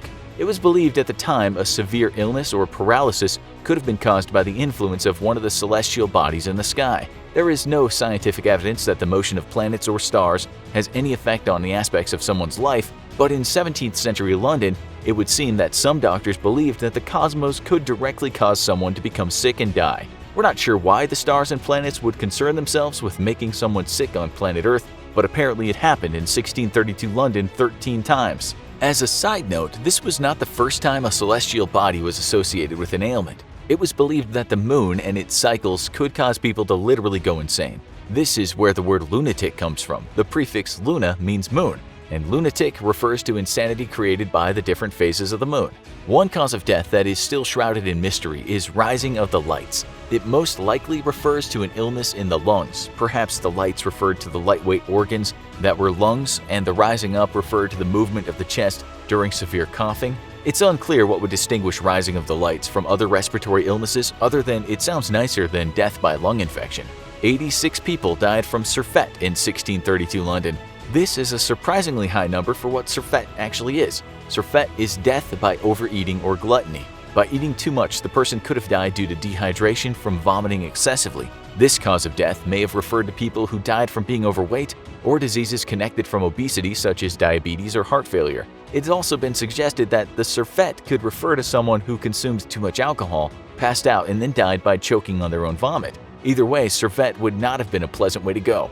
Many of the causes of death in 17th century London are still around today, but are not as prevalent as back then. The names of certain diseases and complications, however, have been changed over time with our understanding of how pathogens and the human body works. However, it's still puzzling that some of the causes of death even occurred. Just be thankful that you didn't live in 1632, where you could have died by planet, piles, or rising of the lights. Ah, death. One of life's great mysteries. Despite huge advances in science and medicine, we're no better at predicting the exact date and time of our own death than a carnival fortune teller would be. While we may not be able to predict when any one individual person will die, we have certainly come a long way in understanding the life expectancy for entire populations, and everyone from insurance companies to medical researchers rely on this information to make important decisions every day. Understanding life expectancy around the world, throughout history, and even into the future can help us all make better decisions about our daily lives too. So, when will you die? Find out if you dare.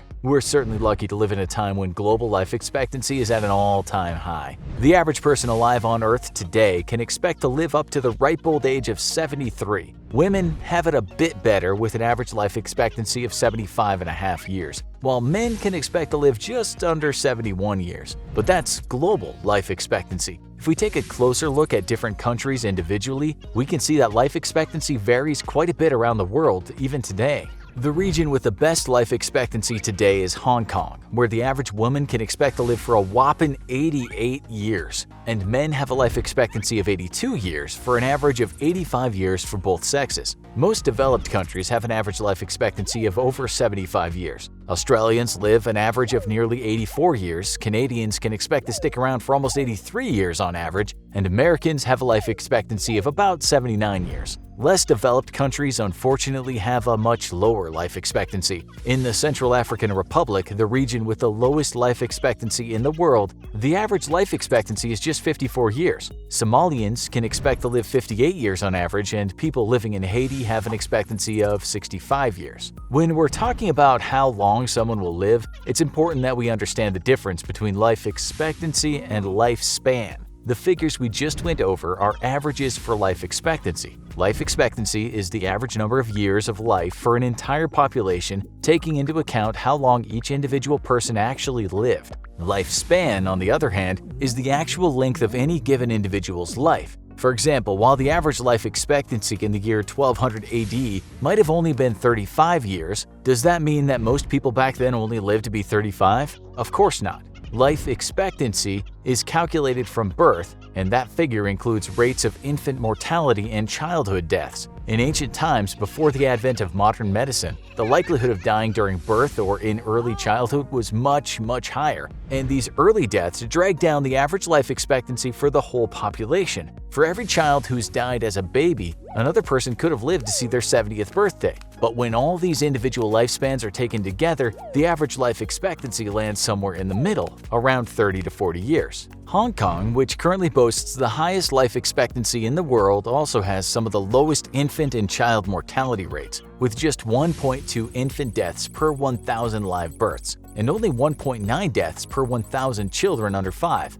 In the US, these numbers are a bit higher at 5.5 infant deaths per 1,000 and 5.7 deaths per 1,000 in children under 5. But even these numbers are nothing compared to the Central African Republic, which has 71 infant deaths per 1,000 live births and 106 deaths out of every 1,000 children under 5. When we factor in infant and child mortality, it's easy to see why the Central African Republic has the world's lowest life expectancy. Factors like access to medical care, disease, war, famine, and natural disasters all contribute to lower infant, child, and adult life expectancies. We may be currently living in an age of all-time highs for life expectancy, but it definitely wasn't always this way. In 1950, just 70 years ago, the global life expectancy was just 47 years, and in the US it was only slightly better at 68 years. If we go back a little further, the average life expectancy in Europe in 1800 was between 30 and 40 years. The same factors that account for the vast differences in life expectancy between countries today is to blame for the low life expectancy in the past.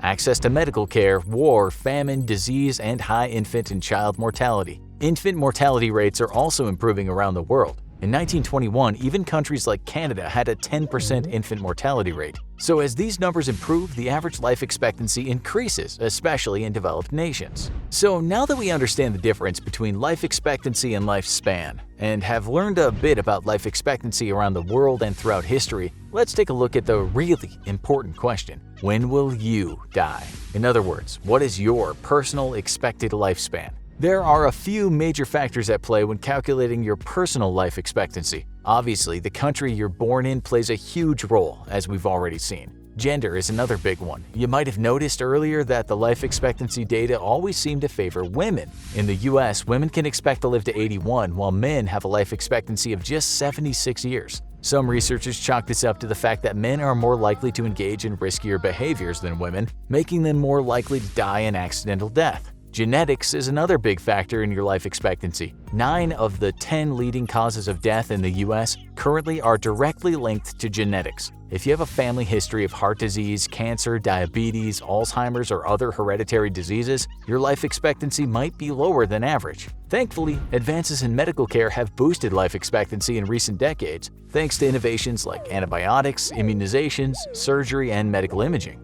Medical conditions that would have been life-threatening just a few generations ago are now largely treatable thanks to advances in modern medicine. Things like your country of birth, your gender, and your genetics are largely up to fate. But what about factors that are within your control? Is there anything you can do to impact your life expectancy? Thankfully, the science says yes. Education level has a shocking impact on life expectancy. While not everyone is lucky enough to be able to go to college, if you can manage it, it might actually help you live longer. American men with only a high school education live an average of 9.3 years less than those with a bachelor's degree or higher. For women, a bachelor's degree increases their life expectancy by 8.6 years. Better get studying. This one might surprise you, but married people actually live longer than single, divorced, or widowed people. This may be due to the fact that married people are less lonely and isolated, and having a partner might motivate you to take better care of yourself by living a healthy lifestyle and seeking medical care. Who knew a nagging spouse was good for your health? Of course, there are plenty of everyday lifestyle decisions that we make that can have a huge impact on our lifespan. Eating a healthy diet, exercising regularly, avoiding smoking, and limiting drinking are all great ways to improve your health and increase your lifespan. Avoiding risky behaviors and ensuring a safe work environment and safe driving habits can also help. Data shows that socioeconomic status also plays a role here. Those with higher incomes are more likely to exercise and eat well and less likely to engage in risky behaviors like smoking and drinking. So now that we know what factors impact your life expectancy, is it possible to find out when you will die? There are plenty of lifespan calculators available on the internet that purport to calculate your date of death, like faithfulday.eu and deathclock.org. Let's look at a few examples from these calculators to see when you might die given your current age and some lifestyle factors. According to deathclock.org's calculator, a 15-year-old male born in the US who is of average height and weight, doesn't smoke or drink, and is not depressed can expect to live to the ripe old age of 80. The calculator actually takes it a step further and estimates their date of death to be Sunday, August 5th, 2085. A female with similar factors would live until age 85 or until 2090. However, a 25-year-old male who is an overweight smoker and a heavy drinker would only expect to live to age 61. Their date of death is calculated to be Thursday, August 3rd, 2056. A similar 25-year-old female would expect to die in 2056 at age 66. It's certainly spooky to have a calculator tell you the date of your impending death, but it's important to know that these tools are calculating average life expectancy for someone with your factors, but they can't really predict with any accuracy your actual date of death. If you really want to know exactly how long you'll live, it turns out that your DNA just might hold the answer. Scientists like Steve Horvath, a biostatistician at UCLA, are turning to DNA to see if the date of our death is written into our genetic code. Their findings are truly startling. Horvath has discovered an epigenetic clock in our DNA that's remarkably accurate at predicting when we'll die. His tool, called DNA M-Grime Age, can calculate whether an individual is aging at a faster or slower rate than average. If the tool shows that you're aging 8 or more years faster than your biological age, you have 2 times the risk of dying than the average person your age. If you're aging 7 years slower than average, your risk of death is cut in half. So when will you die? Thanks to science, you just might know the answer to that before you know it. If life expectancy has been on the rise, especially in the last century, does that mean that we can soon expect to live to the age of 100 and beyond? Well, not exactly. Some experts are actually concerned that the recent rise in obesity rates in developed countries will actually halt the trend of increasing life expectancy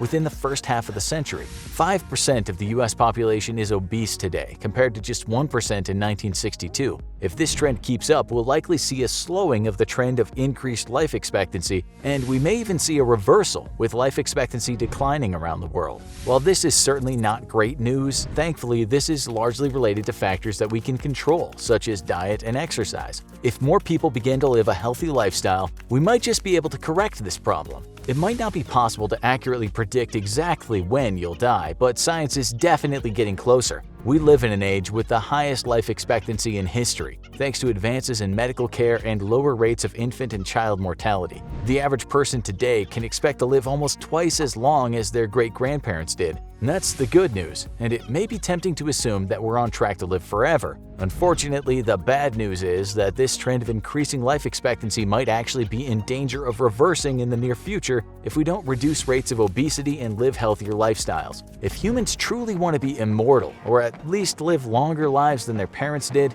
we have some work to do. When someone dies, they don't have to worry about money anymore, but there is a surprising amount of money involved with dying. Why is it so expensive to die? The costs start racking up before death. Sure, there are those people who die suddenly and without any other associated costs. For instance, someone who drops dead of a heart attack, suddenly without any other health problems, or someone who's just out for a jog and has a piano drop on their head. Someone's going to be shelling out a lot of money for that, but it's probably going to be the piano company. For many people, death is a much more drawn-out affair. For those who die of serious illnesses or at an old age, the odds are going to be there's a lot of medical expenses associated with dying. Dying can involve long-term hospital stays, time in an assisted living facility or nursing home, or specialized in-home hospice care. There are expensive services, and medical costs can be high in the United States and other countries without a universal healthcare system, as anyone who ever got a surprise bill after they got their finger stitched up can attest. While insurance will often pick up a large percentage of the medical bills, if not all of them, Someone who is uninsured or underinsured when they die might leave behind a massive bill to be taken out of their estate, and that's before a whole lot of other costs. In 17 US states, the cost of dying averages over $20,000. In the UK, where high health bills are unlikely, it can still cost several £1,000s. While heirs of the deceased can't be held responsible for medical bills if the estate can't cover it, many other costs have to be paid for out of pocket by the family, which means that families dealing with the loss of a breadwinner may often have another challenge to deal with. So what are all these hidden costs? Well, the big one is something almost everyone who has said goodbye to a loved one will deal with: the funeral. The funeral industry has come a long way from when disposing of bodies was mostly a utilitarian industry, and today it's a $20 billion industry in the United States alone. Many funeral home providers offer full service from the moment of death to the conclusion of the burial ceremony, customizing services with mourners. And personalized services don't come cheap. Planning a funeral is a big feat, and often families are not up to managing it themselves, especially after a sudden and unexpected death. That means the funeral home and director will manage dozens of moving parts and help them select every part of what can be a very large event. For people with a lot of friends and family, a funeral can often resemble a wedding in what's needed. You'll need a large event facility, either indoors or outdoors, enough to hold everyone who wants to come. You'll want flowers and decorations, often personalized, and in many cases, families want catering for a memorial dinner. And that's before getting into one of the most important parts of the funeral. Gone are the days of a coffin essentially being a pine box. The coffin industry alone is worth over $500 million in the United States today, and shopping for one offers a lot of choice. Coffins are often made from fine wood and insulated with high-quality fabric. While this may seem like a waste given that it's going in the ground, many families want the coffin on display at the funeral and see a fine coffin as a testament to their love. An average coffin will cost at least $2,000, with high-end ones reaching 5 digits. And that's not the only preparation needed for a funeral. Funeral homes have someone on site trained in treating bodies and preserving them for funerals and burial. This is especially important for many people who want an open casket funeral. Have you ever been to a funeral where everyone is commenting that the deceased looks so natural and it looks just like they're sleeping? This isn't an accident. It's the work of a trained mortician who uses chemicals and makeup to keep the body from starting to decay too quickly and cover up any obvious injuries when possible. Not every funeral involves this. Some people choose a more natural burial, usually with a closed casket. But if you want the deceased to get the full makeover, it'll come with a cost. But that's not the biggest cost associated with funerals. 2 words: real estate. The most important choice people will make when planning a funeral is where they want the deceased to be buried. This isn't just a physical choice. The burial plot will likely also become a gathering spot for the family in years to come. But many cemeteries are facing a major challenge: lack of space. The population is growing and the cost of getting a burial plot is getting higher and higher. Smaller plots can be as little as $500 at a public cemetery, but can go for up to $5,000 for sought-after locations. For those who want a mausoleum burial, it can be as high as $10,000 at high-end places. And that's before you decide what to put on top of it. It's been a long tradition to have a marker memorializing a gravesite. Sure, no one's going to go as over the top as the ancient Egyptian pharaohs, although it might be tempting to build a pyramid for your beloved childhood dog Sparky, but gravestones can be pretty ornate. If you wander through a cemetery, odds are you'll see a few towering obelisks or carefully sculpted angel statues. If you want a highly decorative gravestone, the cost can vary wildly, but standard headstones with a personalized inscription will start at a cost of $1,000 or more. This can add up to a lot. Is there a cheaper way? For many families, if the deceased didn't leave behind a big estate, it's time to make some tough decisions. While holding a proper tribute for their loved one is ideal, there are ways to make it more affordable. Smaller funerals or graveside services are ideal to cut costs, and many families decide to have an online component where family and friends who can't attend in person can pay their respects virtually. Flat metal or marble markers in the ground can be a lower-cost alternative to headstones, while still paying proper tribute with an inscription. But there's one choice that many people make to cut costs. Sometimes, cremation. The burning of remains instead of burying them has become a massive industry in its own right, with many funeral homes also hosting a crematorium. We all know a friend or family member who has grandma's ashes sitting on the mantelpiece, and we probably give it a wide berth and stare warily every time the cat gets a little too close.